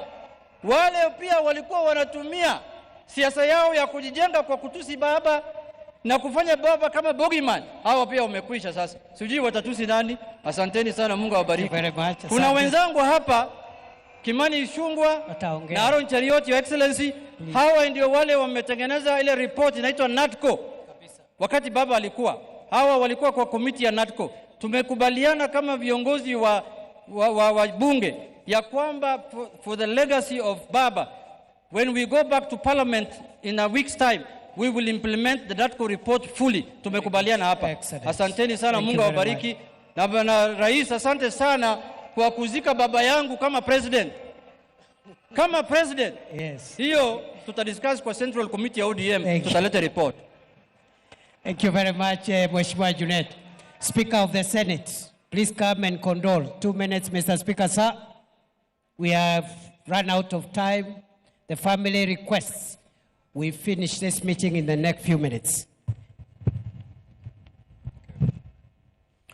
Rais wa Jamhuri ya Kenya aliyepia amri jeshi mkuu wa jeshi la Kenya, Mama Aida Odinga na familia yako, kwa niaba ya bunge la Senate, kwa niaba ya familia yangu na kwa niaba yangu binafsi, niko hapa kupeana rambirambi zetu za dhati kwa uchungu na moyo ulio mzito. Tunasema pole Mama Aida. Wingu la majonzi limetanda katika kijiji hiki, lakini nataka nikwambie Mama Aida kwamba wingu hili la majonzi halikutanda Bondo peke yake. Limetanda Nyanza mzima, limetanda Kenya mzima, limetanda Afrika mzima, na limetanda mapana na marefu ya ulimwengu mzima. Manake aliyelala pale alikuwa ni kiongozi aliyejulikana pande zote za ulimwengu. Mwaka huu umekuwa mwaka mzito sana kwangu mimi. Kabla mwaka huu nilikuwa na baba watatu. Baba wa kwanza alikuwa Mwenyezi Mungu, muumba mbingu na ardhi na viumbe viliomo. Baba wa pili akawa Mzee Kingi, na baba wa tatu ni babangu mlezi wa kisiasa ambaye amelala pale. Mwanzo wa mwaka huu nikapoteza babangu mzazi. Leo hii nazika baba mlezi wangu wa kisiasa. Nimebaki na baba Mungu peke yake. Lakini kitu ambacho kinanipatia motisha ni kwamba yale yote mafunzo alimpatia Mheshimiwa Raila Amolo Odinga imenipatia nguvu ya kwamba as I speak to you, I know I can face the world. Baba believed in me even when I doubted myself. Mwaka 2007 mwezi wa 5, mimi niliingia siasa wakati wa by-election kule Magarini. Baba aniliweka kwa bega lake na kunizungusha Magarini mzima. Before my people believed in me, he believed in me. Kwa bahati mbaya hatukufaulu. Disemba ilipofika mwaka huo, nikamwambia baba sitamani tena mambo ya siasa. But baba told me don't give up. Go back to Magarini. Na akaja akasimama na mimi. Na nikashinda. La maajabu, the only dream I had as a young man then was to be the MP of Magarini to represent my people. But Raila had big dreams for me. He had bigger plans for me. Wakati machafuko yalipomalizika, walipokuja pamoja na Mwai Kibaki rais wetu kuunda serikali, wakati walipokuwa wanataja baraza la mawaziri, mimi sikushughulika because I knew I can never be a cabinet minister. Lakini la ajabu, wakati niko kwangu nyumbani naangalia runinga, wakati mawaziri wanatajwa, my name popped up. To my shock. Why? Because Raila believed in me and I doubted myself. Na hilo halikutosha. Kama mjuavyo, serikali ya nusu mkate ilikuwa na mawaziri 40, 20 wa Mheshimiwa Raila Odinga na 20 ya Mwai Kibaki. 40 ministers. The youngest was me. Lakini wakati waziri Henry Kosgei alipatikana na shida katika wizara yake, ikalazimika aondoke kwa muda.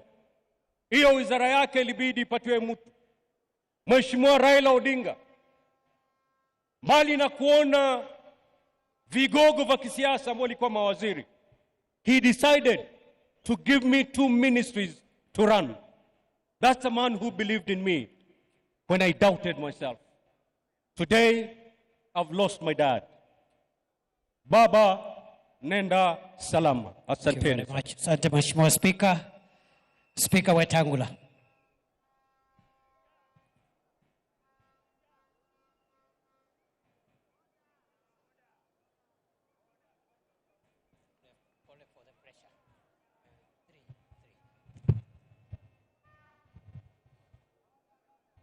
Rais wetu Dr. William Samoei Ruto, Rais mstaafu wa Kenya, Rais mstaafu wa Nigeria, Mama Aida na familia ya ndugu yetu Baba,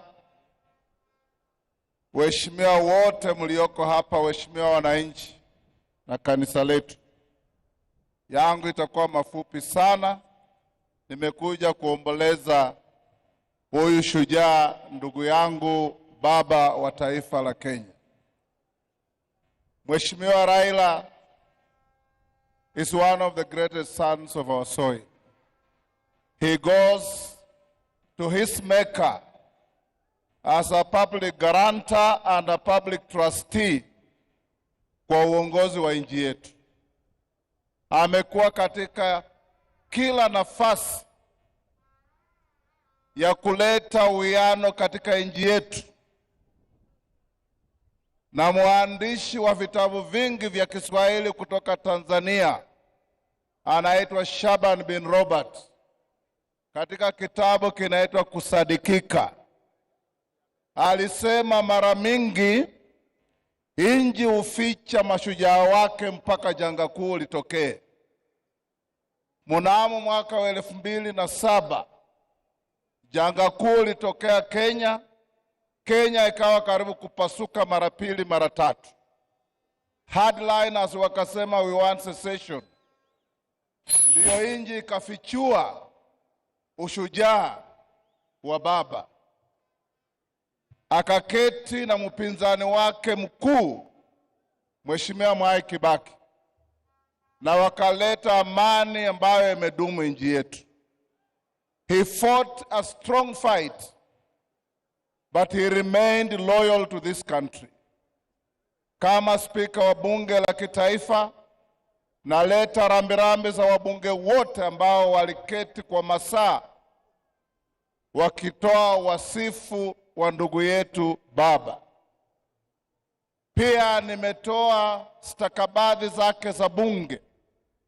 I've extracted from the Hansard Honorable Raila's contributions in parliament to this country. Nimeziweka pamoja na nakala za zile wabunge walisema, kutokea viongozi wetu Juneti na Ichungwa na wabunge wote. Nimeletea Mama Aida na familia ili katika library yao wajue huyu shujaa mwenye walituletea nchi yetu alisema maneno ya kujenga nchi yetu. Nikimalizia ni kuwarai wa Kenya na rais wetu William Ruto, vile muliketi na mheshimiwa baba mukasema Kenya ni kubwa kuliko mtu binafsi, hapo ndio shikilia, na sisi tutashikilia hapo. Tushike nchi yetu, tuende mbele. Tusilete siasa ya furugu ya kikabila ya kugawanya wananchi. That is not what Baba wanted. Baba, even at the lowest in his political career, he preached peace. After 2017 nikimalizia, baada ya kura na wametangaza mshindi, hakuwa yeye. Akanichukua mimi na Mheshimiwa Kalonzo tukaenda South Africa kwa mbuga ya wanyama inaitwa Madwekwe. Tulikaa huko kwa wiki mzima. Na alituambia, my brothers, whatever the cost, whatever the price, it is not worth anything spilling blood because of politics in our country. Let's live by that mantra. Baba, rest in peace. Mama Aida na familia. Sasa muamini kuna yule analinda wajane na mayatima, ni Mwenyezi Mungu peke yake. Asante sana. May you rest in peace, my dear brother, Baba. Kenya will be the poorer without you. Thank you very much. Allow me now to present the Hansard extraction to Mama Aida for family records. Thank you. Thank you very much, Mr. Speaker.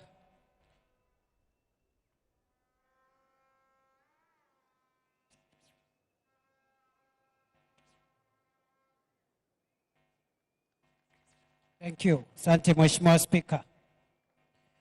I now want to invite former Vice President Kalonzo Musyoka to come and greet the congregation.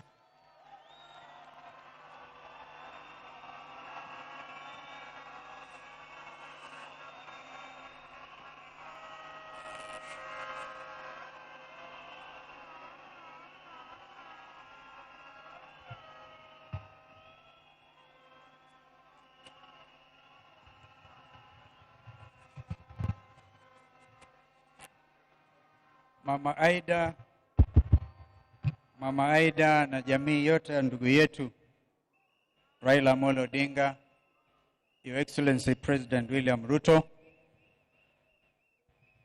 former President, the fourth President of the Republic, Brother Uhuru Kenyatta, Mzee Olusegun Obasanjo, whom I know to have really been close to our friend, waombolezaji wenzangu, Jethuro Onte.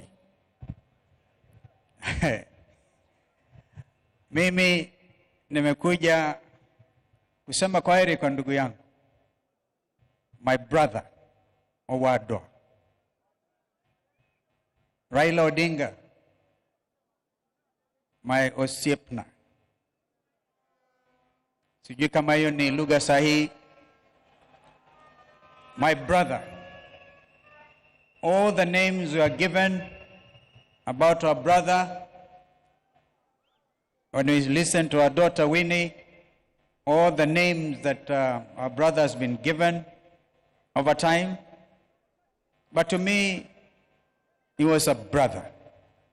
The pain of it all, the struggle for justice and truth, and the fight against corruption. Huyu ndugu alale. But you know, my brother, allow me to talk to Raila, my friends, for just 1 minute, and I'll hand over Professor Kindiki. Thank you for the opportunity. I want to talk to Raila, because I never get this time again. You know, we called you Joshua. We never got to Canaan. There were indeed crocodiles across the river Jordan, as we used to say. Lakini, I've seen in the printed program, you even paraphrase the late Martin Luther King. You've been to the mountaintop. You've seen the promised land. And you know you may never get there with us. But we have to get there on your behalf. I give you my pledge. Those values you stood for, the tears, the pain of a stolen election, as my brother Jim Orengo has said, elaborated. That pain will not be in vain. The nation is gathered together. And I must stop there. I've done the rest of my speech on X. because I had to rush quickly back from Heathrow in order to come and be with Mama Aida and watoto. But allow me to recognize, if they, perchance they don't get that opportunity, my sister, my twin sister, Mother Karua, was Raila's running mate in 2022. She's around here. If we had time, I'm sure Mother would have wanted to eulogize her. I have my other friends here. In fact, Eugene Wamalo had a poem, but I saw he brought many cows yesterday. And we also have a friend, our other brother, Fred Matiang'i here. I saw the Chief Justice Emeritus, our brother, who made that historic ruling in 2017. Kwa hivyo, Mungu alaze roho ya ndugu yetu vyema. You deserve a rest. May God be with you. Amen. Thank you very much, Vice President Kalonzo. Let me now invite Prime Cabinet Secretary Musalia Mudavadi.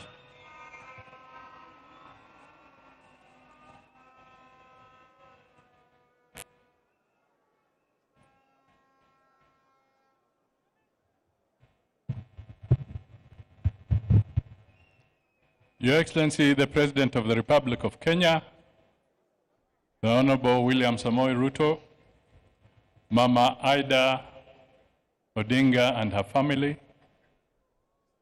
And with that, Your Excellency, let me ride on all the protocols that have been observed in the interest of time. First, to Mama Aida and the family, let me extend my deepest condolences and those of my wife and family to you and your children. Your friend, sister, Tessie, did ask me to step forward and tell you that she really conveys her condolences. Secondly, Your Excellency and Mama Aida, let me say thank you for giving me a unique opportunity, first with the consent of the family, and also as a directive from the President, to do one last honor, and that was the honor to lead a delegation on the afternoon of 15th of October, just a few hours after his passing, to India, so that we can join those who are there and come back with the remains of Raila Amolo Odinga. It is an honor, a very moving moment. We left Kenya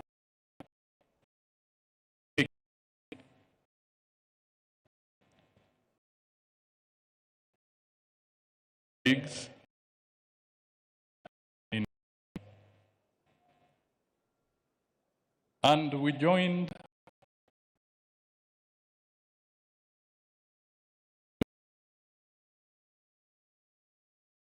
Morris Ugeto and the Kenyan High Commissioner to India at the military stand where the President, the Prime Minister of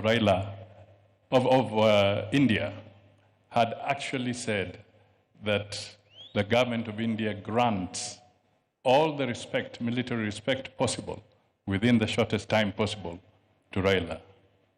I want to take this opportunity to confirm to the people that the government of India gave a military aircraft from Kochi to bring Raila to Mumbai, where we got him. And he was escorted by the military of India. Your Excellency, let me also take this opportunity because we did a turnaround of only 2 hours. And when we went there, we found Winnie, a very strong young lady. Mama Aida, you have somebody strong in your daughter. We found Ruth. We found Dr. Olunya, and we found Morris. We draped Raila in the Kenyan flag. It was a very emotional moment. We are back here. We landed, brought by the national carrier, Kenya Airways, and I thank Kenya Airways for heeding your instructions and turning around very fast, Mr. President. The national carrier brought back Raila home. The plane landed at 9:30 on 16th of October, switching from KQ 203 to RAO 001. That was the title of the flight. A great honor indeed. Mr. President, today Raila is here. He would have loved a crowd like this. This was his moment of excitement, his fodder. But today, Raila speaks to us in silence. Total silence. This silence is loud. It speaks to the nation. It speaks with emotion. Raila, if you wanted to know where your political fortunes were, wait until you listen to him narrating soccer on a political podium. Then you would know whether your goose is cooked or you have a chance. You would want to listen to Raila in Kiswahili proverbs, and he would explain very complex things with simple words. Hata mkia ni nyama.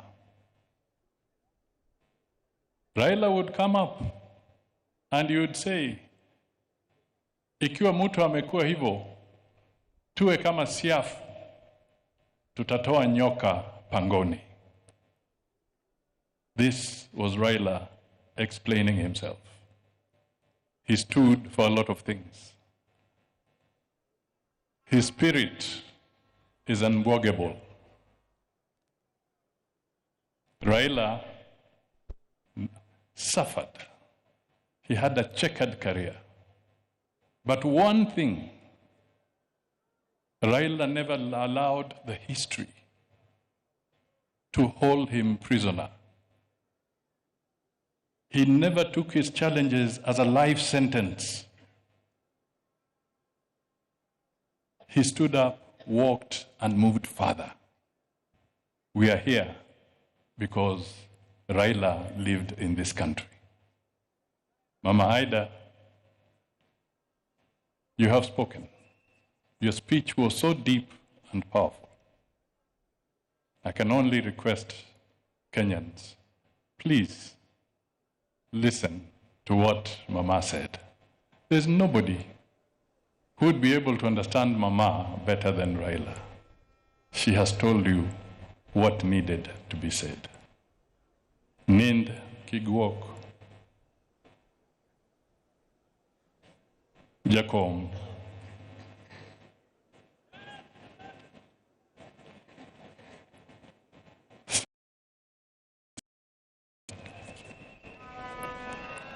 Nind Gikwe, Nind Gikwe, Nind Gikwe Jakom, Ward Mary, Nind Gikwe.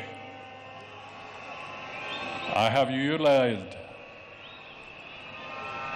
and in better times, Mr. Deputy President, I worked with Raila, and I remember when he brought fire into my belly, and I would go there saying, Nasa Hawa.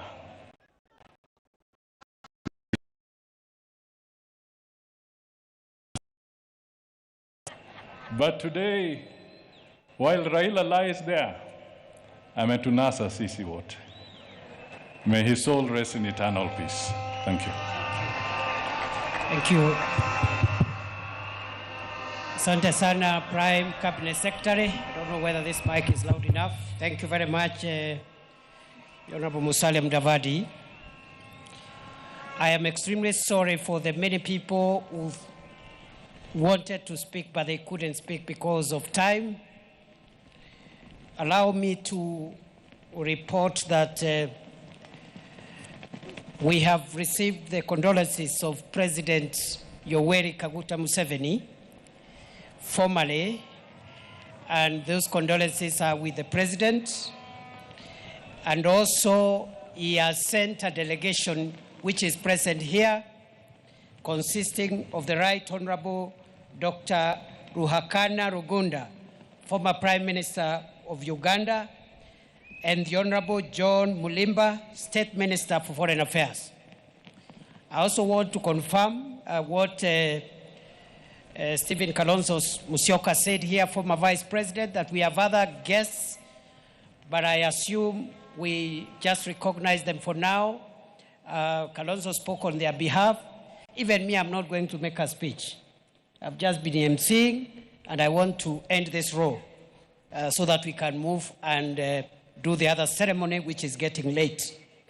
I therefore want to request now that very briefly we go presidential. We start with the condolences of His Excellency Uhuru Muigai Kenyatta, former President of Kenya, and the fourth President of Kenya.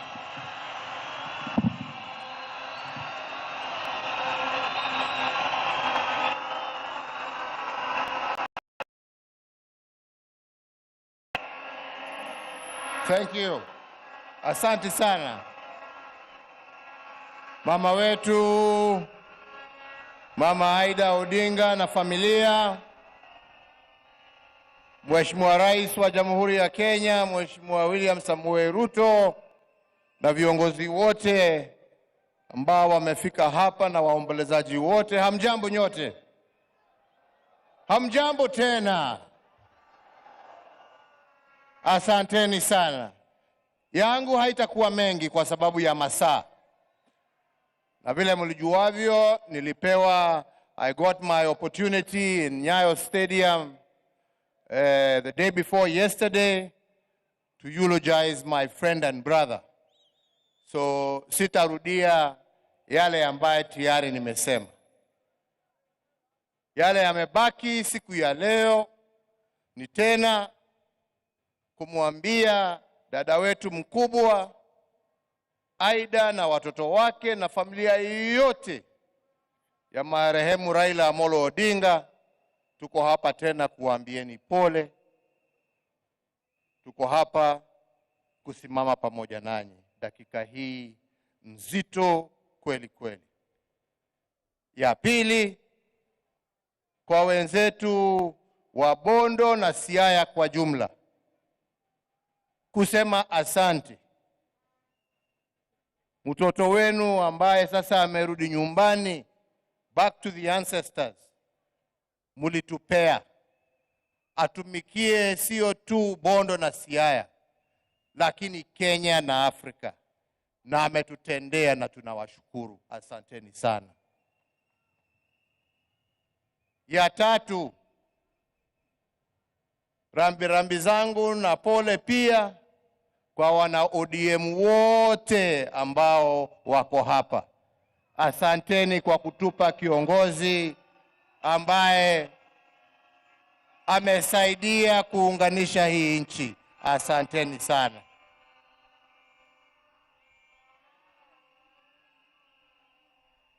La mwisho ni kuombea ndugu yetu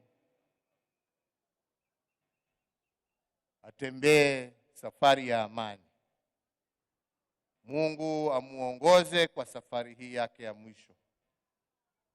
We shall miss you, Jacob. We shall miss you. We shall miss you as a friend, a brother, and a leader of this nation. We shall miss your insights. We shall miss your thoughtfulness. We shall miss your wisdom. And we shall miss your laughter. Your deeds will live long, as I said, and we will remember. And I pray we remember those deeds in the actions that we shall live, emulating our friend and brother. So fare thee well, Honorable Raila Amolo Odinga. Fare thee well, my ndugu. Fare thee well, my friend. Mungu awabariki na walinde. Asante.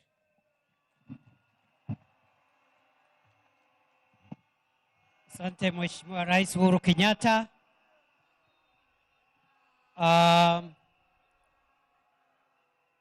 Before I call the next speaker, let me also acknowledge the condolences of Senator Moi, Gideon Moi.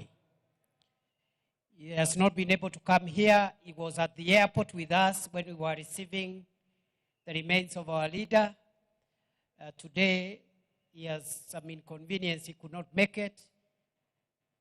Senator Gideon Moi sends his condolences. Allow me now, for fellow mourners, to invite the second last speaker of the day, a very close friend of our late leader, who is lying here. They have walked a long journey, and it is my pleasure to call one of the most decorated sons of Africa, the former president of the Federal Republic of Nigeria, His Excellency Olusegun Obasanjo. Mr. President, you're welcome.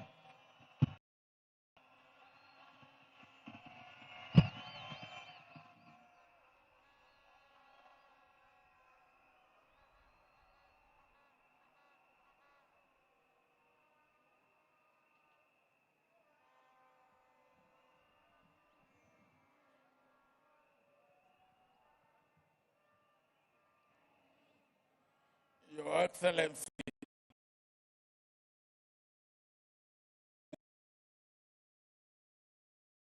of Kenya, my dear brother,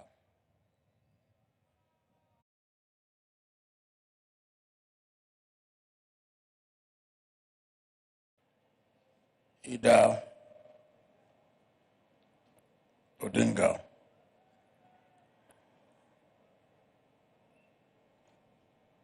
my dear brother, Your Excellency, former President of the Republic of Kenya, President Yatta.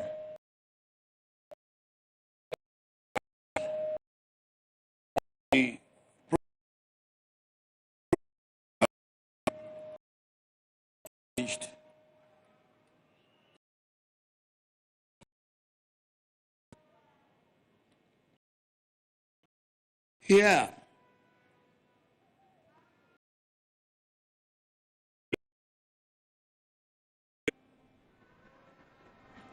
I was with Raila on his invitation 31 years ago when Jaramogi Odinga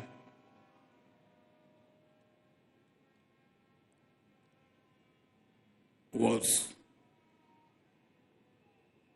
buried in this place. I was the special guest of honor on that occasion. And the person who made it happen was Raila Odinga. Since that time, we have deepened our friendship, our brotherhood, our working together for our two countries, for Africa, and indeed for the world. Over the years, I have come to know Raila very well.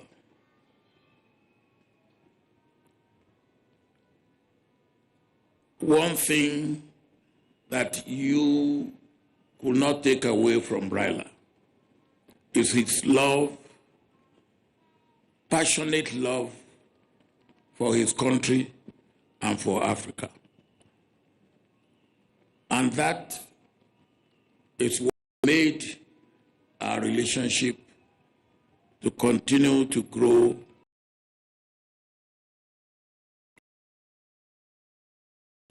At this juncture, Mr. President, I want to thank you most sincerely for all that you have done to make this day a great day that it has been for our brother Raila Odinga, for the Odinga family, for the government of Kenya, for the people of Kenya, and indeed for Africa. Mr. President, the meeting we had in Mombasa, which brought you and Raila together, and which led to you making room for ODM and other parties in your government, is what makes this day a pleasant day that it has been for all the people of Kenya. And indeed, it is for me a lesson for all of us in Africa. A lesson of understanding, a lesson of tolerance, a lesson of love, a lesson of accommodation, a lesson that our nation, our continent, is bigger than any individual or group of individuals in our country. That is a good lesson that we must learn. One thing that I always like about Raila is his sense of humor. Anytime we met, no matter how serious the situation may be, you can be sure that Raila will turn the tension to something to laugh about. And for me, I've lost a brother, I've lost a friend, I've lost a confidant, I've lost a co-worker in the vineyard of Africa. Sleep in the bosom of your Creator. Adieu, Raila Odinga.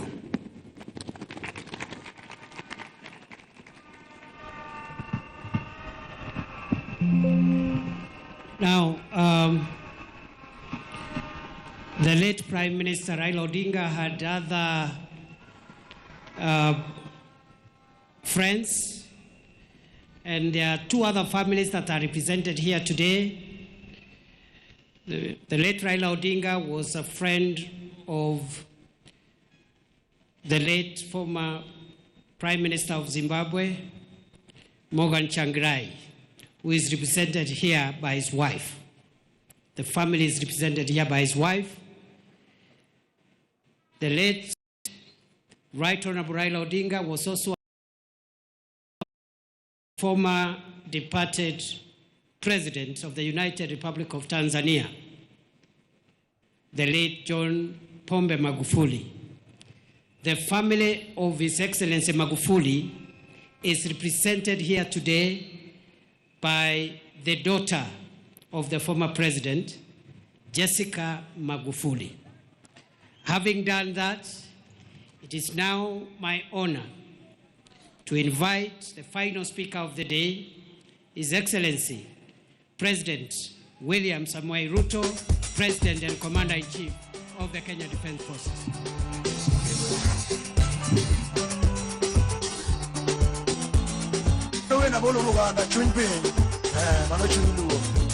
Chica! Wano nyanga huwaja suba nyakwara lako Pena jagna toma jawaya Wea wena bolu tinga Poko nanwa mo bipemo wa Raila Poko nanwa mo bipemo wa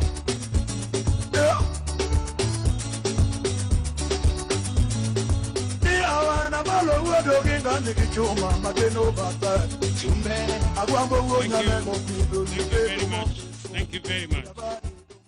Asanteni sana. Asanteni sana. Mama Aida Odinga, mke wa ndugu yetu, rafiki yetu, kiongozi wetu, pamoja na watoto wake Rosemary Junior na Winnie. Familia ya Jaramogi Oginga Odinga kiongozwa hapa na Senator Daktari Oburu Oginga. Rais wa 4 wa Jamhuri ya Kenya, Rais wa zamani wa Jamhuri ya Nigeria, ndugu viongozi wetu wa dini, maaskofu na wananchi wa hapa Siaya na Wakenya wenzangu wote ambao mnahudhuria mazishi haya. Napenda kuwasalimu hamjambo. Amoso ujodurwa. Amoso ujodurwa. Jodurwa untie. Jodurwa Bwana asifiwe. Mimi kwanza naleta rambirambi zangu za mke wangu na watoto na za serikali zima la taifa letu la Kenya kwa familia ya huyu shujaa, our brother, the leader of ODM, the foremost political engineer in our republic, as we have been told. Nikisema pole sana Mama Aida na watoto na jamii kwa kumpoteza ndugu yetu aliyelala hapa, Mheshimiwa Raila Amolo Odinga. Let me say this for the record. It's flowing with floods of tears, of grief. The foundations of Kenya are shaken by the stomping footsteps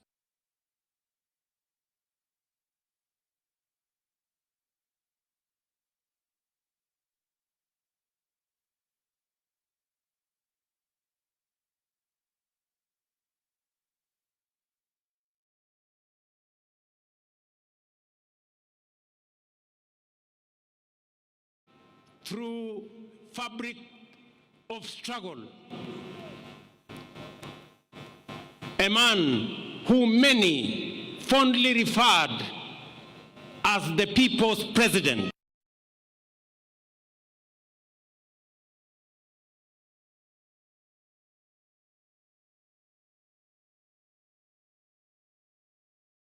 A lot of respect because of his contribution to our nation.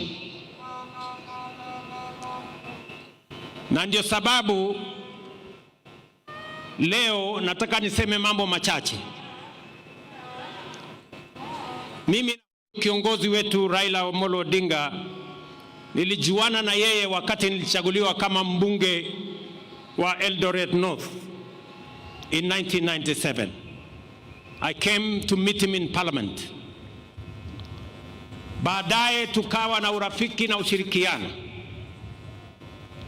mpaka tukatengeneza ile ilikuwa inaitwa cooperation siku hizo, mpaka Raila akakuwa Secretary General wa KANU. Baadaye nikaungana na yeye wakati tulikuwa na mambo ya katiba ya taifa letu la Kenya. Tukashirikiana katika kutafuta katiba mpya ya Kenya. Mimi nikuwa mwenyekiti wa kamati ya bunge ya katiba baada yake. Na mambo yakaenda mpaka tukaunda chama cha ODM pamoja na ndugu yetu Raila Odinga akiwa ndio kiongozi wetu. Ndio nikashirikiana na yeye na nikajifunza kutoka kwake. I can confidently say, as Mama Aida has said, Raila Odinga was not just an engineer, he was a political engineer. And I can say here, among his many students in the class of political engineering was yours truly, William Ruto. And I am very proud today that Raila Amolo Odinga is being rested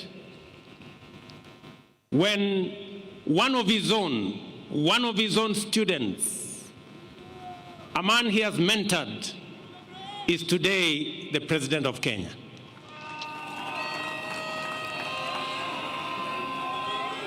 Mimi nataka niseme hivi. Mheshimiwa Raila Amolo Odinga, katika uchaguzi uliopita wa 2022, watu wengi ambao walikuwa wananiunga mkono walikuwa wanashangaa sana kwamba mimi sikuwa na wasiwasi wowote na uchaguzi wa 2022, kwa sababu mashindano ilikuwa kati ya Raila na mwanafunzi wake. And therefore it didn't matter to me the outcome of the election of 2022. Either Raila Odinga was going to win or his political student William Ruto was going to win. And that is why hata wakati waliniuliza watu wengi, wewe bwana, wewe unawezaje kushindana na Uhuru Kenyatta na Raila Odinga wakiwa pamoja? Mimi sikuwa na wasiwasi, kwa sababu kama Raila angeshinda hiyo uchaguzi, mimi ningekuwa nimepata ushindi. Na kwa sababu nilijua yeye yale alikuwa amepanga katika manifesto ya Azimio, mpango ya housing, mpango ya universal health coverage, mpango ya elimu, mpango ya kilimo, mpango ya masomo, yalikuwa sambamba na sawia na sawa na yale nilikuwa nimepanga. It is just a student and his teacher. And that is why I can now reveal here today that immediately after the election, a few months, and there are witnesses sitting in our midst today, I looked for Baba. A few months after the election, nikamwambia mheshimiwa, tukaketi chini na yeye, nikamwambia mheshimiwa Prime Minister, wewe ni mwalimu wangu. Kwa umri mimi natoshana kuwa kijana wako. Kwa mapenzi ya Mungu, mimi ndio rais wa Kenya. Nikamweleza Mheshimiwa Raila, kwa hii serikali mimi nataka nikupatie mambo machache. Nikamwambia, kwanza, kama utasimama 2027 kuwania urais, ama kama utaunga mkono mtu mwingine, mimi hainijalishi. Mimi ninataka kama kijana wako niliyejifunza siasa chini yako, nataka nikushughulikie, kwa sababu wewe, you have made a huge sacrifice for our nation. You have made a huge contribution to our nation. And I told Baba, I want, as a person who has learned in your political school of politics, I know you have made a huge contribution to Kenya. I know you have paid a huge personal sacrifice, family sacrifice, community sacrifice. I want to right the wrongs that have been done to you in our nation. And we agreed with the former Prime Minister, and I told him without condition, I will do whatever he wanted me to do, especially to make sure that the sacrifices he had made for our nation, the contribution that he had made for our nation, we right any wrong that may have happened. Mimi namshukuru Mungu kwamba baadaye katika safari hii ya siasa, Mungu alinipatia nafasi, mbali na changamoto nyingi zilizokuweko, Mungu akanipatia nafasi nijumuishe chama ya ODM katika serikali ya Kenya. And I am very proud that today ODM is part and parcel of the government of the Republic of Kenya. Wakati baba nilizungumza na yeye, hakunipatia masharti yoyote vile ya kujumuisha ODM kwa serikali. Mimi ndio nilimuuliza, baba, mimi nataka waziri wa fedha wa kwanza wa kutoka Nyanza, mimi na wewe tupatie nafasi hiyo. Baba akanipatia huyu mungwana anaitwa Nyang, huyu John Mbadi. I am very proud that Baba and I made the decision to have John Mbadi as the Minister of Finance of Kenya. Today, inflation has come down to 4% from 9.6%. Exchange rate has come down from 165 to 129. Today, our inflation, I have said, exchange rate, our interest rates have come down, and Kenya is now the 6th largest economy in the world, in Africa. This man, John Mbadi, anatosha ama atoshi? Wengine waliniambia ya kwamba hatoshi kwa sababu anatoka mahali fulani. Nikasema nitamfanya waziri nione what is going to happen. Na leo we have seen what has happened. I am very proud of the decisions that we have made. And so are all the other ministers that we are now joined together in this administration. Mimi nataka niwaeleze ndugu zangu, najua ya kwamba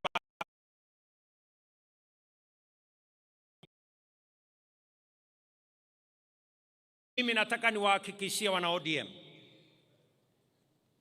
kulingana na matakwa ya Baba, because Baba believed in political parties, he built the largest political party, ODM. I want to tell you, we will respect ODM. We will support you to hold ODM together.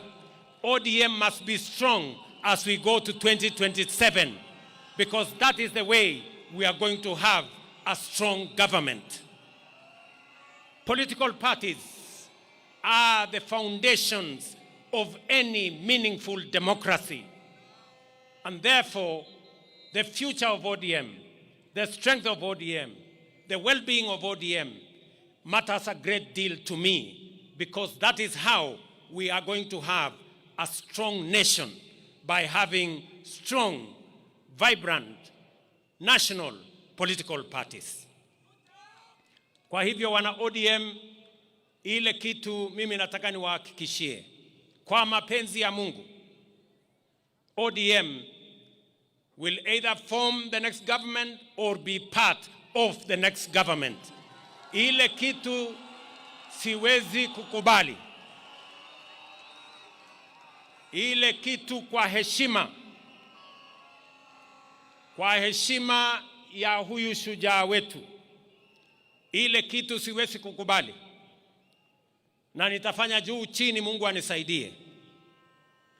Ni wale ambao wanataka kung'oa chama ya ODM na kwenda kuchezea karata ya upinzani kule nje. Hiyo haitawezekana.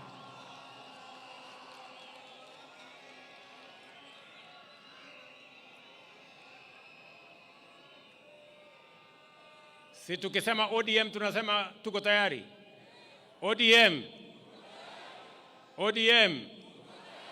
ODM. Muko tayari? Muko tayari? Tuunde serikali 2027. Mimi nataka niwaeleze hivi. Baba, we consulted with him very often.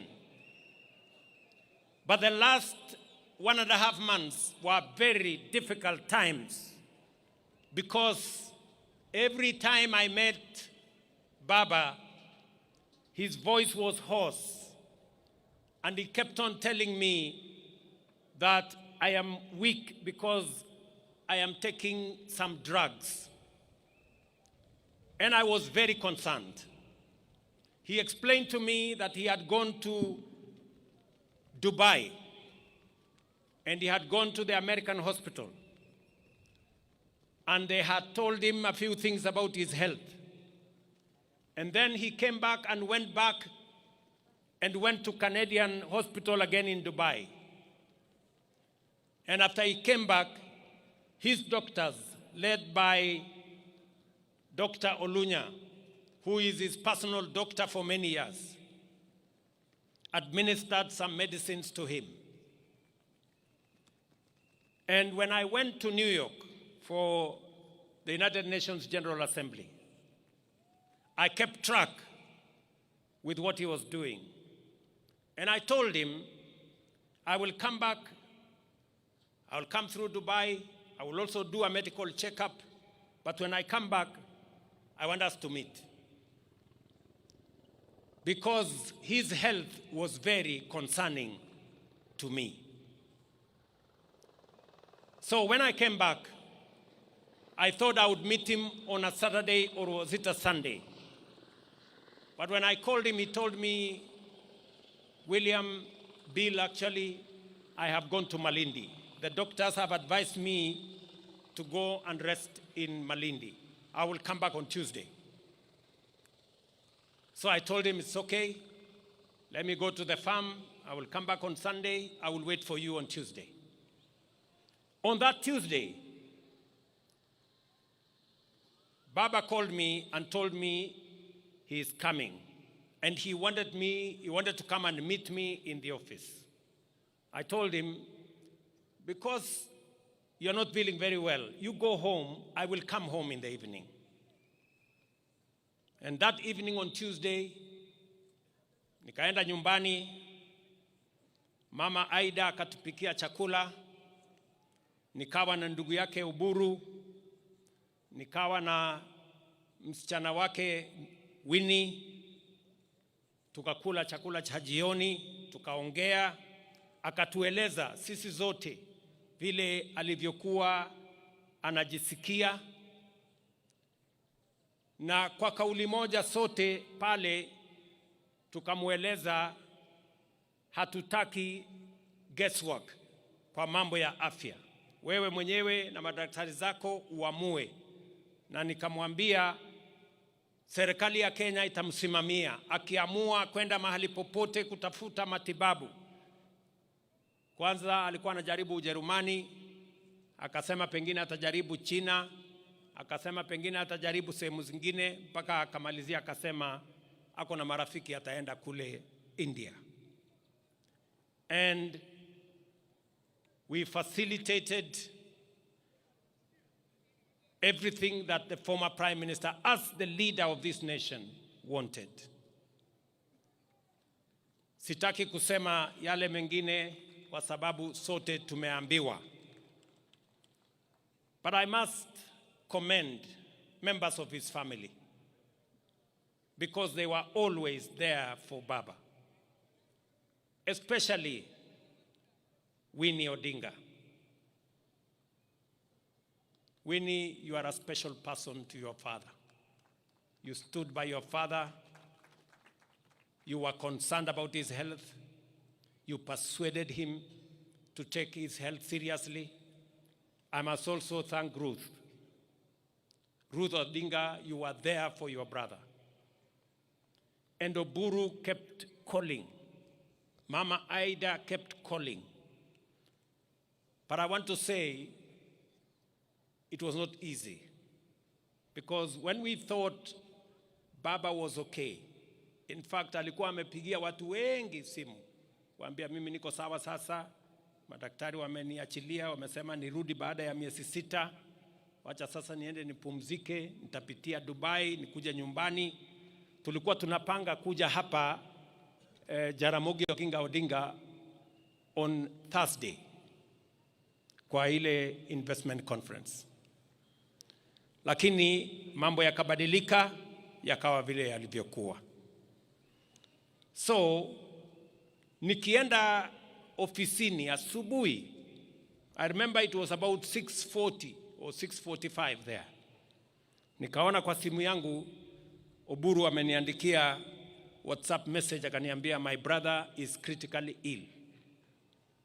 Nikampigia Oburu, nikamuuliza, I thought we spoke to Baba and he was feeling okay. Imetokea nini? Akaniambia amepata information. So nikachukua simu yangu, nikapigia yule ambaye alikuwa ameenda na yeye. Akaniambia Baba is okay. Yeye pia hakuwa anajua. Nikamwambia ebu check. Nikachukua simu yangu nikapigia mwingine, akaniambia pia hajasikia. In a few minutes, like 10 minutes, Oburu akanipigia tena. Akaniambia inaonekana Baba ametuacha. He was not conclusive. So that's a few minutes after 7. After 2 minutes, Winnie akanipigia. Akaniambia, first I told her, please Winnie, don't tell me any bad news. But of course she said, the bad news have happened. My father is no more. And those were very, very difficult moments. Many commentators in the newspapers and in the media say this is a very big blow for William Ruto. Yes, it is. It is a very big blow.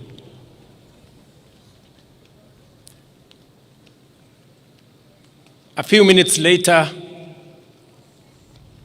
we consulted with the family. I remember calling Ida. She could not talk on the other side. And then we managed to do the processes that were necessary. I got in touch with the government of India, and I requested them to accord our brother the highest support that they could. I must thank the Prime Minister of India, Narendra Modi, who is a friend of Raila Odinga, for putting at our disposal, all the support, including military honors for our brother Raila Amolo Odinga. Lakini haikuwa rahisi hivyo. Baadaye jioni tukishapanga vile watu wataenda kumchukua mwili wake, usiku Winnie akanipigia. Winnie akaniambia, Mr. President, hiyo ndege ambayo inakuja kubeba mwili ya baba, mbona inaenda Mumbai? Mbona isikuje hapa mahali baba yuko?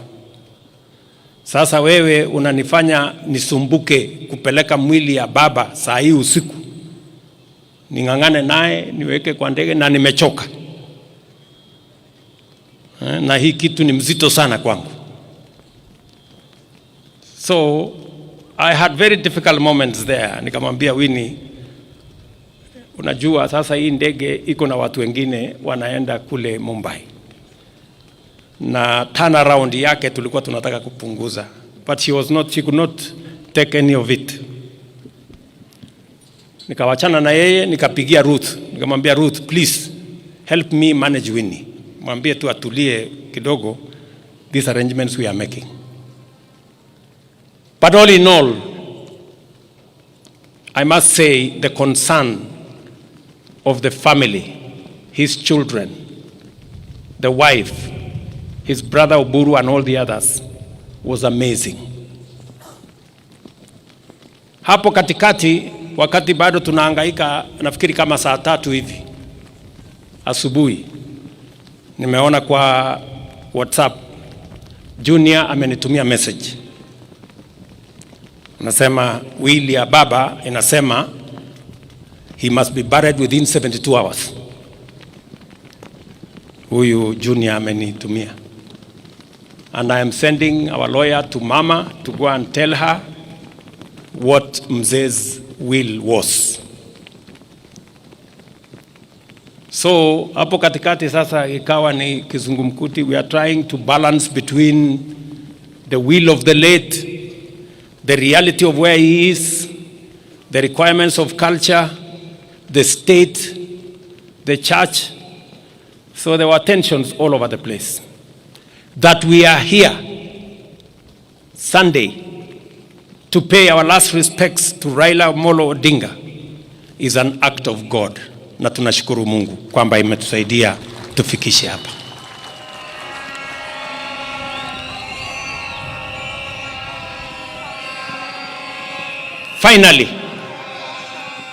Finally, as I must say this to the people of our nation, because this is the assignment that the Honorable Raila Odinga and I will mention who else were working on. Mumesikia Mama Aida Odinga vile ameongea. Amesema Raila was very concerned about our country and the state of our development. All of us know that Raila kept on telling us about South Korea, about Malaysia, about Singapore, and about those countries that were with Kenya 60 years ago. And he was very concerned that Kenya was still a third world country. You have heard from Haida herself.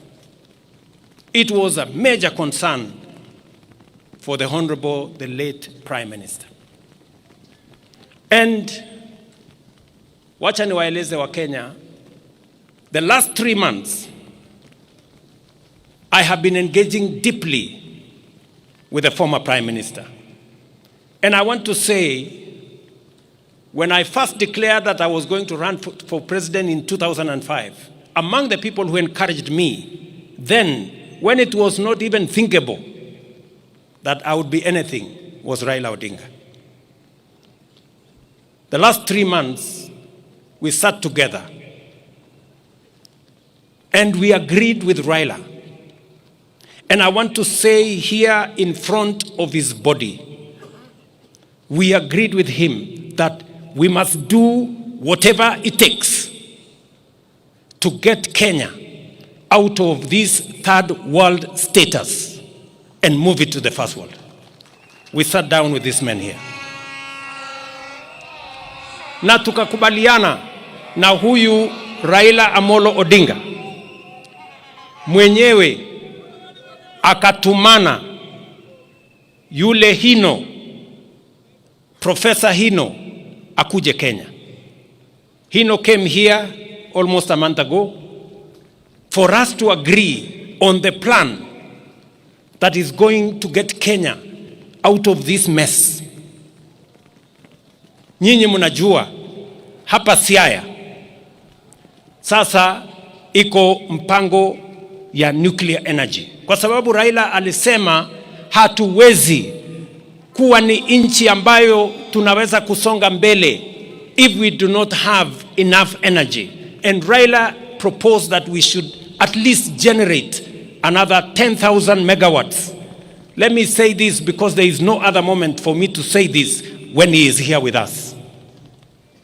The same Honorable Raila Odinga agreed with me that we must extend the SGR from Naivasha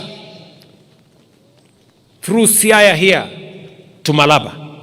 He also agreed with me that we must extend a dual carriageway from Rironi through Nakuru, through Eldoret to Malaba, and also through Kericho to Kisumu to Malaba. And we agreed with him on how we are going to build a new airport and how we are going to expand our infrastructure. Haya ni mambo niseme mbele yenu the late akiwa hapa, na tukakubaliana na yeye tutawazungumzia viongozi wetu wa bunge tuanze kuelewana, na nikakubaliana na yeye kwamba pia nitamtafuta rais wa 4 Mheshimiwa Uhuru Kenyatta. And I want to say here to you, Baba, we agreed, me and you, that I would look for President Uhuru Kenyatta. And I booked an appointment. I sat down with President Uhuru Kenyatta and we discussed what I had discussed with Prime Minister about the future of our country, how to think big, how to get rid of the average and the usual and the normal and the ordinary, so that we can stretch this nation to the extraordinary and to the excellent.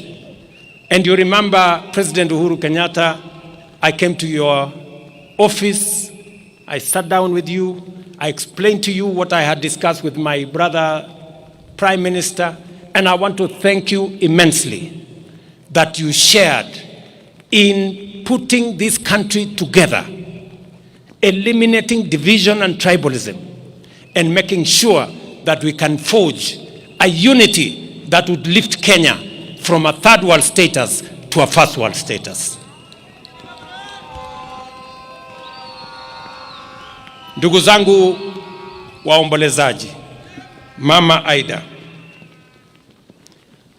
I have discharged my responsibility to a friend, to a brother, to my mentor, a man I went to his school. Wengi walijaribu kuniambia ya kwamba Raila hakukuwa rais, kwa hivyo heshima yake ishushwe chini kidogo. Mimi nikawaambia hata kama hakuwa rais, he was the people's president.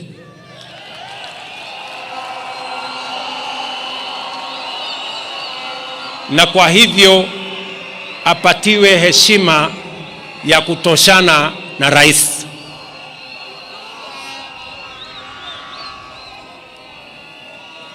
Ndugu zangu, mimi sitaki kusema kuzidi hapo.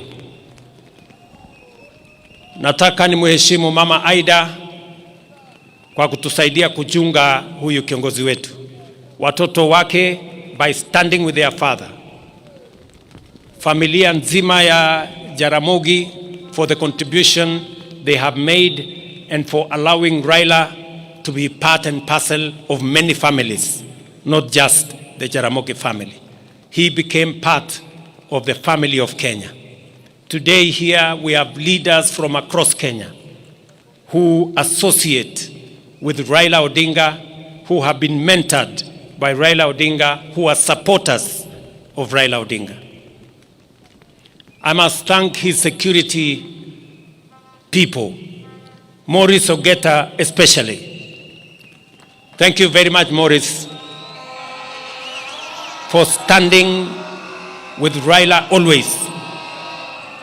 I remember Maurice, in our days of ODM, this Maurice used to wipe our shoes when we came late from campaign. Maurice, I want to tell you, Government of Kenya, as we look after Raila's legacy, you too will stand guard with us to look after Raila's legacy. Together with all the other people who worked with Baba. To this community, I want to assure you that by God's grace, we're going to journey together in the footsteps and in the direction that our friend and brother Raila Odinga has pointed to us. And I will not betray the course upon which I have agreed with him. Asanteni sana, poleni nyinyi wote, rest in peace. Raila Amolo Odinga, our leader. Brother, thank you very much. One. Makofi tafadhali. Thank you, Your Excellency. And allow me now to just give the exit protocol before I invite the right Professor David Kodia to lead us in a closing prayer. Our exit protocol, and I'll request that the pallbearers, we can take our positions right now. We'll have the clergy leave first, followed by the casket, and then family and His Excellency the President. At the request of the family, it is a private burial.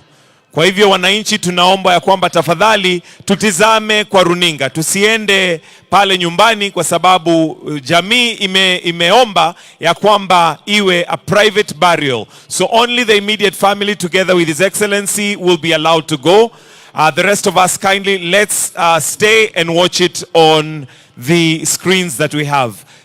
Reverend, kindly lead us in a closing prayer. Again, we'll have the bishops lead, followed by the casket, family, and His Excellency, the President. Tuombe tafadhali.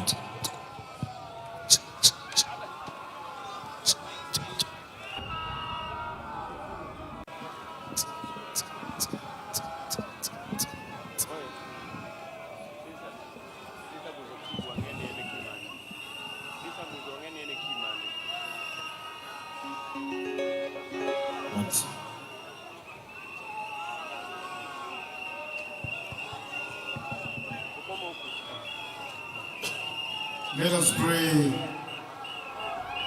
Our Lord, we want to thank you for starting with us and ending with us in a way of peace and understanding of our obligation before you. As we now get prepared to take the body of our brother to rest, may your peace prevail. Now Christ, the Son of righteousness, shine upon you and scatter the darkness from before your path. And the blessing of God Almighty, the Father, the Son, and the Holy Spirit be amongst you and remain with you now and forevermore. Amen.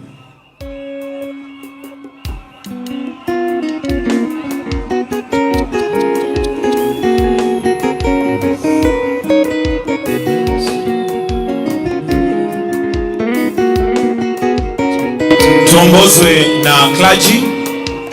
After that we shall have the casket, followed closely by the family and His Excellency the President. So if I may kindly request that the family, we may begin to make our way so that when the casket is being loaded, we are ready to get into the vehicles and proceed. Nyikwara mogia juang, akwayo ugi muolo, ni mondo wabeda kama wantiere no, wangi proceedings e TV, wawe mondo familia, odhi kendgi nikech kacha tin, okwanyal chopo wate. Akwaya gi muolo. Well, Reverend Professor David Godia, they are summing up today's emotional ceremony that has seen speaker after speaker eulogize the former Prime Minister as a man who put the country.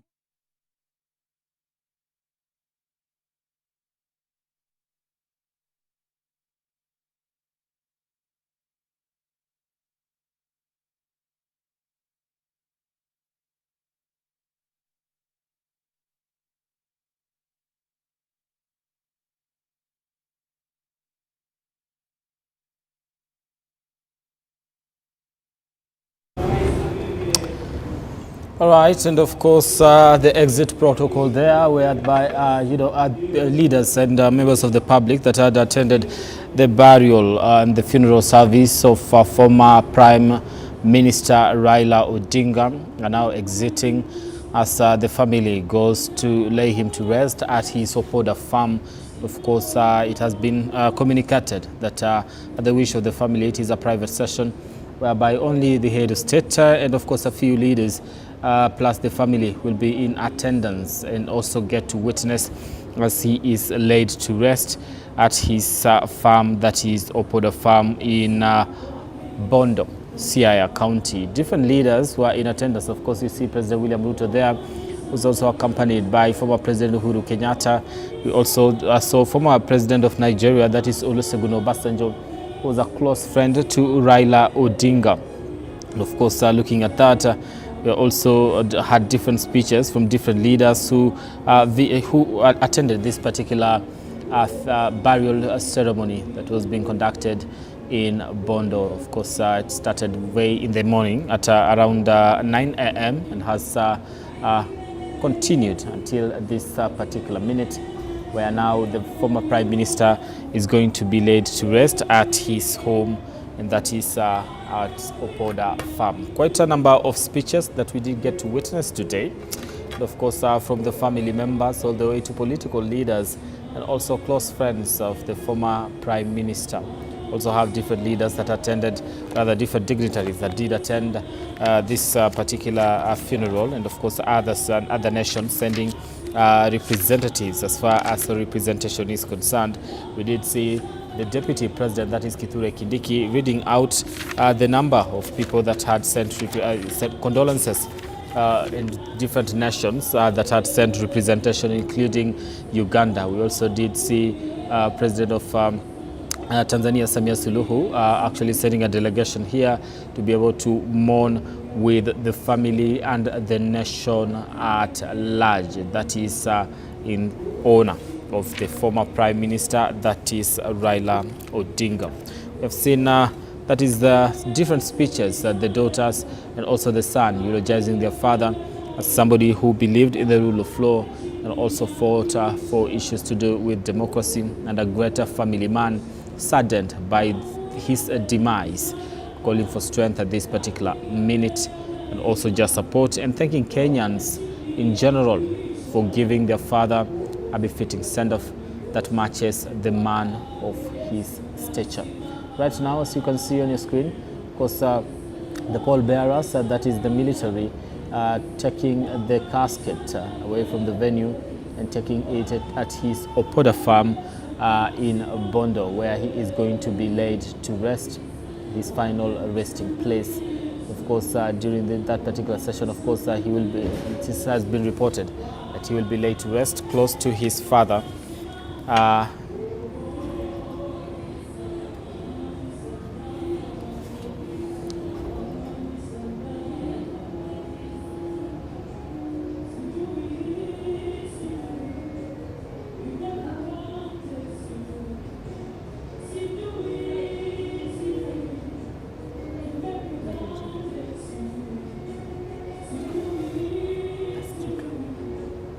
kama kuna sauti nyingine unapata.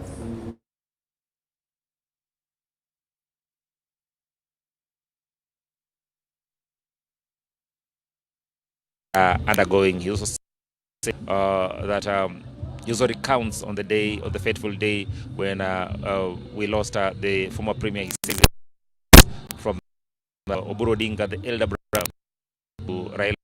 And shortly after, he received a call again from Uhoro Odinga, and then he tried calling Raila Odinga's daughter Winnie, who has been by the father's side for and then shortly after, Winnie called back.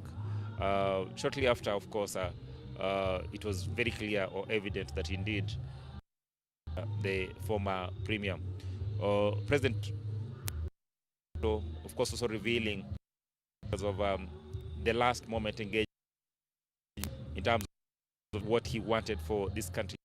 His former premier, again, in his was worried about this country's position as a third world country, and one of the resolve they had together with the president and the former president Uhuru Kenyatta was to find ways of ensuring that they moved this country from third world state to a better position. And he says part of the issues discussed on was development and general development of the country. And he says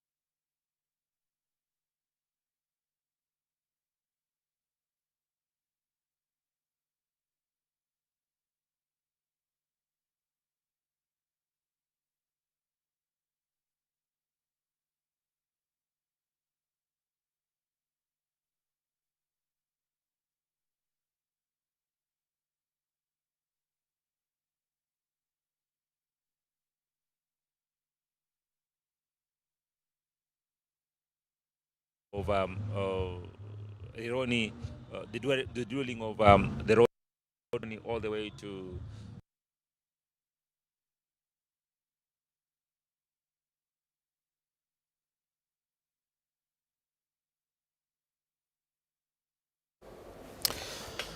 And of course, our continued coverage of what is happening in regards to laying to rest the former Prime Minister Raila Odinga, who died on Wednesday. And of course, according to his wishes, he wanted to be buried within 72 hours after his passing.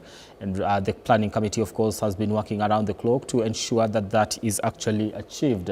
So far, we are in the final processes of ensuring that he is laid to rest today. The funeral service that was being conducted today at Bondo, of course, has just concluded, and now the family is heading to his Opoda farm to lay him to rest. The burial ceremony, of course, will be a family affair now, according to the wishes, or rather in regards to the wishes of the family. They had requested that the public just gets to view that on screen, and they're given that particular moment to be able to lay the former Prime Minister to rest in peace, just accompanied by a few guests, which include the head of state. That is a communication that has been passed to the members of the public, that at his Opoda farm, it will only be close family members, of course, the head of state, that will be in attendance to see that the former Prime Minister has been laid to rest this particular evening. It is a session, rather, that started at 9 a.m. in the morning, whereby we got to saw the sermon being, conducted. Of course, the service being held by the Anglican Church of Kenya. Then later on, we saw members of the family eulogizing the former Prime Minister as a family man and somebody who believed in them, who held their hand and also supported them in different ways. As a family man, of course, he's been, a cheerleader when it comes to his granddaughters and also just his sons and daughters. And of course, this recognition from the political class and dignitaries that have been able to attend, including his close friend and ally, and that is former Nigerian President Olusegun Obasanjo, who said that he had lost a close friend and, of course, an ally who he enjoyed having conversations with.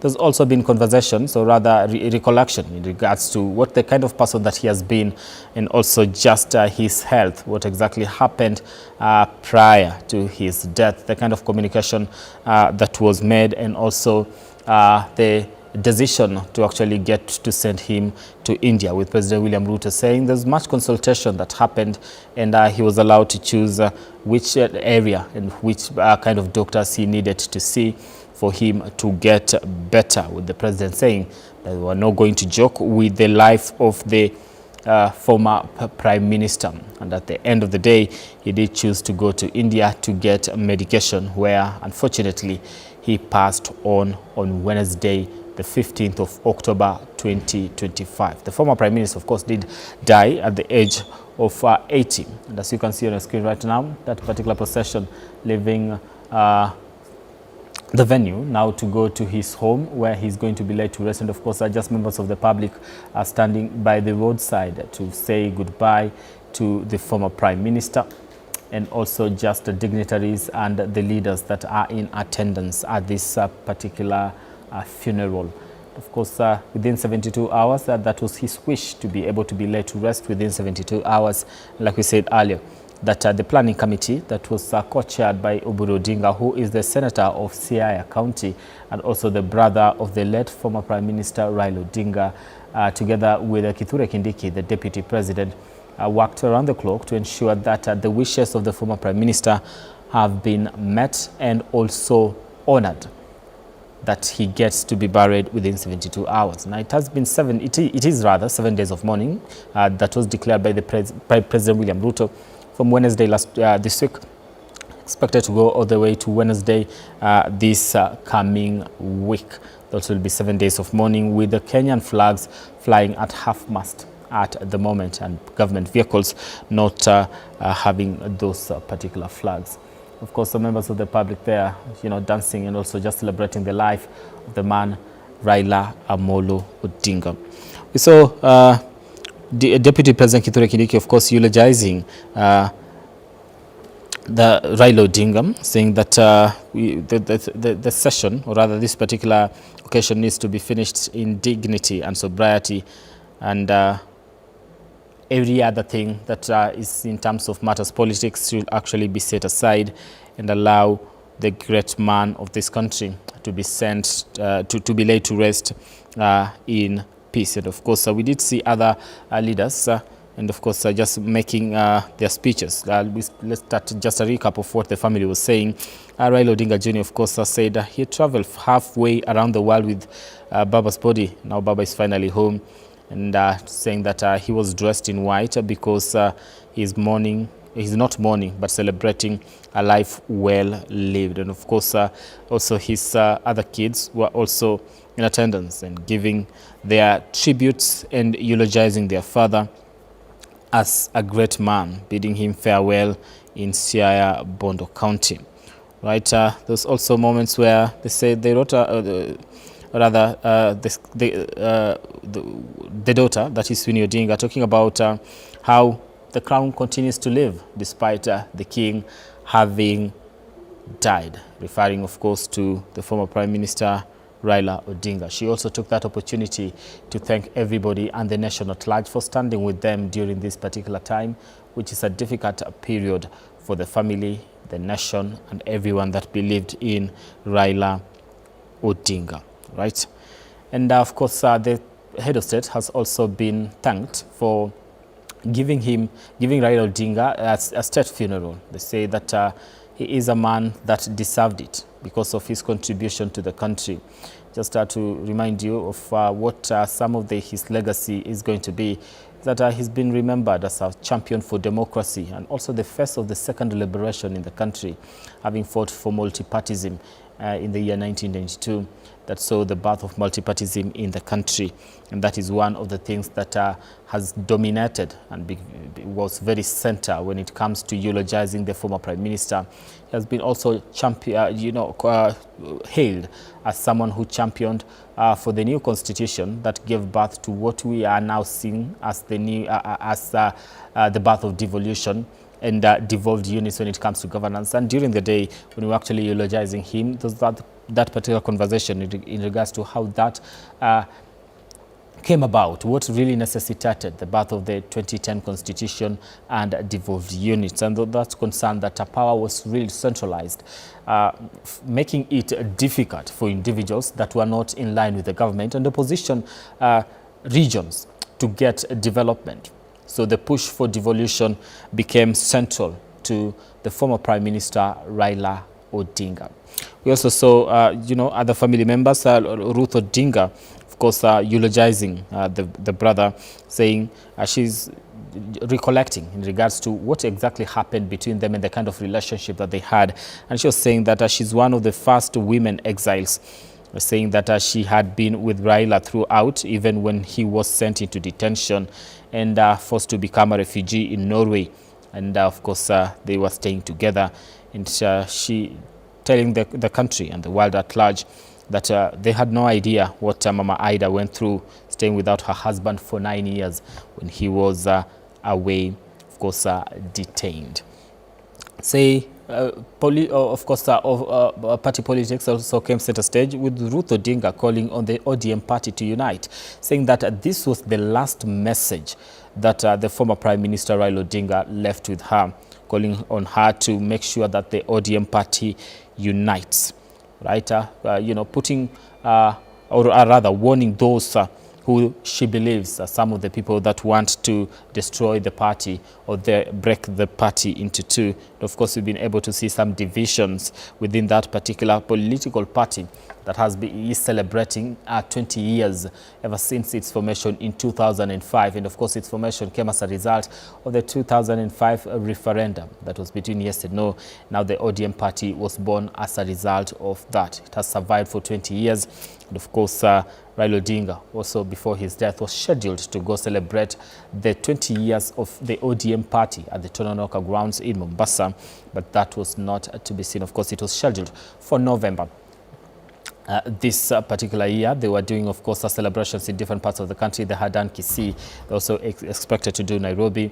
They expected to do the western parts of the country. And they had done Busia, of course, and also eastern and also the western parts of the country were to experience that particular celebration before the culmination of the great celebration that was in Mombasa, that was scheduled for Mombasa in November. Right?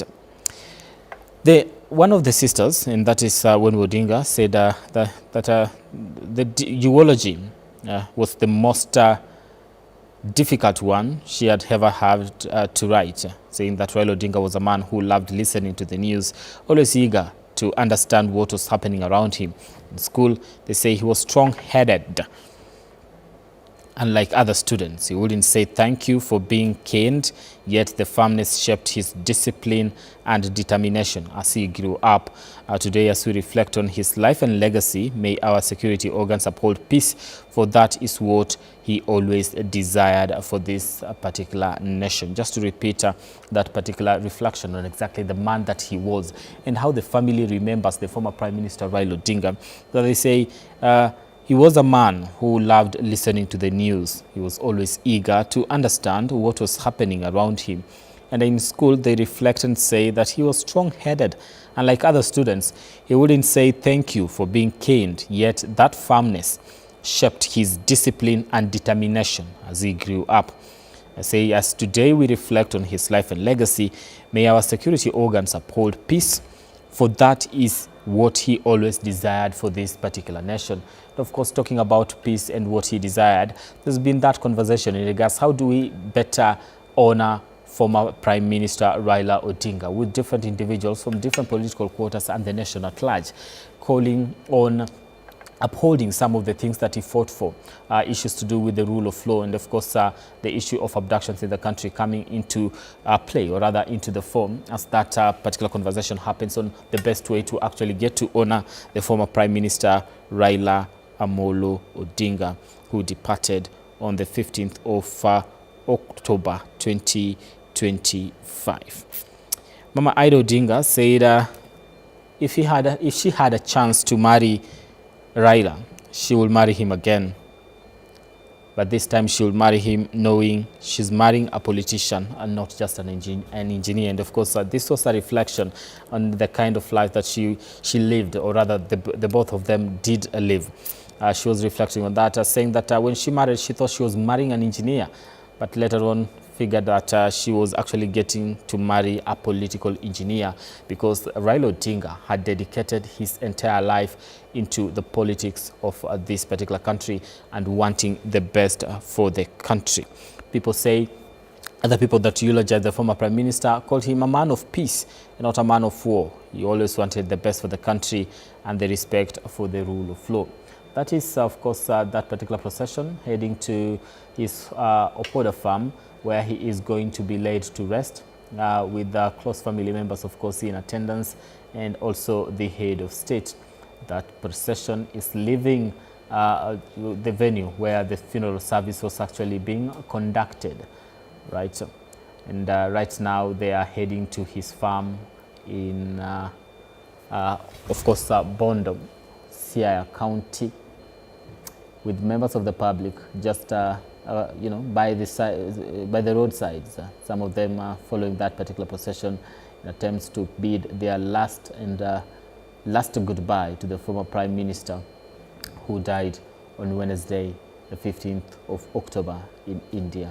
Of course, this is the last day and the final salute and the last salute for the man that has shaped the country's politics in different ways, that will be remembered in different ways. And the political scene in this country, political pundits argue that will not be the same without Raila Odinga, because he has existed for the better part of the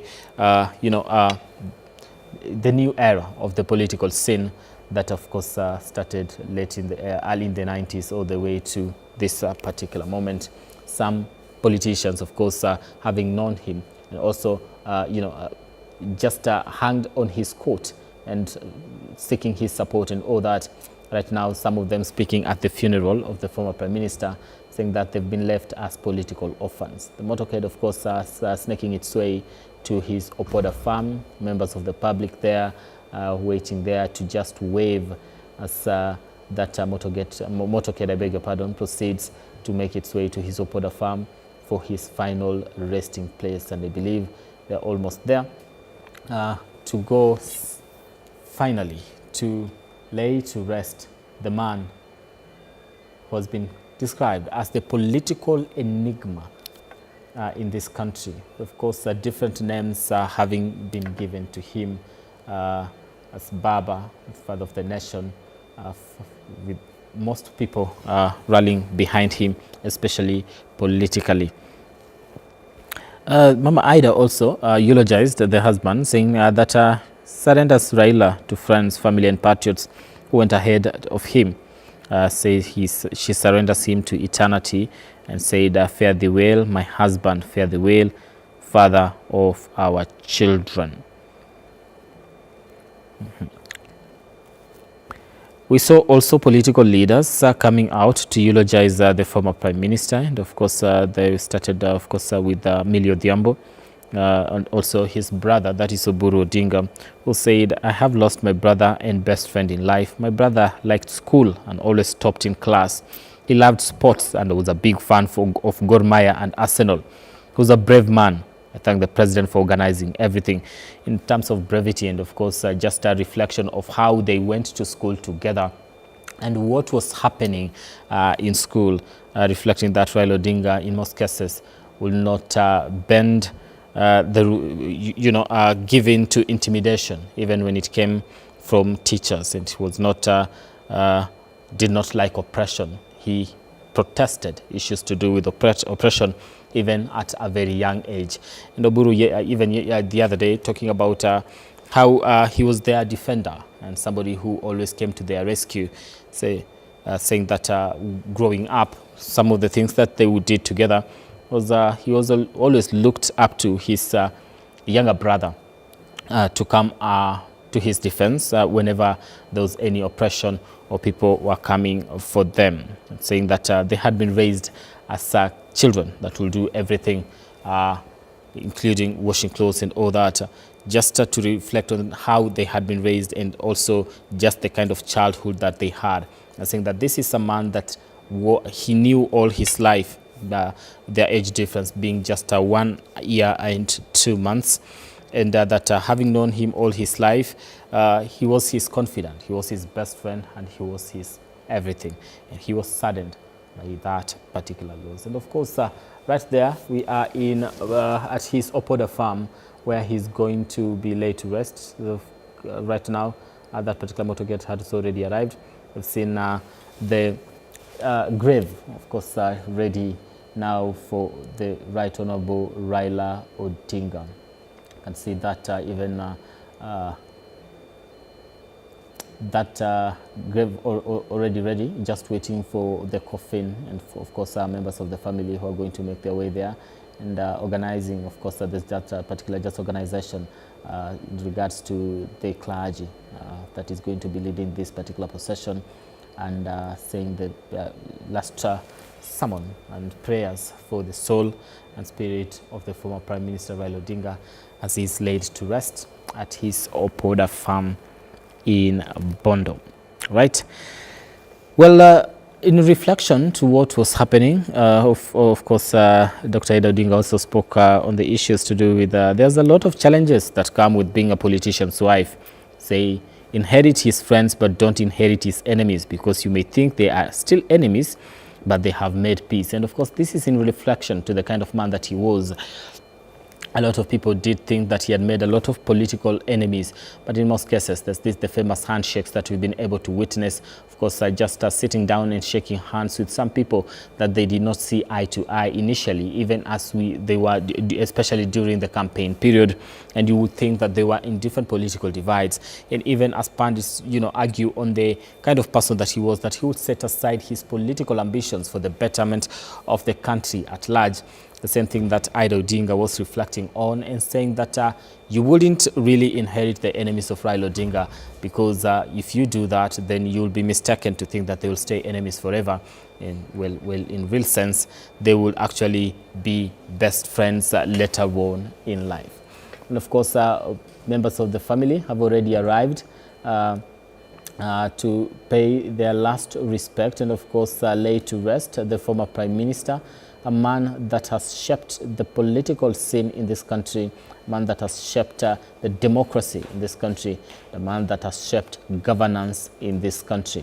They say that the history of this country cannot be written without Raila Odinga's name appearing at the top. He has been front and center when it comes to the history of the country as far as democracy, governance, rule of law, the fight for justice are concerned. The granddaughters also got to eulogize their grandfather, who they say was their biggest cheerleader, and right now they are saddened that he will not be here to see them even achieve some of their biggest pursuits in life. Safi Odinga, of course, the daughter of Rosemary Odinga, did say it is very hard to say goodbye to somebody, especially when you thought that person was immortal. I'm not afraid to admit that my next biggest achievement will be 10 times heavier, knowing that one of my biggest cheerleaders is no more.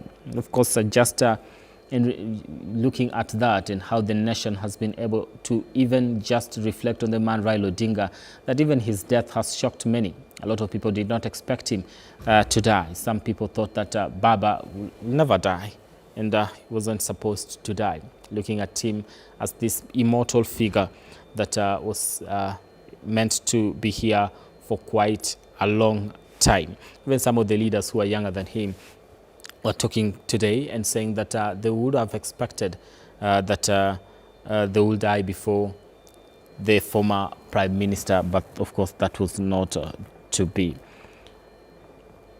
Right, that is also on the political scene. We did see other leaders, you know, say that Raila Odinga, before we get to that, of course, Raila Odinga, of course, was also eulogizing the husband and saying that during his, just reflecting on his time in detention, saying that during his years of detention, she always believed he would return home, but this time she knows it is who, she is going to join him one day, because this time it is not detention, but it is death. Said that what kept their marriage strong was the power of communication, talking to one another, even though difficult times helped them move forward together. Says Raila deeply loved his brother, Dr. Uhuru, and never made a major decision without consulting him. Just affirming what Dr. Uhuru did say, that yes, Raila Odinga was his best friend, was his confidant, he was his everything. They grew up together, they did everything together, they did business together, and of course reflecting on the life that they led as brothers and the kind of relationship and relationship that they had as siblings.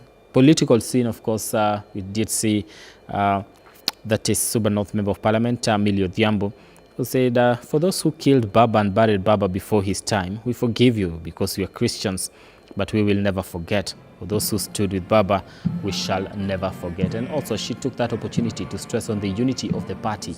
And remember, during this particular time, there's been that conversation on whether the party is going to stand post Raila Odinga. And of course, you know, just different leaders are pulling in different directions. But at the end of the day, each one of them agreeing that they need to stick together and not destroy the party. That Raila Odinga fought hard to ensure that it lives 4 election cycles, 2007, 2013, 2017, and of course 2022, with all politicians coming out and saying that he did lead a very formidable political party that has been a very strong, and it will be such a sad thing to see the political party being desecrated or destroyed as leaders attempt to pull in different directions. Right there, of course, the march is happening as they go to the gravesite to lay the former Prime Minister to rest.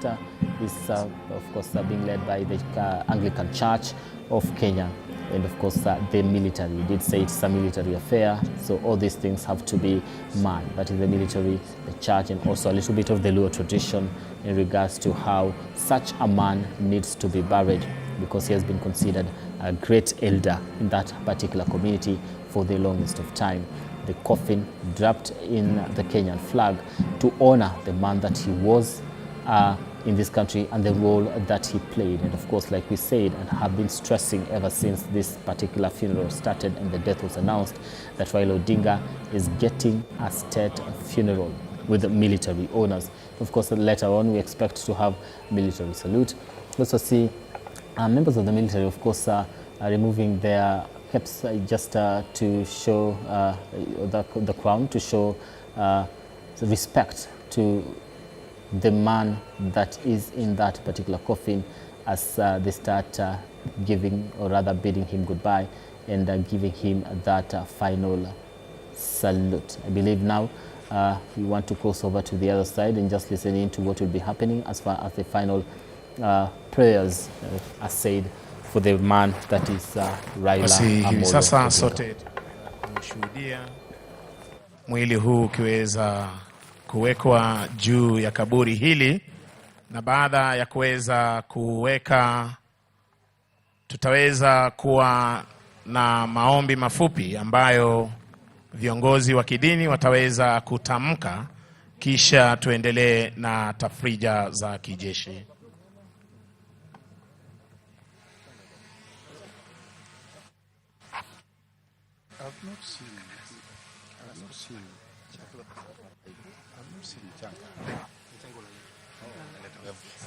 Mtu analeta na ndo.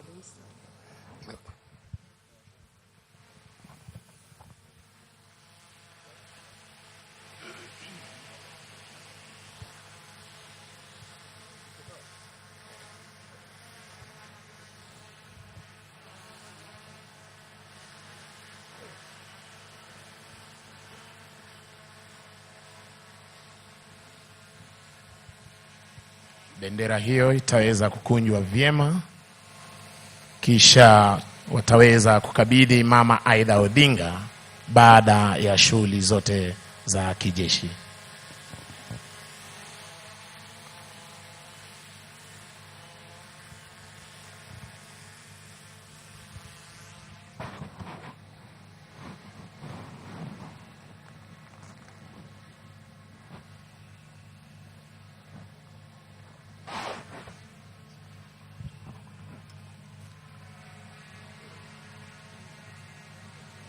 Watakapo kwa wanasubiri, tutaweza kukaribisha viongozi wetu wa kidini tuweze kuendelea na kipindi cha maombi mafupi tafadhali.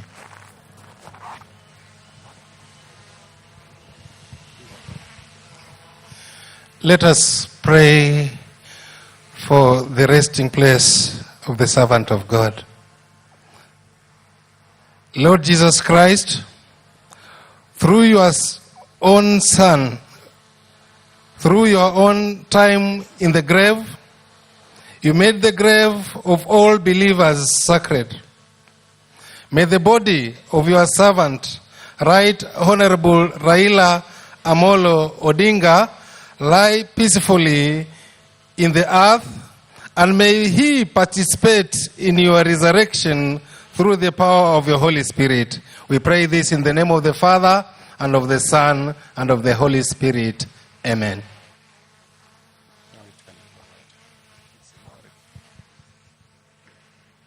Lord, have mercy.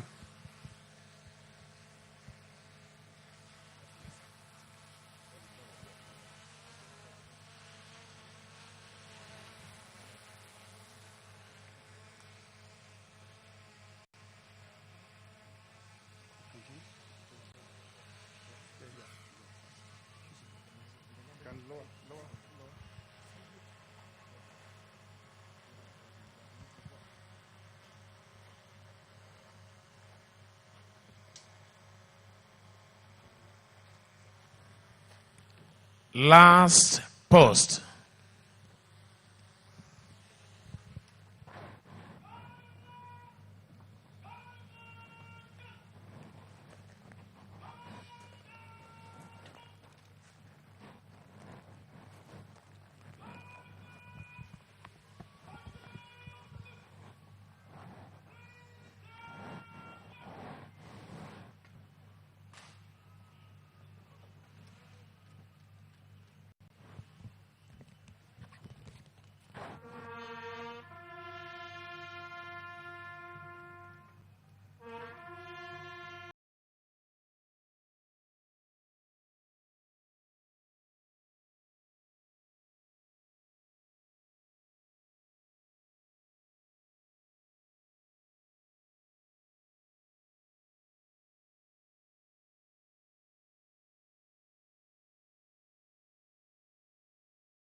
Mizinga 17.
Basi tutaweza kuwa na kipindi kifupi cha kuweza kutafakari na kuweza kumwachilia Mheshimiwa Raila Amolo Odinga kwa kunyamaza kwa dakika moja. Muda huo unaanza hivi sasa.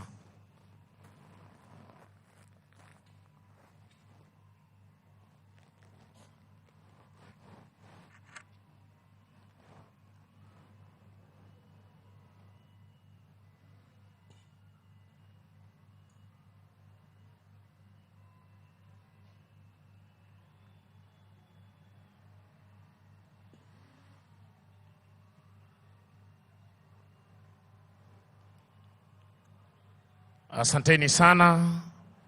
Tutaweza kupata long rivale.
Basi nitapisha kanisa liweze kuendelea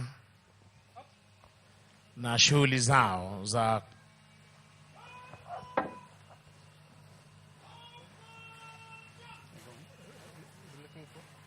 maombi, kisha baadaye kuweza kuweka mchanga. Let us pray. Lord, have mercy upon us. Christ, have mercy upon us. Then I heard a voice from heaven say, "Write, blessed are the dead who die in the Lord from now on. Yes, says the Spirit. They will rest from their labor, for the deeds will follow them. Therefore, trusting in God's abundant provision of grace and in His gift of righteousness through the person of Jesus Christ, we give the spirit of our brother Raila Amolo Odinga, here departed, into the everlasting arms of God to take him to himself while we commit his body through the person of Jesus Christ. We give the spirit of our brother Raila Amolo Odinga, here departed, into the everlasting arms of God to take him to himself while we commit his body to the ground.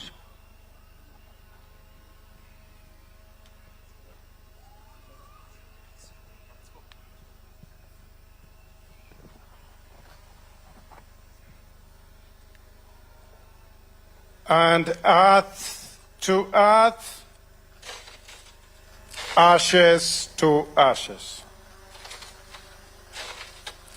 The resurrection to eternal life through Jesus Christ our Lord, who shall change our perishable body to that it may be raised, strength which he exerted in Christ when he raised him from the dead and seated him at his right hand, far above all rule and authority, power and dominion, forever and ever. They are before the throne of God and serve him day and night in his temple. And he who sits, they hunger, never again will they thirst. The sun will not beat the throne, will be either shepherd. He will lead them to springs of living water and will wipe every tear from their eyes. As our Savior had taught us, so we are bold to pray. Our Father in heaven, holy be your name. Your kingdom come, your will be done on earth as it is in heaven. Give us today our daily bread. Forgive us our sins, as we forgive those who sin against us. Lead us not into temptation, but deliver us from evil. For thine is the kingdom, the power, and the glory, now and forever. Amen. Now I will ask the family and His Excellencies to come and pour also. Basi hivi sasa familia ya Mheshimiwa Raila Odinga wakiweza kujongea.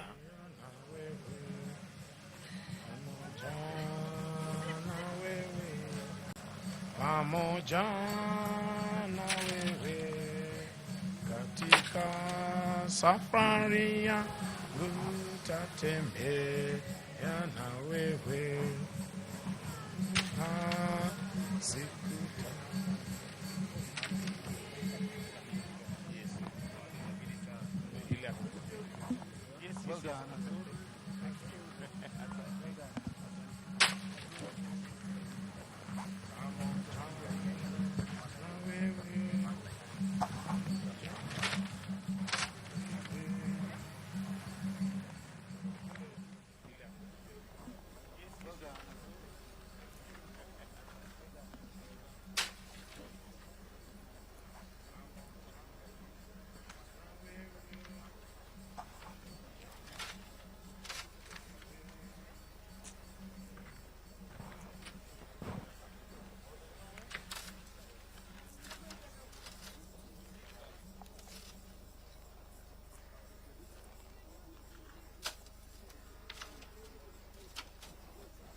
Yes, now we will request others to retreat and we allow the president to come forward.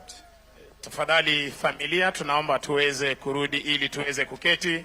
Tutulie tafadhali, tuna sehemu bado inahitaji utulivu wetu tafadhali.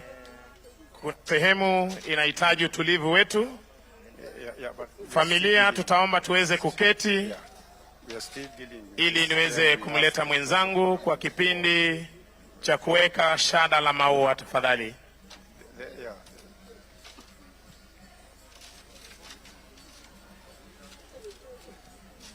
Nimeomba kwa heshima tafadhali, baada ya kuweka mchanga turudi tuchukue nafasi zetu ili turuhusu itifaki ya kuweka shada la maua kwa viongozi mbalimbali, kanisa na familia. Tafadhali.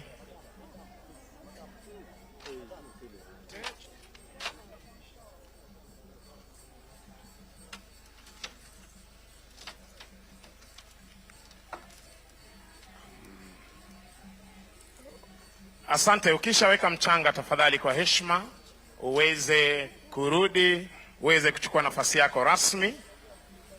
Wale ambao walikuwa na nafasi za kuketi, wengine tufungue kaburi hilo ili tuweze kuwa na kipindi cha kuweka shada la maua tafadhali. We kindly request that once you have finished your duty, kindly give us some space so that we have that session of laying of the wreath. Kindly.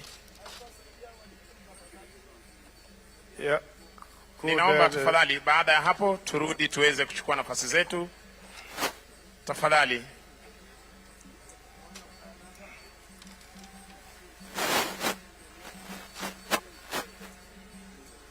Tafadhali ninaomba tuweze kusonga nyuma hivi sasa ili viongozi wetu wa kidini waweze kusoma sala ya makaburi na kisha nimpishe mwenzangu kwa kipindi cha kuweka shada la maua kwa viongozi mbalimbali tafadhali walioko mahali hapa. Kindly request tusonge nyuma. Tusonge nyuma, tuache tu viongozi wa kidini. Tunataka kaburi hili liwe wazi tafadhali. I kindly request tusonge nyuma. With due respect.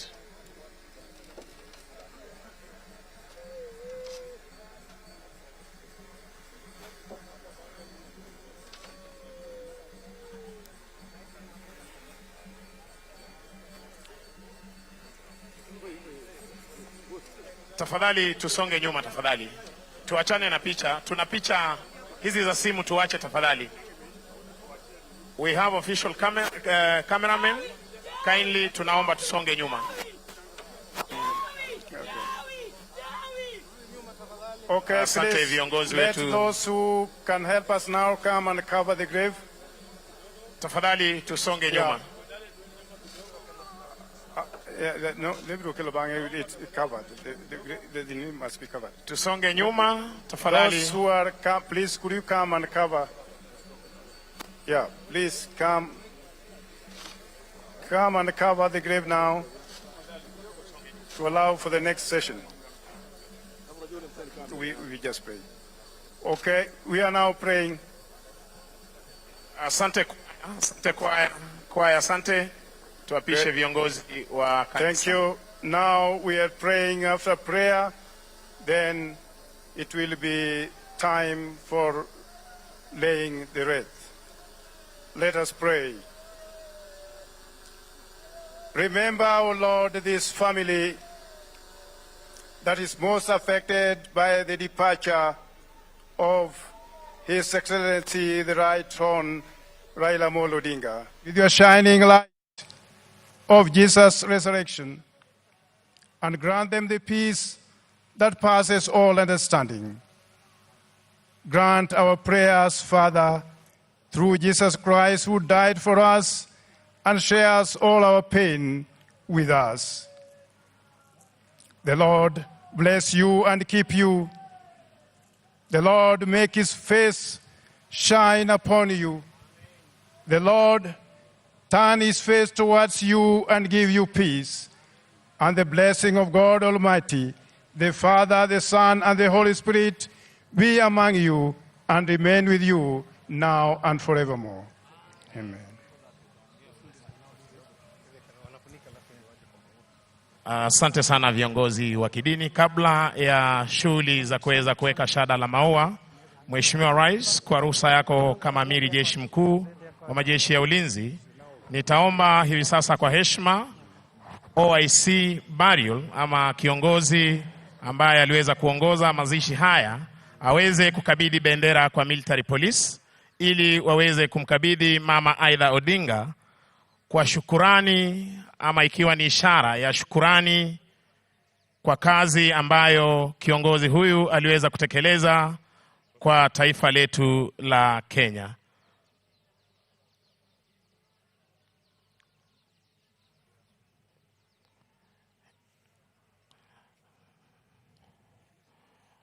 Anamkabidhi hivi sasa Mama Aida Odinga bendera ya taifa letu la Kenya, ikiwa ni shukurani kuu kutoka kwa idara ya jeshi kwa kazi ambayo kiongozi huyu aliweza kutekeleza katika maisha yake hapa nchini. Asante sana Mama Aida kwa kuweza kupokea bendera hiyo ya taifa. Mheshimiwa Rais, nitampisha mwenzangu Michael Gitonga aweze kuendesha kipindi hiki cha kuweka shada la maua kwenye kaburi hili. And we'll now proceed to the laying of the wreaths. We'll start with the first wreath, which will be laid by the church. So the first wreath will be laid by the church.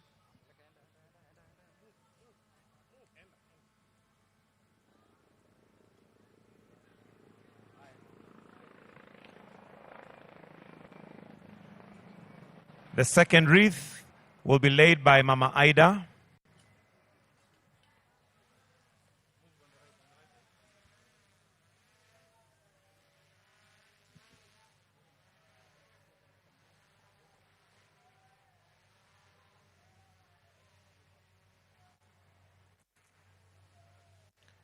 The next one will be laid by the children of the late.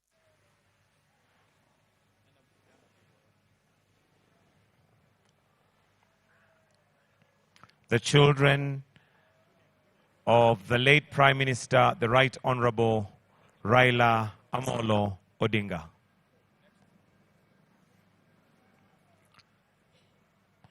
The next wreath will be laid by brothers and sisters of the late Right Honorable Raila Amolo Odinga. Brothers and sisters to lay one wreath. Brothers and sisters to the late Right Honorable Raila Amolo Odinga.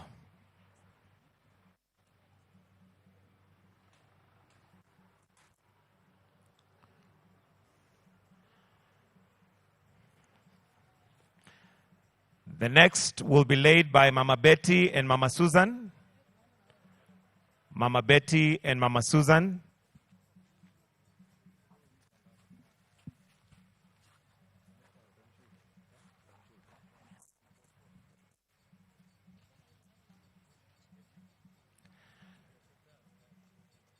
The next one will have His Excellency Dr. William Samoei Ruto, the President of the nation.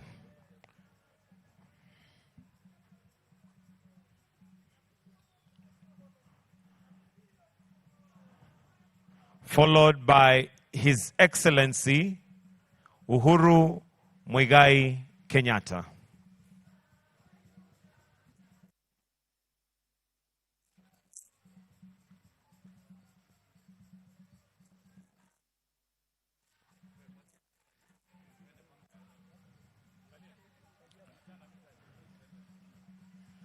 The next will be laid by His Excellency, the Deputy President, together with the spouse to the Deputy President, Dr. Kithure.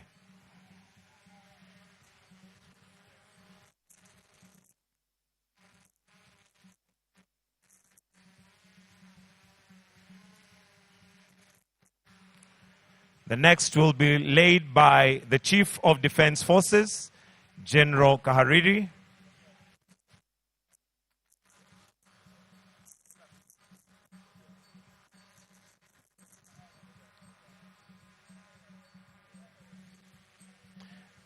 Followed by Speaker of the National Assembly,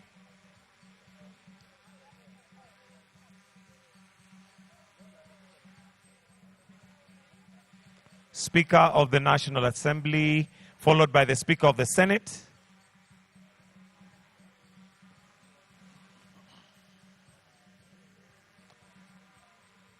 Speaker of the Senate, if not present, former Vice President Kalonzo Musyoka,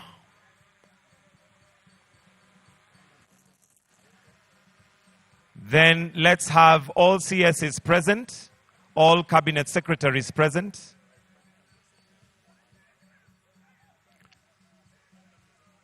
Cabinet secretaries present. Followed by all governors present. Governors present.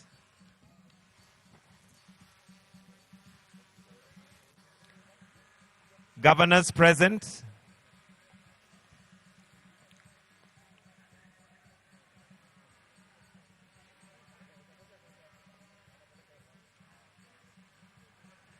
Service commanders. ODM party leadership.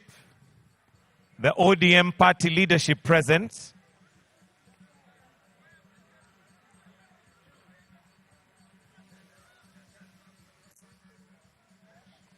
ODM party leadership present. Followed by Parliamentary Service Commission. Parliamentary Service Commission.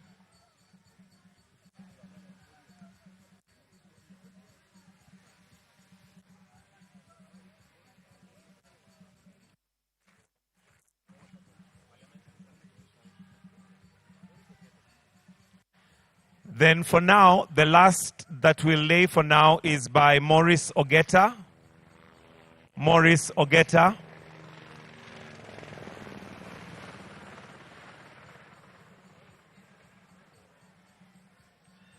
And just to mention that other wreaths will be laid after the covering of the grave, so will still remain.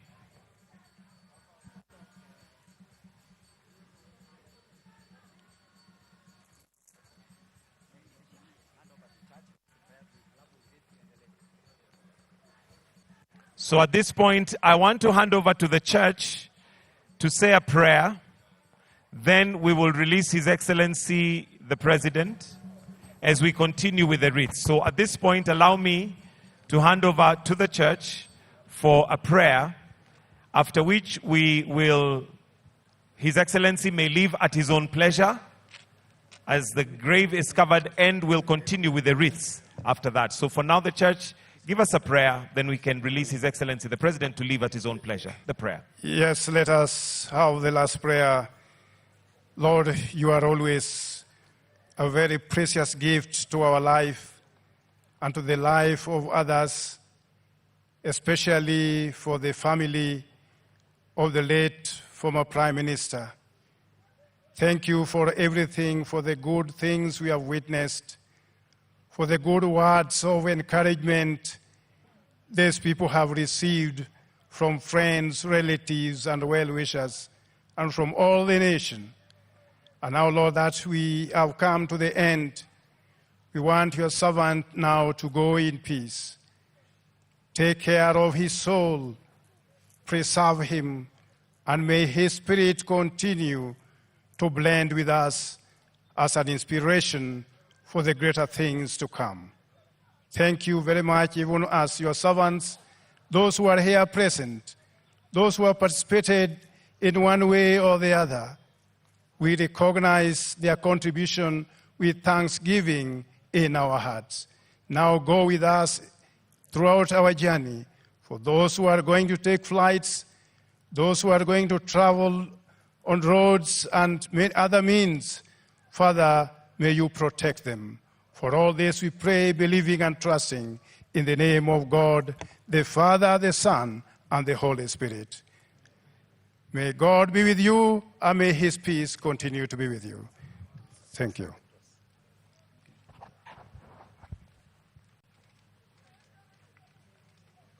Thank you. Thank you, Church. At this, we kindly, if he chooses so, grant grace for His Excellency to take leave. And while that is happening, we will continue a bit later with the laying of wreaths. So I will seek your indulgence to be patient as the exercise of handling the grave continues. Soon after, we'll continue with the laying of wreaths. May I ask our choir to give us numbers that may suit our hearts in this difficult moment. And even as that is happening, I will just request those of us here to just clear this pathway so that it can be easier to have some mobility around here. Choir.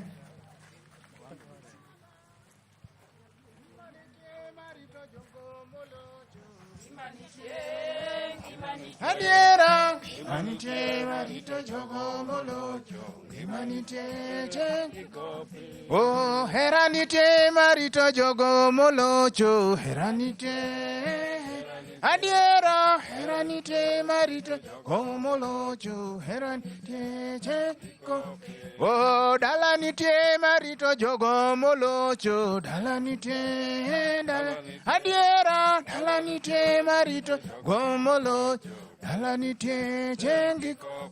Oh, Simbonite, Marito, Jogo, Molocho, Simbonite, oh, Adiera, Simbonite, Molocho, Simbonite, Wasengado, Wasengado, Birotio ni Yesu, Rodwangi Mawadu.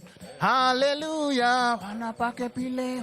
Wanjo kwaya, wanwasinga, wasinga doa, biro, yoni Yesu, rodwangi mawadu. Hallelujah. Heranitie marito jogo molocho, heranitie. Adiera, heranitie marito jogo molocho, heranitie. Oh, gwetnitie marito jogo molocho, gwetnitie, adiera, gwetnitie marito jogo molocho, nitie jengiko. Oh, singo nitie marito jogo molocho, singo nitie, adiera, singo nitie marito jogo molocho, singo nitie jengiko. Dalanitie marito jogo molocho, dalanitie, adiera, anite marito jogo molocho, dalanitie, wasengado, sengado, biro tio ni Yesu, rodwangi mawaduto, hallelujah, wanapake pile, wandogado, wasengado, Hirotio ni Yesu, rodwangi mawadu. Hallelujah. Heranitie marito jogo molocho, anitie, adiera, heranitie marito jogo molocho, heranitie jengiko.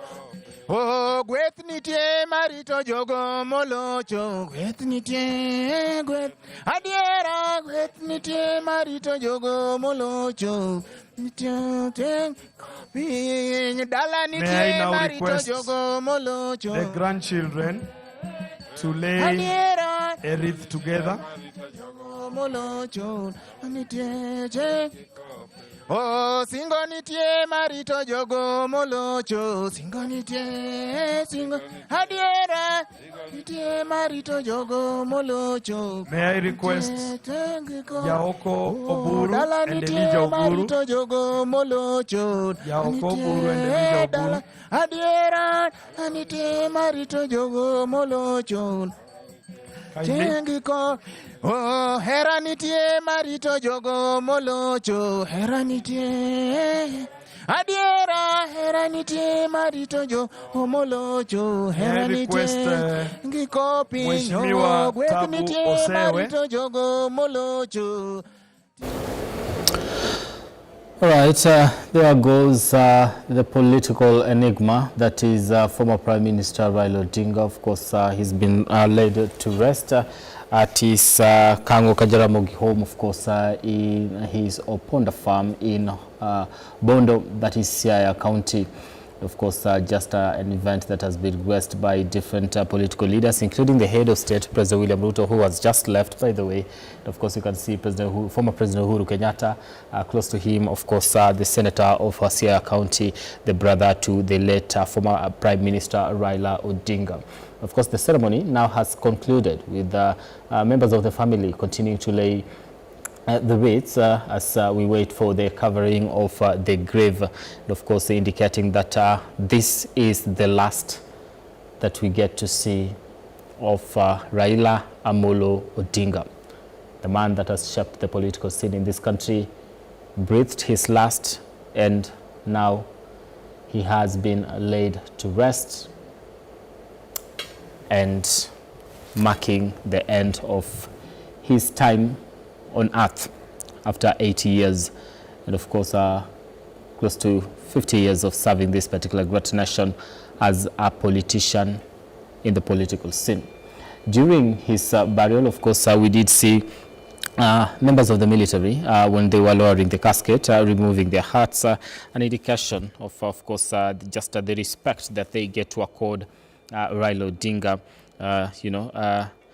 which is a gesture that is formal and a traditional way to show honor and mourning the fallen hero, and in specific etiquette rule that is part of the military customs and courtesies, just for the kind of man that he was, the role that he played in this particular country. So the removing of the hats was that particular indication to show respect, to honor the man that is Raila Amolo Odinga for his contribution to the country and the role that he has played in the political scene. We also saw Raila Amolo Odinga being given a 17-gun salute, and this as a specific, as part of the military honors, which is specifically for the retired Prime Minister, and that is him, that is Amolo Odinga in this country. He's the only retired Prime Minister right now, and of course not the first one, or he is the second one after, of course, Jomo Kenyatta, who later became president, and Raila Odinga became the Prime Minister following the formation of the Grand Coalition government, or the Government of National Unity, in 2008, after a disputed election that saw the formation of that, and him being given that particular title as the Prime Minister and becoming the second Prime Minister of the Republic of Kenya. And of course, after the 2010 Constitution, that particular role was scrapped. And of course, he becomes the only, he was the only surviving Prime Minister until, former Prime Minister rather, until his death. And now he has been given a 17-gun salute specifically for him, because a 19-gun salute, of course, gets to be accorded to retired presidents and sitting prime ministers. This was given to former President Daniel Arap Moi, and of course also former President Mwai Kibaki the late. Well, a 21-gun salute is reserved for sitting presidents, who is the Commander-in-Chief of the Armed Forces. Right? If a sitting president passes on, then he gets a 21-gun salute, or if a 19-gun salute accorded to a retired president and sitting prime ministers, and of course a 17-gun salute for retired prime ministers. That is why that military honor was given to the former Prime Minister, the late Raila Amolo Odinga. The process of actually continuing to lay the wreath continues there at their Oponda farm in Siaya County, and of course in Bondo, just as we bid goodbye to the former Prime Minister. Of course, it was an event that was grasped by different members of the public, and of course the political class, who came out in large numbers to bid goodbye and farewell to the former Prime Minister, celebrating him for the man that he was, the role that he played in this particular country. Of course, you can see quite a number of people there just celebrating the man that he was. And of course, this session has come to an end. The family has already laid the wreath there, and right now we want to experience, or rather witness, the covering of the grave. Of course, in that particular coffin, we also saw, on the coffin rather, we also saw that the flag, it was dropped in the Kenyan flag initially, but when it was lowered into the grave, that flag was removed, and of course it has been handed over to the wife, that is Mama Ida Odinga. And on top of that particular coffin, of course, was the whisk that the former Prime Minister usually had in most cases in different national events, and also some celebrating, or rather attending different funerals in the country, celebrating important people in society. He used to have a certain whisk that he used to have, walking around with it, and we've seen that on his coffin, and we also saw his hat that he normally used to don, and also being put on that particular coffin, and he's been buried with those 2 items. At least that's what we've been able to witness. Right now, they're covering the coffin. Of course, they're putting iron sheets on the top of that particular grave, and of course they'll be doing a little bit of cementing, of course, as they cover, indicating that that now becomes the final resting place of Raila Amolo Odinga, a man who served this country for a very long time, as a member of parliament, of course, for 20 years, from 1993 all the way to 2013, and he was the member of parliament for Langata constituency. Then as a prime minister from the year 2008 all the way to 2013, and of course man that has been remembered as somebody who took a stab at the presidency, or a shot at the presidency, but failed 5 times. That is 1997, 2008, 2013, 2017, and of course 2022. He has been remembered as a man that championed for democracy in this country, the face of devolution, someone that believed in the rule of law, and also justice, and those that have remained, of course, the general public, the public in general, I beg your pardon, being called upon to be able to honor him by upholding what he believed in, and continue fighting for what he believed in when he was still alive. Different leaders did take to the podium to honor the former prime minister, of course describing him as someone who has held their hand ever since they joined the political scene, celebrating him, and or promising to honor his legacy and continue fighting the fight that he was fighting, ensuring that the country is in good hands, and that the rule of law is upheld, and of course rights and the human rights are actually not violated, based on what we've been able to experience. Something else that came out when it comes to celebrating Raila Odinga was his ODM party. There's been a lot of politics in regards to that, different politicians pulling in different directions, some promising to stick with the President William Ruto and be part of the broad-based government until the end, while others are having a different tune and saying that the ODM party will field a presidential candidate when it comes to matters 2027. They will not divide, while others still threatening that in case there's anyone that doesn't want to pull to the direction that the party wants to pull to, then they are welcomed to resign or they'll be chased out. President William Ruto also has been very categorical when he's speaking about the ODM party, saying that will not allow the party to disintegrate, and that the party needs to be very strong so that it forms the next government, an indication that is not willing to let go of the ODM party, despite earlier speculation that he might actually let go of this particular party, or now that the former prime minister is dead, and that it looks like it could actually be. But the head of state has said he will hold on to this particular party and make sure that the legacy of Raila Odinga continues to live on. It will not be disintegrated or maligned as we continue into 2027. Well,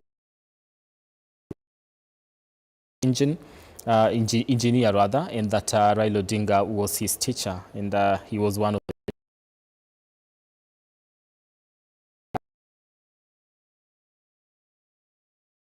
he was a worthy competitor, and of course he wasn't worried to be in safe hands.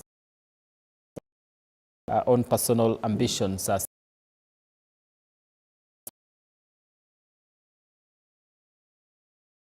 him as the head of state,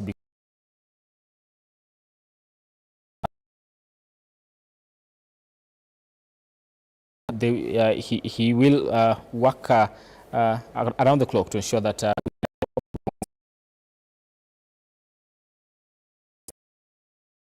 Raila Odinga has had in this particular nation. Also stressing on the future of the ODM party, saying it matters to him, and saying that it has been a very big blow to him. The death of Raila Odinga has been a big blow to that is President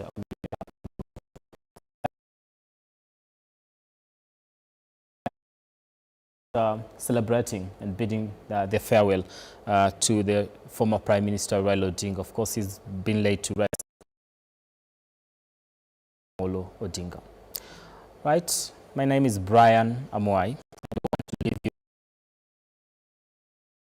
that celebrates the life and times of Raila Odinga.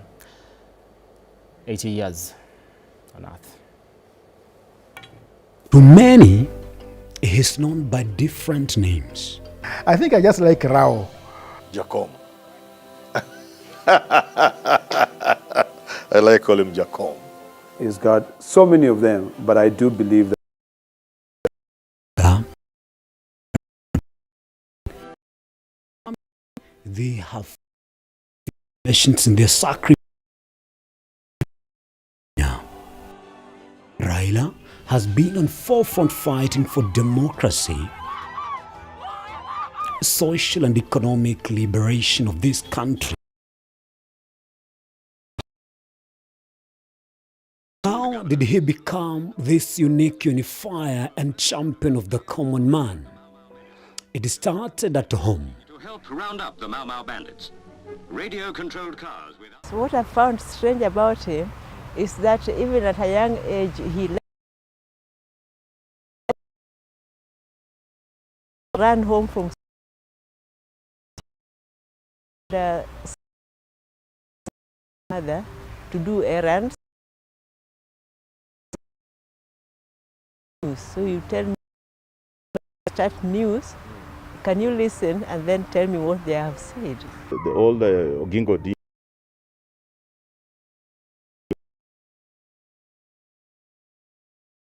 Democrat, one of the strongest. You can believe. I think he has been greatly inspired by his father. There will be no independence without Kenyatta. Kind of that Jaramogi was. First time that Odinga did something very heroic.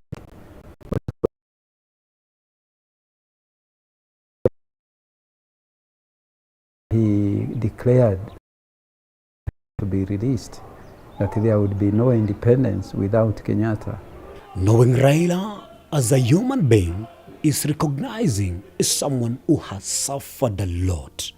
So Raila Odinga was in jail for 8.5 years for fighting for multi-party democracy. And Raila Odinga suffered a lot for this country. He was a political prisoner, he came out, he was in the opposition, and he's been very consistent in fighting for Kenyans. So growing up in the same family, you have a lot of memories, some good, some not so good, and some painful. And for me, the most painful memory was when the first time I went to see him in detention. Then he started showing me how he's been unwell. He was showing me his arms. There were a lot of marks, and he looked like somebody who had been unwell. They could not allow him even to eat the food that I had brought. Most of it I had to take back. It is actually hell. It is the worst kind of imprisonment that a human being can suffer. First of all, remember you are detained for no offense that you are told you to have committed. You are not tried for any offense that you are supposed to have committed either. And then you are not told for how long you are supposed to last in prison for whatever you are accused of committing. And when they finally put you in prison, they feed you on the worst possible food. Treatment is very scarce when you get sick. They would keep you in that prison until you confess. And if you didn't confess, sometimes you go for days without food. And you'd be in that cell forever. You are taking your own urine. Fortunately, because you're not eating, you're not shitting. So you would still just do with the urine and the water which was in there. I think that was terrible. Some of my friends were even thoroughly mistreated. They would be beaten. When we then met later in prison, they would tell us, they would scream, and you cannot beat me like a snake. You know how people beat up a snake? So Yes, it was terrible. There was mental anguish, there was torture, and physical torture. Some was extreme. You can't even talk about it on national television. But they were very, very cruel. Let me put it that way. He carries the scars around him, you can see. Others were not even as lucky as him. At least he's lucky, he's alive. There are those who died there. Martin Shikuku left detention with stretchers. No, he was crippled. He was actually taken, I think, to Sweden for treatment. Charles Rubia, terrible. Matiba never recovered until he died. He got a stroke while in prison. A man who was a sportsman, who would climb mountains. That tells a lot about the conditions in prison. Because Matiba was not a soft guy. When you look at Raila, his eye cries all the time because of the detention, because where he was put, the way he was tortured. You know, when you cannot see and then all of a sudden you're brought into the light, of course your eyes are affected. So whenever I see tears oozing from his eyes, you know, I just say, God, please give this man a good long life for him to continue changing the life of many. In a time of test, family is best. Mary Ajuma exemplified this. When her husband, Jaramogi, and her son Raila were both facing tough moments in their lives. For calling out on dictatorship. Kenya must evolve a system of safeguarding interest of all wananchi throughout the country. In approaching Kenya problems, we should be mindful of the fact that the majority of our people are still poor and need to be uplifted. Ajuma was a Peel and their family. Raila's mother died while he was in detention. He found out months later. When he talked about his mother, I almost shed tears. It was so painful. The detention itself, learning and just pleading with the system, just escort me, just to have a look at my dead mother, even if I don't attend anything else, or just go and bury my mother. Then you bring me back. It was so touching. The liberation struggle would see Jaramogi and his son Raila meet in Parliament after the 1992 first multi-party elections. Raila and his father to be in prison, it was an expression of the same, of the meaning of the new era of multi-party democracy, that people who could not have been allowed to go to Parliament were now both in Parliament together, together with themselves and together with the rest of other detainees that wished to, like Shikuku, that wanted to vie for Parliament. For them being together in Parliament at that particular time, the return of multipartyism, the kind of the hopes and aspirations that election brought, even if Kanu still retained power. It was obviously been a very proud moment for both of them, but it was also an indication that the baton has been passed over. Jaramogi was elderly.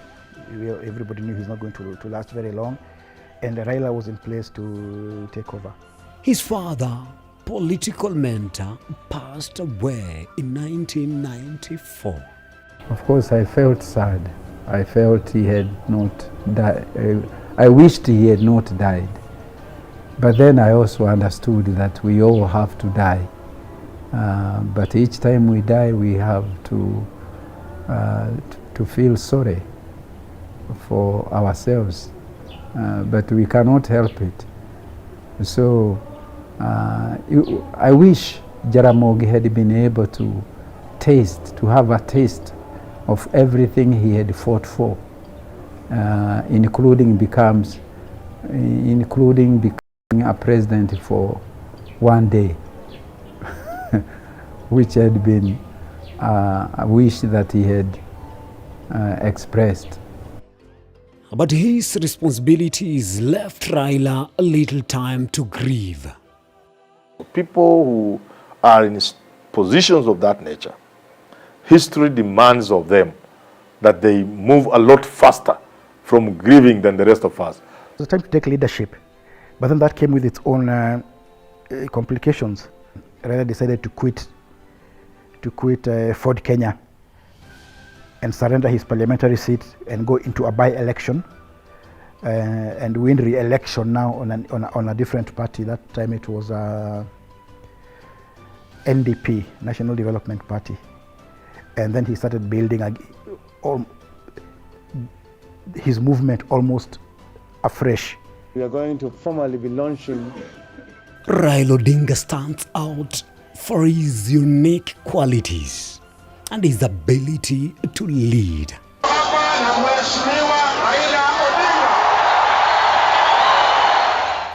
At key moments in Kenyan history.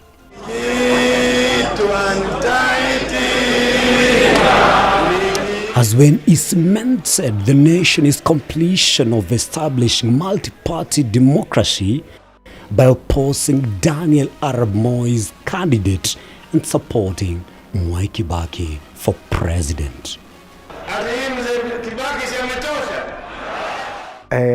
We had senior figures in Kanu like George Saitoti, vice president. There was Musalia Mudavadi, of course. People like Joseph Kamoto. They would not have dared Kalonzo Musyoka. They would not have dared defy Moi. But once Raila showed the way, they all followed him. Because it came at a time when agree opportunity to run the country. When they could not agree, Raila was able to make that statement that was supported by everybody else. And we credit Kibaki's win largely to that Kibaki Tosha moment by Raila Amolo Odinga at Uhuru Park. Before that, we were way ahead of the opposition. And NAK, the National Party of Kenya, which was Kibaki, Ngilu, Wamalwa, were no match for us. This LDP, or basically Kanu, New Kids on the Block, were no match for us because we believed Moi can never lose an election. But when they came together, and Raila said Kibaki Tosha, Kibaki is sufficient, our goose was cooked. I think he's a man who looks at the greater good. Even if at a personal level, he will have to make sacrifice or even come out the loser. That's Raila, the Raila I know. I think he was born for politics. Through all of the personal heartbreak, the political betrayals, Raila has found a way to persevere and perhaps most importantly, to forgive. And one thing about him is that he forgives very quickly and totally. You know, some people pretend they are forgiven you, but him, he forgives quickly. He used to lose his temper fast, but then he would cool down very quickly and forgive you and totally, no matter how bad you have mistreated him or what you have done to him. That's one thing I know about him. That one he took from my mother. He was detained by Moi for 9 years. And he came out and shook hands with Moi. Tulikuwa na ile siasa ya confrontation. Tulikuwa tunapigana kwa sababu KANU vile vile ilikuwa inapigana. Na tulisema kama wao wataonyesha na sisi vile vile tutaonyesha. Lakini baada ya haya yote tutasema yasiyopita si ndwele. Tunaganga yaliyomo na yajayo. Tukasema tushikane pamoja. Then comes in and says Kibaki torture, and Kibaki wins. And they betray him. And then he still comes out and shakes hands with Kibaki for the common good, for the general good of the people. Fast forward to 2018, again a disputed election. The court even nullifies the election, the Supreme Court. And he still comes out and shakes hands with Uhuru Kenyatta. I actually wonder how he survives, because too much betrayal. I get betrayed by a friend, and then I'm hurting, I'm crying, I feel like I want to die. And he's still there in rallies saying, oh, we continue, hey, NASA, oh, Azimio. I think I admire that about him. He has never give up spirit. People who have injured Raila Odinga and is able to dine and wine with them after that, then you begin to see this is a different kind of person. You know, he's a person who forgets, you know, forgives and forgets, and he moves on. There is an element of magnanimity around and about Raila, which people have come to admire in terms of he has put the country before himself. When he put his 2007 election defeat behind him, the violence that followed and helped establish the new charter that is so respected today. If you talk about the constitution in this country, then there's nobody whose middle name is the constitution more than Raila. He was a driving force. For Raila, the fight for a new constitution was something dating back to the fight for the multi-party system. He knew that the minimal constitutional changes which allowed the multi-party system did not deal with other key underlying issues. So he was always in the thick of things in fighting for the new constitution. I will not be intimidated. Speaker, I will not be blackmailed, Mr. Speaker, because what I'm doing, I know I'm doing it in the interest and the best interest of this nation, Mr. Speaker. And I say that I'm prepared to pay the political price, Mr. Speaker. And I think I would give him credit because there was so much stability and checks and balances, because the two parties, Raila and Kibaki, were almost 50-50 in terms of government. There was a lot of checks and balances. That checks and balances, you know, brought a lot of progressive development in the politics of the country. My running mate and Cabinet Secretary for Justice and Constitutional Affairs, the Honorable Martha Wangari Karua. Raila's relationship with women has certainly set him apart from other Kenyan politicians. And he chose a woman, and that speaks for what he stands for. So it speaks for who he is as a person. He could have picked men, he has picked men in the past, but he said Kenya has to progress, Kenya has to change. And not only that, you can see that the support that not only his mother getting from Raila Odinga, but even from the spouse, Aida Odinga, who's going with Mother Karua to rallies, to meetings. So the support is actually very, very strong and very open, and shows that he believes that in Mother Karua, Kenya can change. I know him as a person who has offered himself for this nation. I know him as a person who really cares about this nation. So from the struggle and during the Moi regime, all the struggle he went through, to the current situation where he had to fight for even the new constitution, multi-party system, his relationship with the second president, Moi, and also